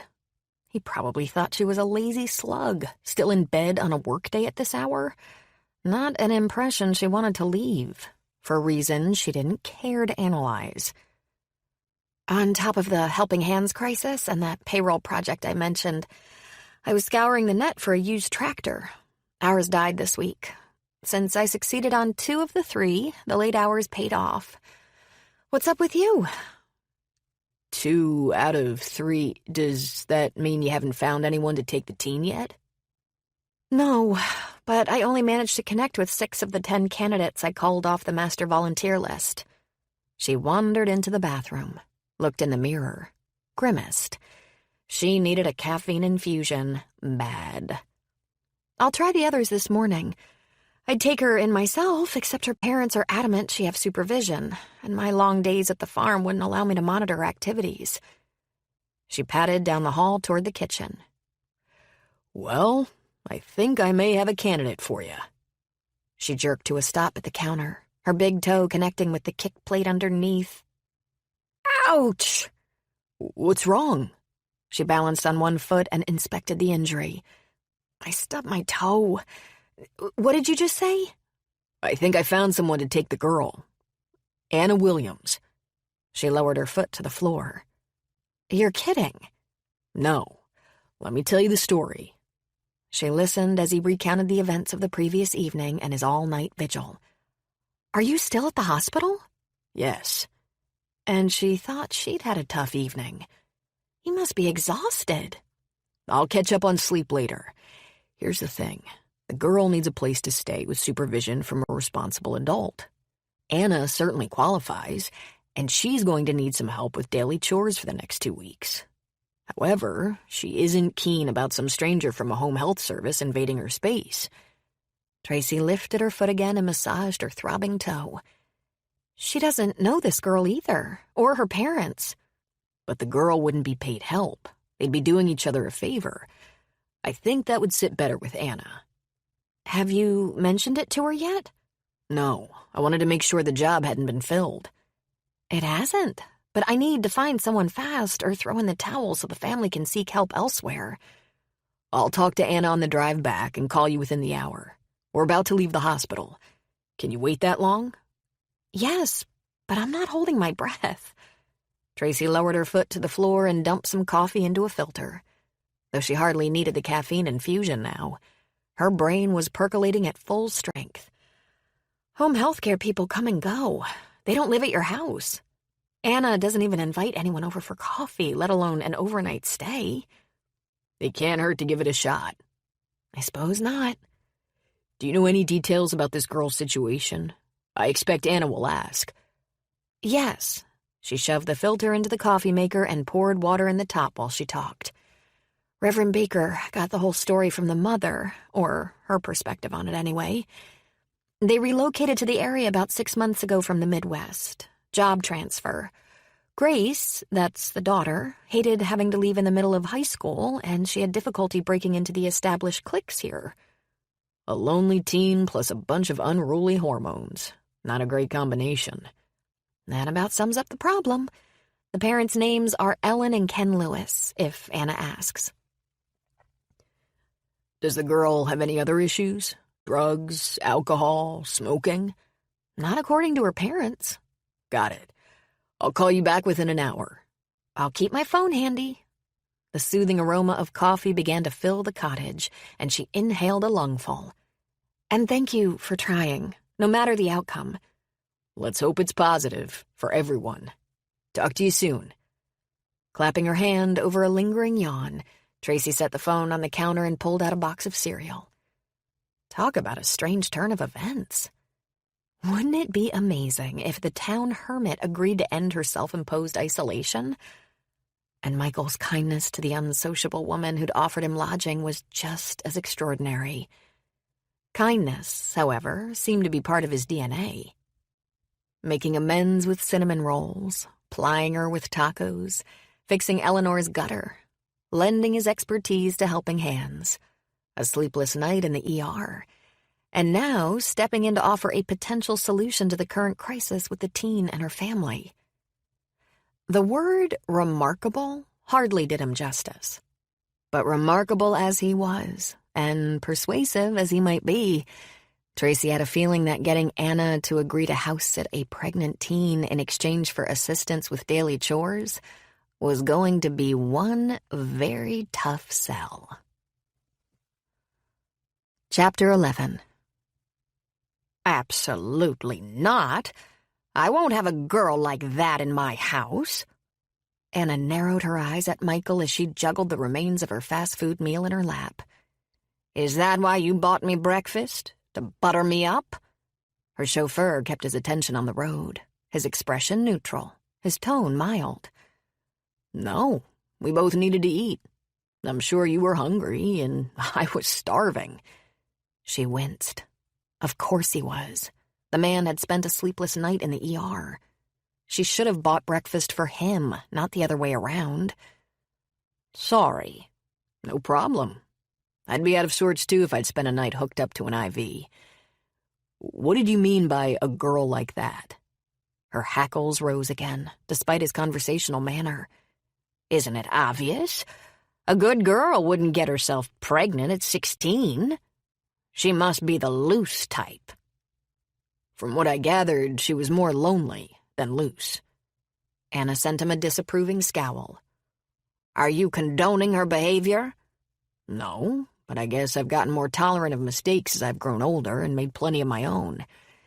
It seems to me it's better to treat people in the midst of a crisis with compassion than censure or criticism. I try to leave judgment in God's hands these days. She looked out the window, one shoulder stiff, the other aching as the sting of his words echoed in her heart. Not that they'd been directed at her past, of course. Michael didn't know her history. No one in Hope Harbor did. Yet what he'd just said, It was the sort of comment George might have made if he'd been on hand when she and John reached their moment of crisis. And it was the sort of comment this family needed to hear. But Michael was a far better candidate to share such a message than she was. She leaned back against the headrest and closed her eyes. Nothing but the lulling hum of tires on asphalt broke the silence as 1 mile passed. 2. 3. She peeked at him. Was he waiting for her to say more? To capitulate, perhaps? Well, let him wait. She wasn't budging on this. The last thing she needed in her home was a pregnant teen with questionable morals. What if the girl tried to sneak her boyfriend into the house in the middle of the night? A stunt like that would put her smack in the middle of this mess, and she was through with messes. Had been for almost 2 decades. Walking a wide circle around trouble was a far safer route to follow. Anna, Michael's gentle voice broke the silence at last. this is an ideal solution. You need help for a couple of weeks, preferably of the live-in variety. If this girl is willing to abide by the rules you and her parents set, wouldn't it be better to have her in your house than a variety of strangers who come and go every day? He wasn't giving up. Well, neither was she. There's no place for her to sleep. She kept her focus on the road ahead, chin elevated, back ramrod straight. George turned the 3rd bedroom into an office. What about the 2nd bedroom? It's John's. Could she use it? No. He didn't press that point. Smart man. Is there a sleeper sofa? She fidgeted, the empty food wrapper in her lap crinkling in protest as she balled it in her fist. Yes, but it's not very comfortable or private. I don't think this girl cares. She just wants to be away from her parents until everyone's emotions simmer down. And it would be better for her than living on the street as a runaway. Anna frowned. Would the girl really run away? Or was that an idle threat? The stories she'd read in the paper about runaways were chilling. If this Grace did happen to be basically a good girl who'd made one big mistake, she wouldn't be sweet and innocent for long if she ended up on the street. But why was that her problem? She squeezed the crumpled wrapper tighter until her fingers began to ache. What does the baby's father have to say about all this? He and his family should assume some responsibility for the girl. It takes 2 to tango, after all. No doubt there's fault on both sides. She hasn't identified him yet. She's afraid her father might punch out the kid, or the kid's dad. Anna sniffed. Hard to blame him if he did. Maybe not, but it wouldn't solve anything. Don't you think there are more productive solutions? She cradled her arm against her body, trying to keep her shoulder as stationary as possible in the moving car. Like what? The teens were both underage, far too young for marriage. Nor were they old enough to raise a baby. They were practically children themselves. I don't know. I suppose they could discuss the situation with the boy's parents. In fact, all 6 of them could talk this thing out and come up with a plan everyone can live with. A reasonable suggestion. Still, it doesn't solve the problem at hand. True. Another mile of silence passed while she stared out the window, blind to the scenery as she tried to find ways to punch more holes in Michael's proposal. At last, he spoke again, his tone measured and without a trace of censure. It's your decision. But this family needs help, Anna. If this thing gets out of control, it could cause fractures that will never heal. Like the ones in your own family, she thought to herself. He didn't have to say the words for the parallel to come through loud and clear. And whether or not he knew it, it was the most effective argument he could have used. It might be too late to salvage her relationship with her son, but this family hadn't yet crossed the point of no return. Hard as she tried to cling to her objections, they began to crumble. Besides, there were practical reasons to think about the arrangement he'd suggested, as he'd noted, and, in the end, the girl and her family might not go for it anyway. She loosened her grip on the crumpled paper and let the wadded ball drop into her lap. I would only consider your idea after meeting with the family. Could that be arranged? It was faint, but she picked up his soft exhale. I'll talk to Tracy. She's coordinating this hot potato. I think your request is very reasonable. He cast her a warm smile. You won't regret this, Anna. She didn't respond. But as the miles flew by and Hope Harbor grew closer, as doubt began to peck away at her decision, she hoped he was right. You're kidding! Tracy rested a hand on the half-filled fiberglass tub of fertilizer in the equipment shed. How did you manage to convince her? I could attribute it to charm, but I think practicality had a lot to do with her decision. However, she wants to meet the family before she commits. I can set that up. When would be a convenient time? The sooner the better, for both parties' sakes. Fortunately, Anna's right-handed, but it was apparent in the few minutes I spent with her in her house after we got back that she's not going to be able to do a lot of everyday tasks by herself. I'll ask Reverend Baker to arrange a meeting. He's done some additional checking on the family through the references they provided. They appear to be solid. He also knows Anna, so I'm confident he'll give her a fine recommendation. Oh, I hope this works out. I do too. I'll let Anna know the Reverend will be in touch. And then I'm gonna crash. Sounds like a plan. And Michael, thank you again for stepping in on this. I was worried we'd have to turn this family down. My last 4 prospects were iffy. Glad to help. A yawn came over the line. Sorry. Get some sleep. I'll give you an update later. She ended the call, started to dial Reverend Baker's number, and discovered Uncle Bud watching her from the doorway. For a man and a woman who have no interest in each other, you two talk an awful lot. She pressed the end button again. Her call could wait a few minutes. Good morning to you, too. She shoved the phone in the pocket of her jeans and began filling the fertilizer tub on the spreader again, trying for nonchalance. And for your information, that was a business call. A situation with helping hands. Uh-huh. He entered the shed and trudged over to the fungicide sprayer, resting a hand on the homemade machine he'd crafted a dozen years ago. Sounded pretty friendly to me, his voice rasped. Tracy looked over her shoulder. You okay? Yep. He fiddled with the sprayer, angling away from her. She went back to work, bracing for his next comment or question about Michael. It never came. Maintaining an air of busyness, she cast a surreptitious peek his way, watching as he went about the fungicide prep. Usually Uncle Bud's actions were quick and precise and efficient. Today he was slow and stiff, moving as if he hurt. She squinted at him. Was he a bit flushed, too? And where was the mischievous sparkle in his eyes that always accompanied his teasing comments? He started to cough, the hacking sound coming from deep within his lungs. And he kept coughing. Stomach nodding, Tracy crossed to him. Up close, he appeared even worse. His cheeks were sunken, and the hand she placed against his forehead came away hot. Too hot. You're sick. I'll be fine. Uncle Bud. She grabbed his arm to keep him from walking away. You have a fever. A degree or 2. It'll pass. Another fit of coughing slammed through him, and he sagged against the sprayer. Okay, enough of this I'll muscle through stuff. You have a fever of more than 1 or 2 degrees. You're coughing.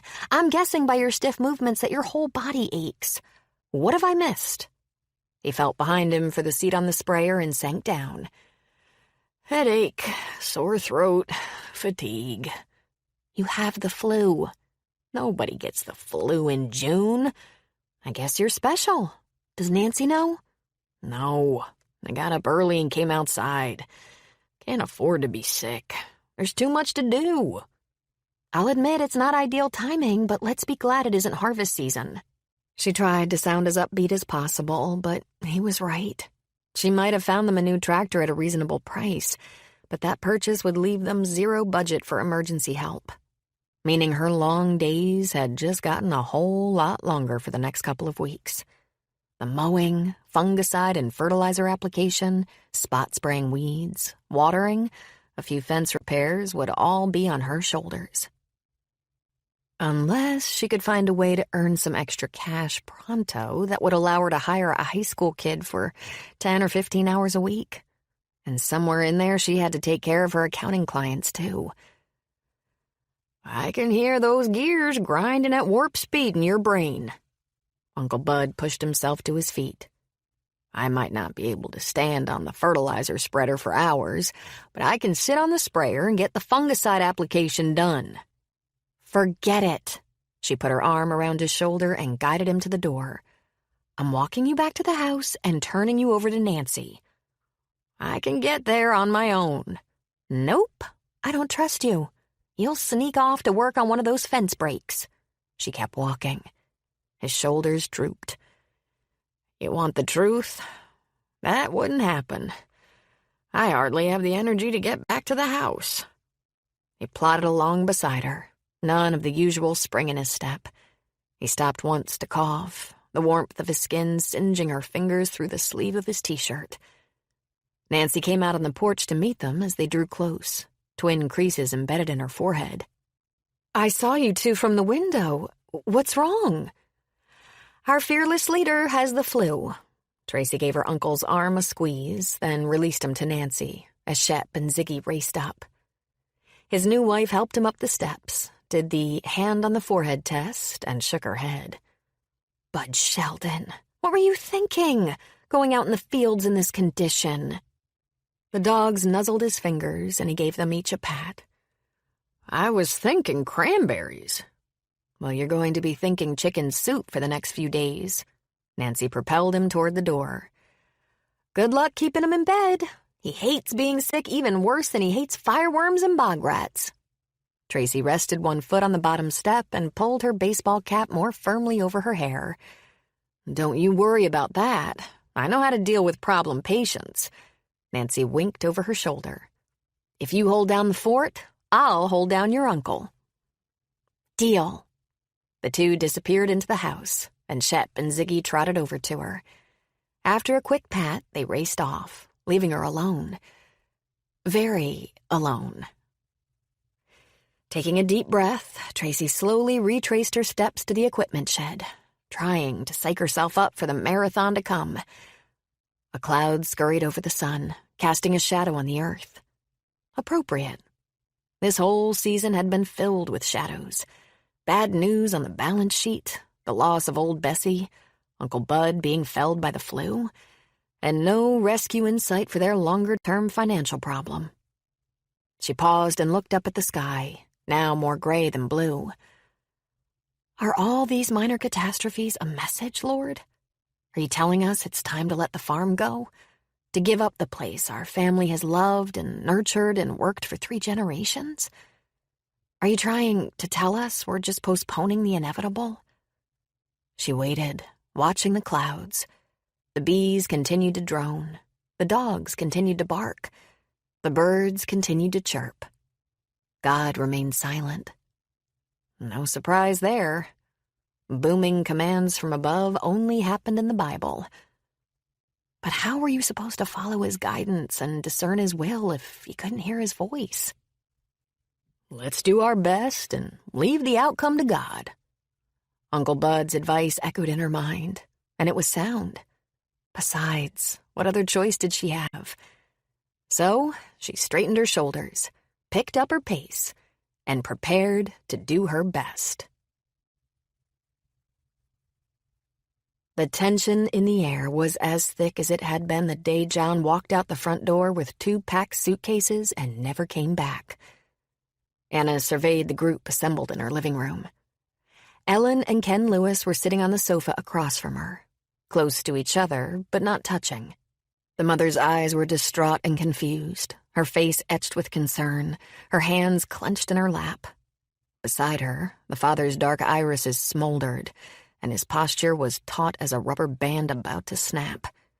He sat on the edge of the seat, as if prepared to jump to his feet at the slightest provocation, chin set, shoulders rigid, fingers flexing, like he was itching for a fight. Grace had claimed a chair on the far side of the room, part of the group, but sufficiently removed to make a statement. A bulging backpack rested at her feet, in case they all agreed she would stay. The teen's long brownish hair was pulled back into a ponytail, the harsh style accentuating her narrow face. She had her mother's soft lips and her father's strong chin, but her eyes were all hers, hazel and filled with defiance, though fear lurked in their depths. Reverend Baker, who'd collected and delivered the family to her doorstep, was in the kitchen with a cup of coffee, at her request. She wanted him nearby in case things got out of hand, but she was the one taking in a stranger. This was her show to run. "Are you certain none of you would like a beverage? I know Reverend Baker would be happy to get you one." "No, thank you." Ellen managed the hint of a smile. Her husband shook his head. Grace didn't respond. "Very well." Anna shifted, cradling her arm as she tried to find a more comfortable position. "Reverend Baker has explained my situation to you. I'm told you're all seeking a safe, neutral place for Grace to stay, which I may be able to provide." She directed her next comment to the teen. "I need assistance with routine chores, dressing and other personal tasks, light cleaning, caring for my animals, some simple cooking. I would expect you to be available and willing to help during daytime hours. Are we clear on that?" "Yes, ma'am." The girl had some manners. One positive in her column. "Do you have any questions?" "No, ma'am." Anna refocused on the parents. "From my end, this arrangement would need to last for a minimum of 2 weeks. Are you comfortable with that?" "Yes." "I don't know." The parents spoke simultaneously. Ellen touched her husband's arm. "Ken, we talked about this before we came over." "I know we did." He shot to his feet and began to pace. "But waiting isn't going to change anything. We need to get the name of that boy and deal with this." He stopped and planted his fists on his hips as he glowered at his daughter. "You know I can get that information from your cell log." Grace rose too and faced off against him, the color leaching from her complexion. "That's an invasion of privacy." "I pay the phone bill and you're underage. Once you stop acting responsibly, you forfeit any right to privacy." "Ken!" The mother stood and rested her fingers on his arm. "We promised Grace we'd wait until we all calmed down before taking any action." "Yeah, well, I'm having some second thoughts." Grace picked up her bag. "Then I'm out of here." She sounded just like John had the day he'd stalked out without a backward glance. "Honey, wait, please." Ellen took a step toward her daughter, her tone placating, one hand still resting on her husband's arm. "Running away isn't going to solve anything. We need to stay calm and think this through. Ken?" She turned back to her husband and nodded toward the couch. "We agreed this was the best plan. Let's stick with it, okay?" He hesitated, shoulders stiff, poised to say things Anna knew he might regret. So like her nearly 20 years ago.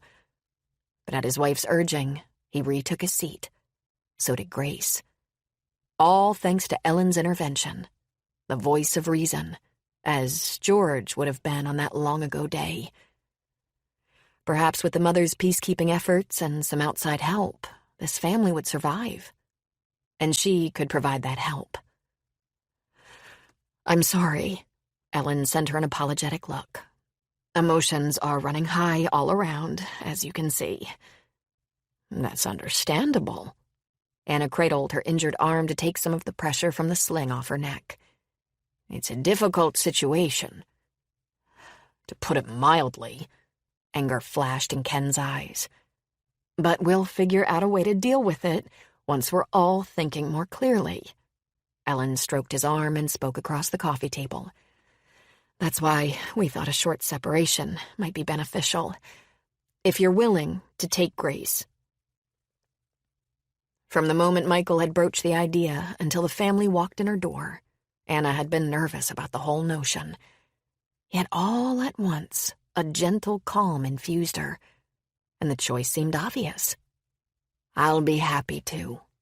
as long as she promises to stick close and follow whatever rules you've set.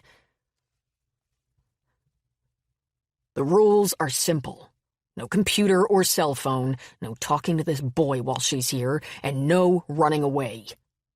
Her father sent Grace a "don't mess with me" look. She glared back. I'll follow those rules if you promise not to check my cell records and cause trouble. I'm not the one causing trouble. I think we can all agree to those rules.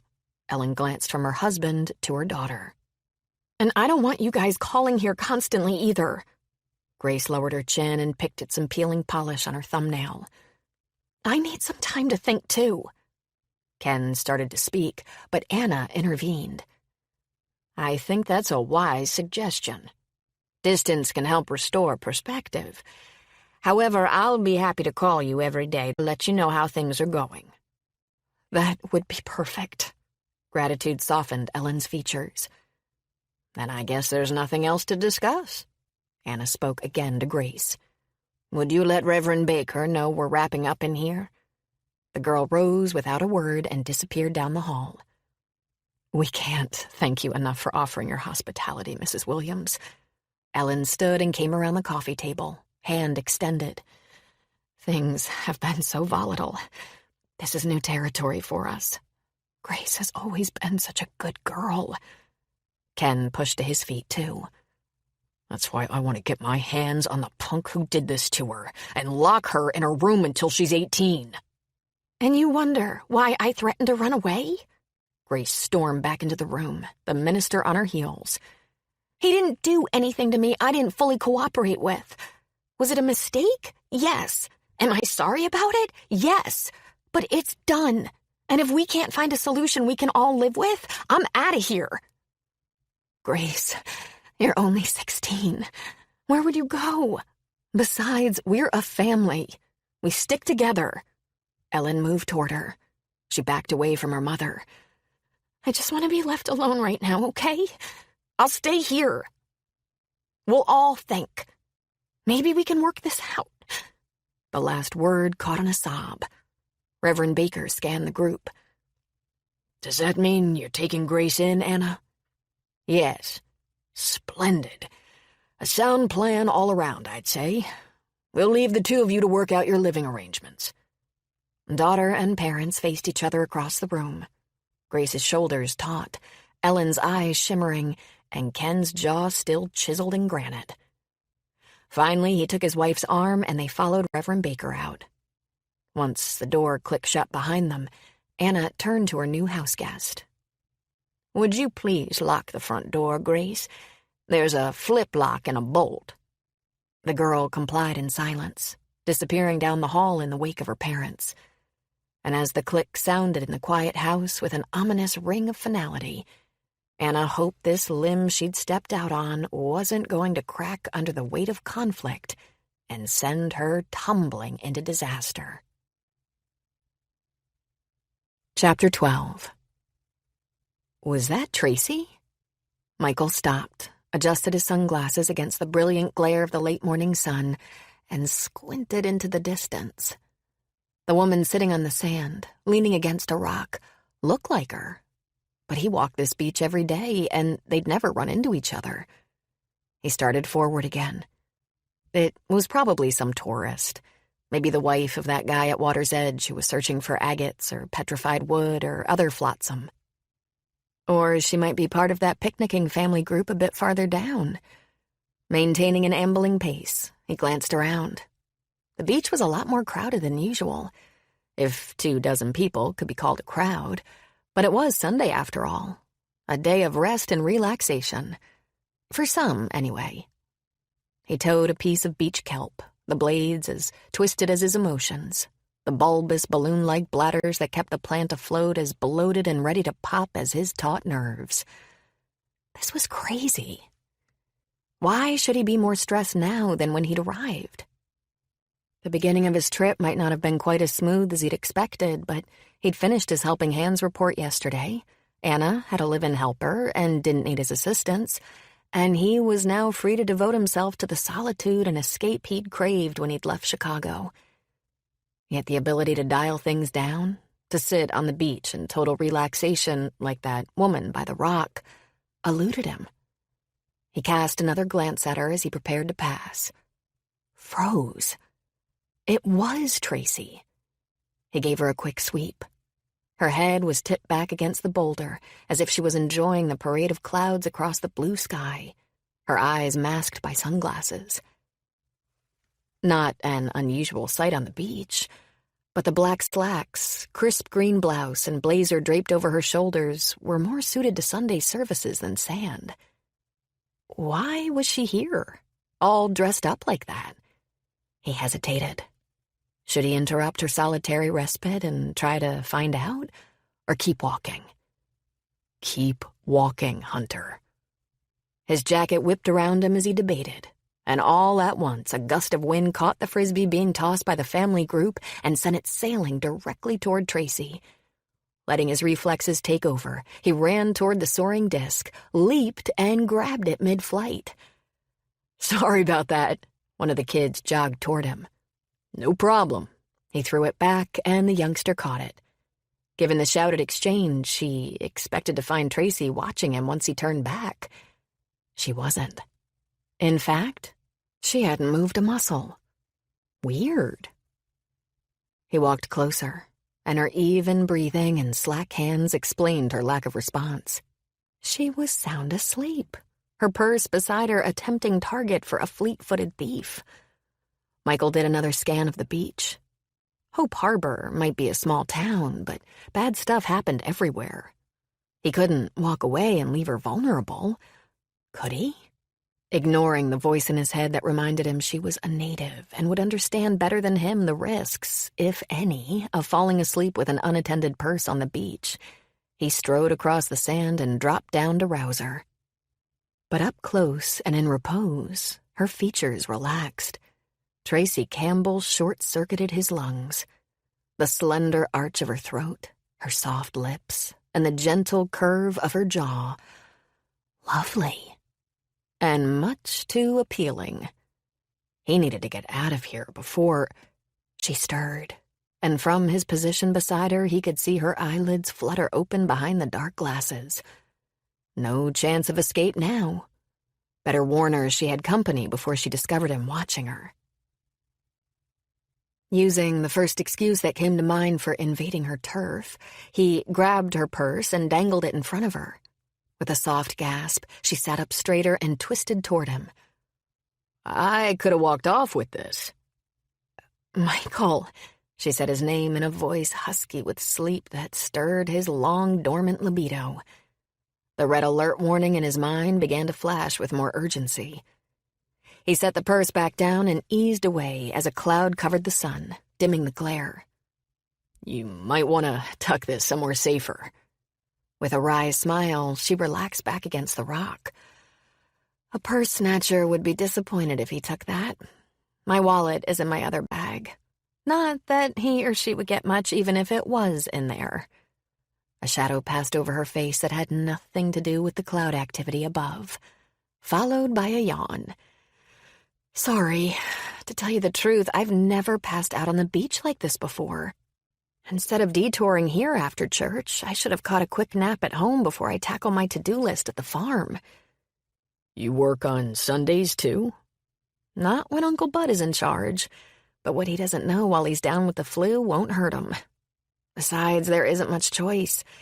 The work has to get done, and if your crew is cut in half," she shrugged. Frowning, he lowered himself to the sand beside her and took off his sunglasses. "Are you telling me you and your uncle run that whole farm by yourselves?" She removed her glasses, too, revealing faint shadows under her lower lashes that hadn't been there in their previous encounters. 16 acres of beds can be handled by one person most of the year, but since we both have outside jobs, too, the farm really needs the two of us. And during harvest, we hire a couple of part-time people." "You mean you're doing everything out there yourself, plus your accounting work and the helping hand stuff?" "I'm trying to. Whether I'll keep all the balls in the air remains to be seen. How are things going with Anna?" He had to forcibly switch gears at her abrupt change of subject. Fine, as far as I can tell. I stopped by yesterday and met Grace, who was very polite and seems conscientious. Anna said it's working out fine so far. At least that's one crisis I can cross off my list. She checked her watch, let out a small groan, and reached for her purse.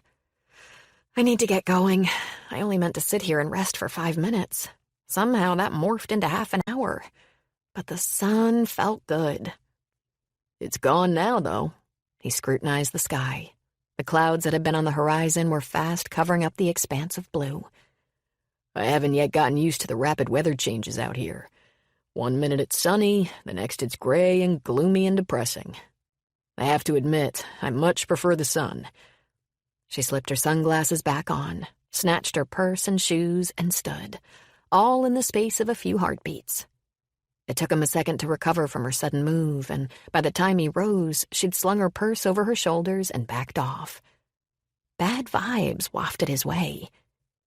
Is something wrong? No. Her denial was definitive, but her taut posture and pinched features said otherwise. Tracy, She retreated a few more paces. I need to go.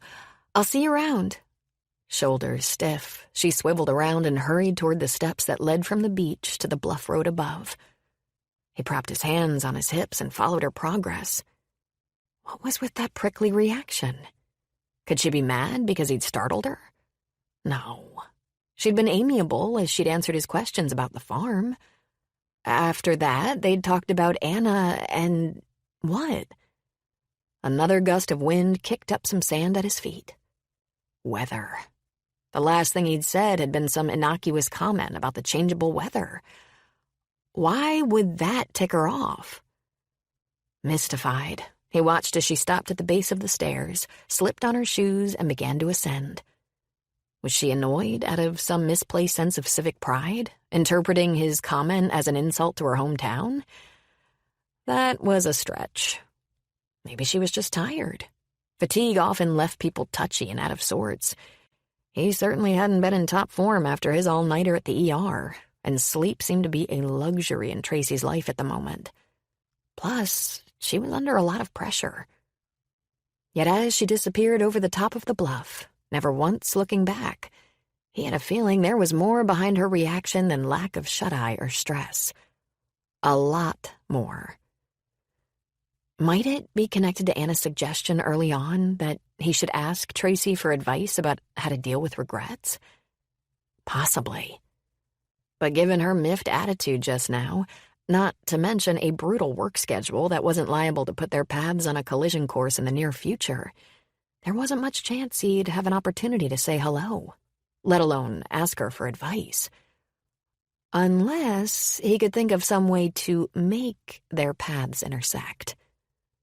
Not a smart idea, buddy. It's safer to stay away. Right. Shoving his hands into his pockets, he resumed his walk. Yet even as he acknowledged the soundness of that advice, his mind was already working through scenarios that might give him a chance to spend more time in the company of a lovely cranberry farmer. Pausing in the middle of the bed to swipe her forehead on the sleeve of her t-shirt, Tracy surveyed her progress. Not bad. Assuming the weather held, at this rate she'd have the fungicide done by noon tomorrow. Then she'd finish the fertilizer application. Also, on the plus side, the evening rains were eliminating watering from her list of chores for now. But man, she assessed the lush growth around the beds. The grass on the dikes and roads was getting out of hand. Mowing would have to wait, though. Fungicide and fertilizer were a much higher priority. She blinked as a blue jeans-clad man appeared on top of the dike, spotted her, and lifted his hand. Michael? Why would he be here after her rude departure earlier on the beach? The man must be a glutton for punishment. She shut off the engine and stood, wiping her palms down the denim on her thighs. Stay cool, Tracy. He has no idea why he touched a nerve this morning, or why you've spent the past few hours down in the dumps. But she did, and the implication wasn't sitting well. An innocuous remark about the weather should only have an impact if she was attracted to the man who'd made it. And she wasn't. She wouldn't let herself be, especially after that remark. Straightening her shoulders, she crossed the bed, climbed the dike to stand beside him, and summoned up a smile. "I didn't expect to see you again today." "I don't have any plans for the afternoon, and I thought you might be able to use a hand." She furrowed her brow. "With what?" "This." He swept his arm in an arc. "It sounds like you have a long list of chores to do." She tried to digest his offer. "You want to work on the farm?" "Yeah." He exhaled. "I think I offended you this morning. I have no idea why, but I apologize. I hoped we might be able to mend our fences if I backed up that apology with some sweat." She folded her arms. "You don't have to do that, and no apology is necessary. It was my fault.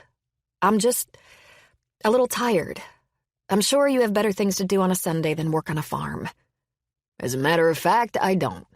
And I need some exercise beyond my casual strolls on the beach. In Chicago, I tried to get to the gym 2 or 3 times a week.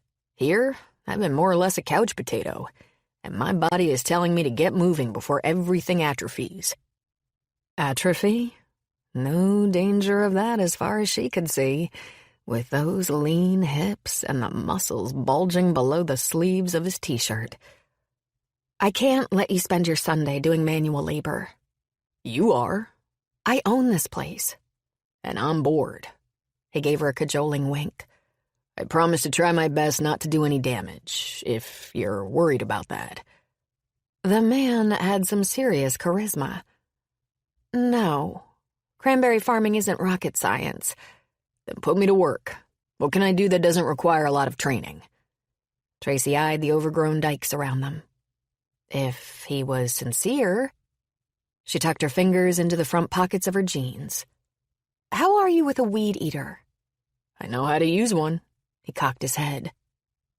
"But isn't there a more substantive way I can contribute?"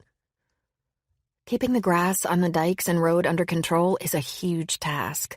It's not hard, but it's labor-intensive and difficult to stay on top of this time of year, even with both Uncle Bud and me working. If I had some help with that, I could focus on the fungicide and fertilizer applications without the grass chore hanging over my head. "In that case, weed eating it is.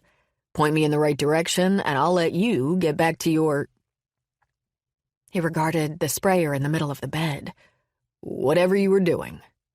"Fungicide." She gestured toward the equipment shed, the peak of its roof visible through the trees.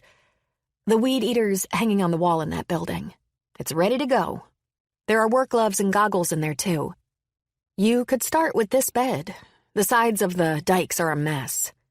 "What about the top?" He inspected the grass beneath their feet. "We have a riding mower for that. If you get tired of weed eating, you can switch." "Got it.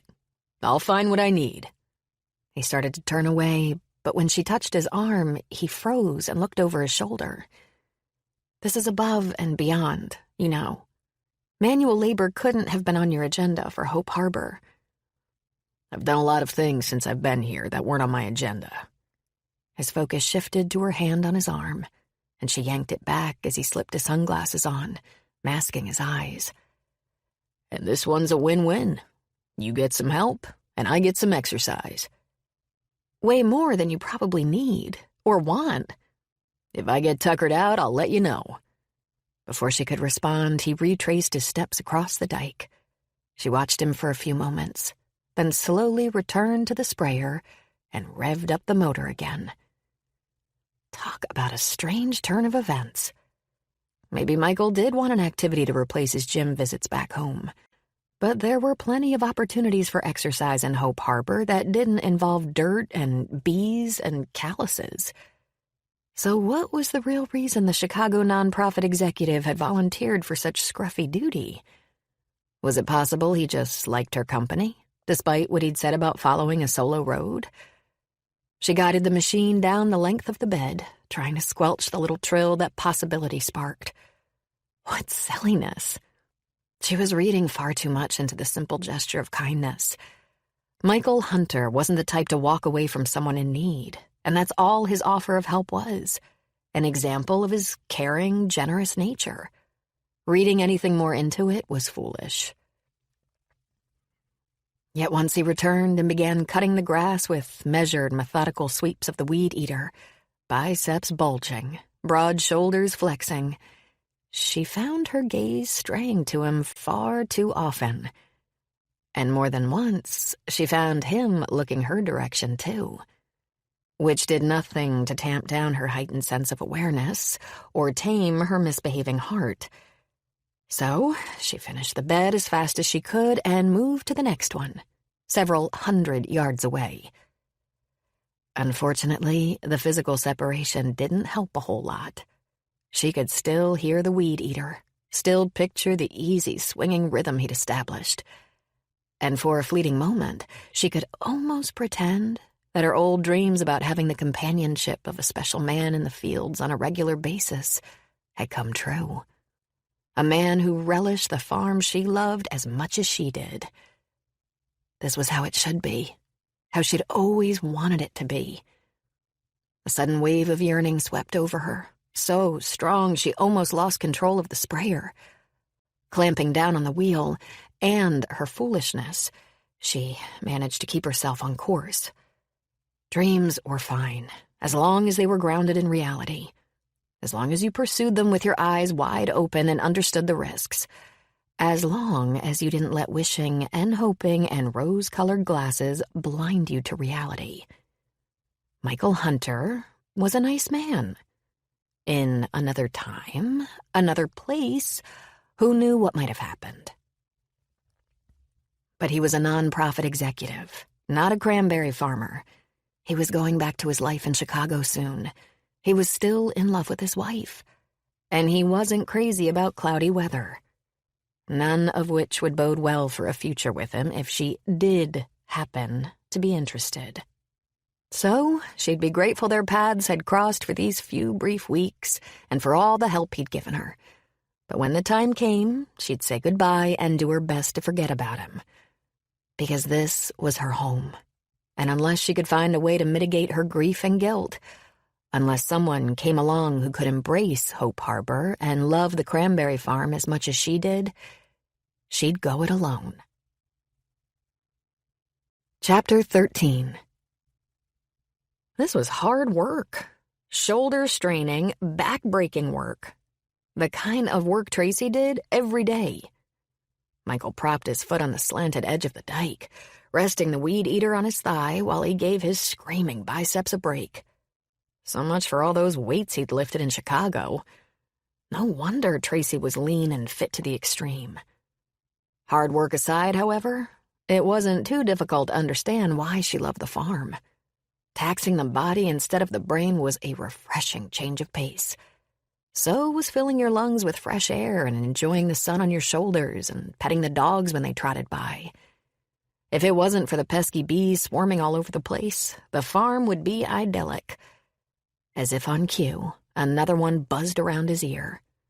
How many had he swatted away since arriving 3 hours ago? Too many to count. Just as he prepared to resume trimming the dikes, a slender woman with short gray-streaked hair appeared at the end of the bed. The uncle's new wife? When she motioned him to join her, he shut off the weed-eater, laid it on the grass, and walked across the top of the dike. As he drew near, she held out her hand and confirmed his guess. "You must be Michael. I'm Nancy Sheldon, Tracy's aunt. I called Tracy's cell to let her know I had an afternoon snack ready, and she mentioned you'd volunteered to help. She doesn't want to stop, but I'm hoping you can convince her to take a break. That girl would work till she drops if someone didn't rein her in." He removed his safety goggles and gave the woman's hand a firm shake. Tracy wasn't in sight, but based on the faint thrum of the sprayer's motor, she wasn't far away. "I can try, but she strikes me as a woman who knows her own mind." "That she does. And more is the pity sometimes." Leaving that enigmatic statement hanging in the air, Nancy indicated the direction from which she'd come.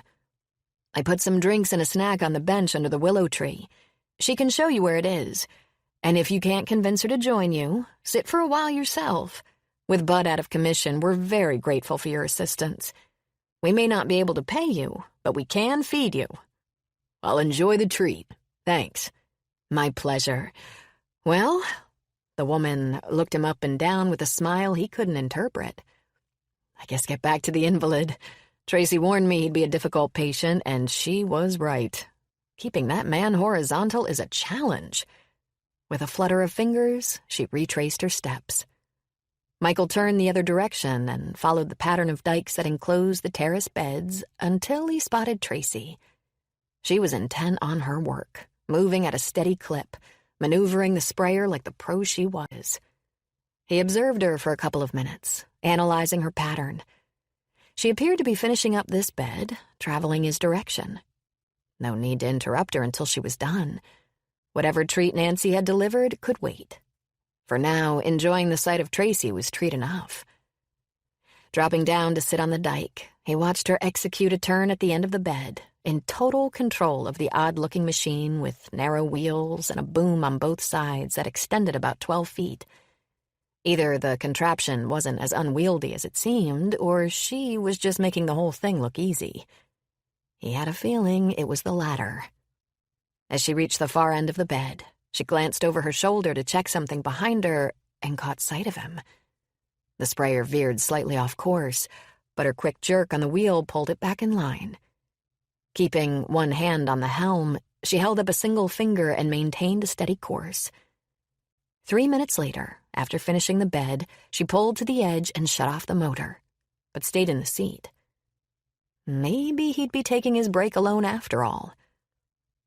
"I didn't want to interrupt until you were at a stopping place." He drew up his feet and rested his forearms on his knees. "Stopping places are hard to find." She shaded her eyes as she tipped her chin up toward him. "Are your shoulders giving out?" "Not quite, but I'm feeling them."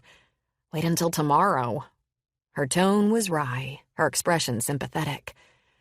"After my first weed-eating session of the season, I can hardly move them for a few days." "Thanks for the encouragement." "You could switch to the riding mower, or call it a day if you want." "I still have a few swings left in me, but I wouldn't object to a break. And your aunt tempted me with a snack. She said it's under the willow." 2 parallel dents appeared above her nose.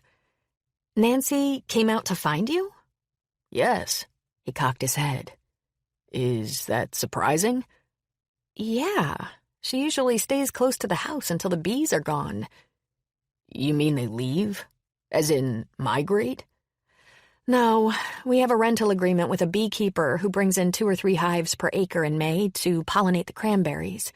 He takes them back in July." He swatted at one, buzzing his ear. "I can't say I'm sorry to hear that. They're a nuisance." "Actually, they're quite calm. These are European honeybees, and in general, they won't bother you if you don't bother them. Yellow jackets and hornets, different story. The honeybees do like those dandelions you're sitting next to, though." He shifted away from the clump of weeds. "Since your aunt braved the bees to track me down, why not take a break with me? Besides, I could use a guide to the willow." She shifted in her seat. "It's not hard to find. From the equipment shed, you can see the house. Walk toward it, and you'll find the willow along the way. There's a bench underneath." Not the response he'd hoped for. "Does that mean you're not coming?" She hesitated, and for a moment he thought she was going to change her mind. But she didn't. "I can't stop. There's too much to do and not enough daylight hours." "Will 15 minutes make that much difference?" Again, she hesitated. "Come on, Tracy." He gave her his most persuasive smile. "It's no fun to eat alone." She caught her lower lip between her teeth, rubbed a palm on the denim covering her thigh, jiggled her foot. He waited her out, but in the end, she held fast. "I'm sorry, I need to keep going. I'm getting a lot done, and I don't want to slow the momentum.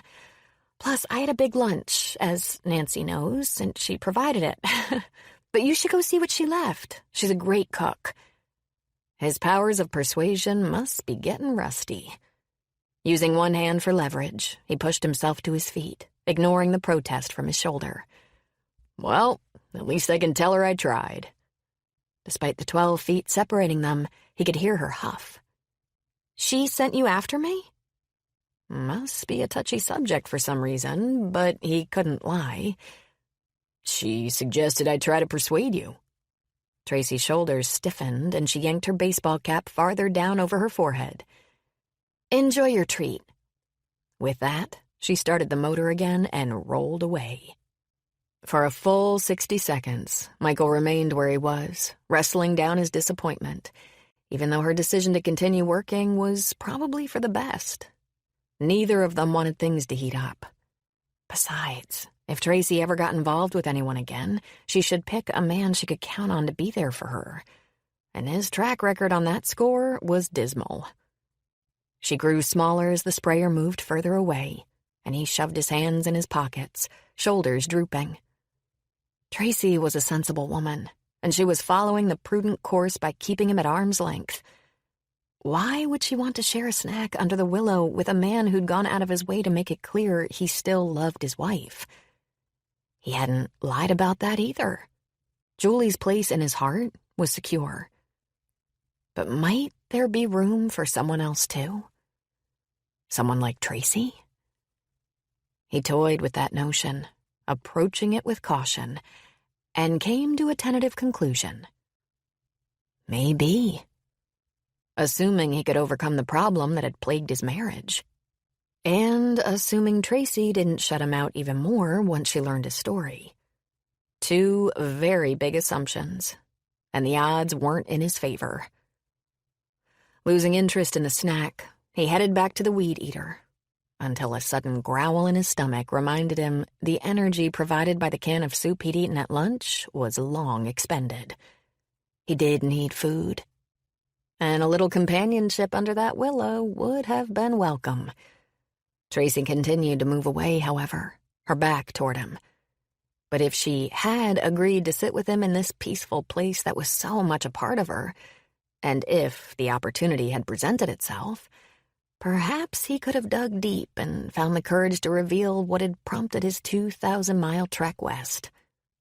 To test the waters and find out sooner rather than later whether his history was a deal-breaker. The two dogs bounded up, and he gave them a distracted pat as he pivoted toward the equipment shed, and they fell in beside him. He'd find whatever Nancy had left, scarf it down, and get back to work. No reason to linger in the shade of a willow with only Shep and Ziggy for company. Was this her day for being rude or what? Tracy peeked over her shoulder in time to catch Michael disappearing over the dike toward the equipment shed, the collies bounding along at his heels. In light of all his kindnesses, would a 15 or 20-minute delay really have held up her progress that much? No. Then again, her refusal hadn't been about the farm. It had been about fear. Fingers gripped on the wheel, she exhaled. That was the truth of it, and trying to pretend otherwise was foolish. Letting the motor idle, she pulled off her cap and rubbed her forehead.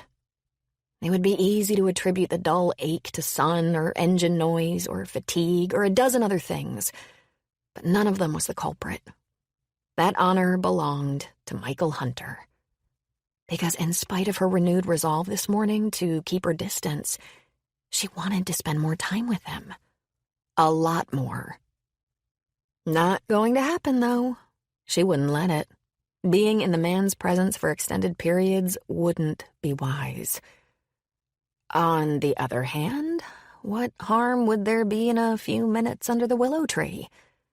She could have a quick drink, eat a few bites of whatever Nancy had left, and make certain he understood how much she appreciated his help today. The man had given up a large part of his Sunday. Agreeing to sit with him while he had a snack was the least she could do to express her gratitude.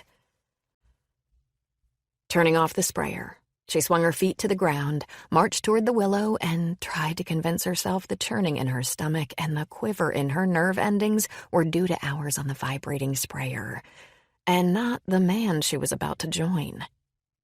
Her lame theory disintegrated, however, when both intensified after he rose to greet her with a smile that seemed to boost the air temperature several degrees. I decided I did need a break. Her words came out breathless, but it was a bit of a hike from the beds. Great. I was just getting started. He hefted a half-eaten dollar roll sandwich. Your aunt said snack, but this is more like lunch. He nodded to the bench where the sandwiches, a plate of cheese and crackers, and desserts were arrayed. That would be Nancy. She knows we expend a lot of calories out here. Tracy moved to the other side of the bench, leaving the food between them, and sat. I'm not usually a big chicken salad fan, but this is great. He took another bite of his sandwich. She adds green grapes and almonds. Tracy popped the top on a soda from the small cooler at their feet, angling away from the house less than 100 feet behind her. Considering how the master bedroom upstairs offered a perfect view of the bench and that Nancy had never served an afternoon snack here before, she figured her aunt and uncle were probably up there now, watching them. On the plus side, they weren't within hearing range. Michael helped himself to a cracker and some cheese. If you don't dive in fast, I might finish all this stuff off before you get your share. I had a big lunch. I'm more thirsty than hungry. She picked up a piece of cheese and nibbled on it. They ate in silence, while Michael put a sizable dent in the sandwiches and cheese, then moved on to the loaf cake.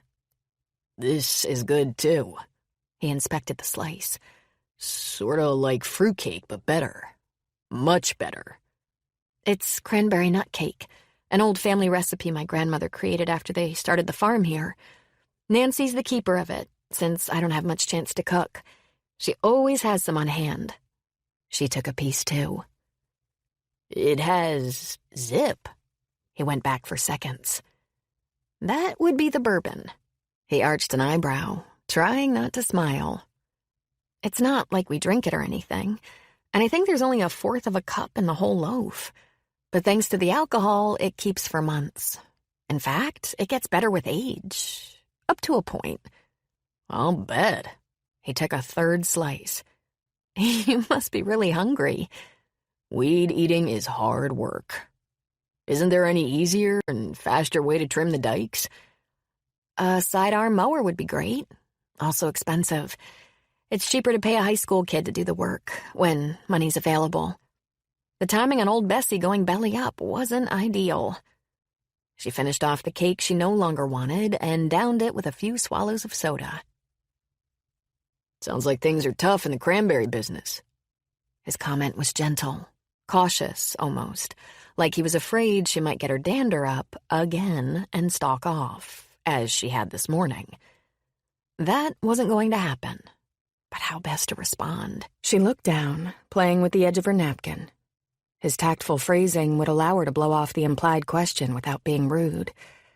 But could she be honest about their dire straits?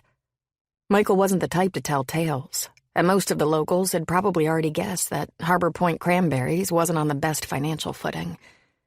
None of the farms were. Besides, this man reeked integrity. She might not know him well, but her instincts told her he could be trusted with this confidence. And perhaps other secrets, if she ever found the courage to share them. She picked up a cranberry that had fallen onto her napkin and took the plunge. They are, especially for smaller operations. The price per pound has fallen a lot in the past few years, and more of the family farms are disappearing. It was always hard for smaller growers to make a living, but it's impossible now. All of us have other jobs. Even with that, it's hard to survive. She took a deep breath and gave voice to her greatest fear. The truth is, unless we figure out a way to bump up revenues, we're not going to last until next season. The last few words rasped out. His hand reached over the food and rested on her arm, the warmth of his strong fingers seeping into her skin, and her heart. I'm sorry to hear that. I had no idea the situation was that dire. I appreciate the empathy. Pressure built behind her eyes, and she squeezed the cranberry between her fingers. But I haven't given up hope. Who knows? We could get a lucky break. Not likely, but dwelling on negatives wasn't productive. She bit into the cranberry and shifted the focus to him. You must have financial challenges in your job, too. It can't be easy to keep a nonprofit solvent either. No. He retracted his hand, and she missed the contact at once. Fundraising is a big part of what I do, but I've always been the hands-on type, too. I like to deal with the people we try to help as well as the numbers. He paused. That's how I met my wife, in fact. She studied his profile. Was that disclosure, tacked on almost as an afterthought, an invitation to ask more? Or would he shut down if she probed? Only one way to find out. Sounds like an interesting story. She held her breath, bracing for a rebuff. Instead, he opened up. It is. Before I took the job with St. Joseph Center, I worked for a food outreach organization in Kansas City. In addition to a pantry, we had a soup kitchen that provided a hot meal every day. I coordinated the volunteer servers, and Julie was one of them. I never had much of a chance to talk with her until one Thanksgiving.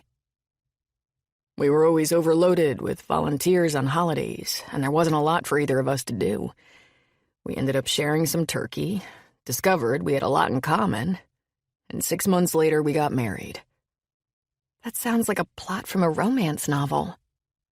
Yeah, all but the happy ending. At his hoarse reply, she was tempted to reciprocate his caring gesture, to reach out and touch him. But they were talking about his dead wife now, not a family farm. A much more heartbreaking loss. Better not to overstep. How long were you married? 4 years. We still had 2 pieces of our wedding cake in the freezer, waiting for our 5th anniversary. His Adam's apple bobbed. One morning she went to work at the grade school where she taught and never came home. It was an aneurysm. As the tragic tale lay heavy between them, Tracy's stomach twisted. I can't even find the words to express how sorry I am. She managed to choke out the trite platitude, wishing she could offer deeper consolation. It's okay. Words don't help anyway. Nothing does. I tried burying myself more deeply in my work, hoping that might keep the grief at bay, but I only succeeded in burning out, and running halfway across the country searching for answers. He scrutinized her, as if he was trying to determine whether to say more. At last, he spoke again. I was also trying to escape the guilt. The desolation in his eyes tore at her heart as she struggled to make sense of his words. I don't understand. An aneurysm isn't a condition you can predict or control. No, it isn't. That was God's doing, and I'm still angry at him about it, which is one of the reasons I don't often attend church. But I'm also angry at myself for not being there for Julie during our marriage. Once more, his self-recrimination didn't compute. That's hard to believe. Everything you've done since you've been here tells me you're kind and caring and generous, almost to a fault. Not almost. To a fault. His shoulders drooped, and he wiped a hand down his face. My nonprofit work has always consumed my life, to the point I end up neglecting other important things. And people. Julie rarely complained when I was called away on evenings or weekends or holidays, and she was even willing to accept an abbreviated honeymoon so I could be back for the launch of a new program for homeless veterans. But she deserved better. Slowly he exhaled. All she ever asked me to do was carve out a week to take a vacation with her to a place she'd loved as a child. Hope Harbor. The answer at last to the why behind his visit. Yes. We had it planned once, but I ended up canceling after another work issue arose. I promised to reschedule, but 2 months later, she was dead. He closed his eyes and a muscle ticked in his cheek. And I wasn't there for her then, either. Tracy's stomach knotted. Could this story get any worse? She braced as he continued. The hospital called me, but I had my phone on silent while I sat in on a crisis counseling session with a battered wife who'd come to us for help. His voice hoarsened. By the time I got the message and arrived at the hospital, she was gone. In the silence that followed, Tracy tried to process all Michael had told her. But her overloaded brain was in a muddle. Only one thing was clear. He'd come to Hope Harbor in search of answers, solace, forgiveness, absolution. Whatever he needed to close that painful chapter in his life and move on. Yet based on the tautness in his shoulders and the hollowness in his eyes, his battle with guilt and self-reproach was far from over. They had that much in common. Except, unlike him, her failure hadn't stemmed from an overabundance of unselfishness and empathy. Just the opposite. Michael's feelings of guilt were far less warranted. Could she convince him of that without revealing the shame in her own past?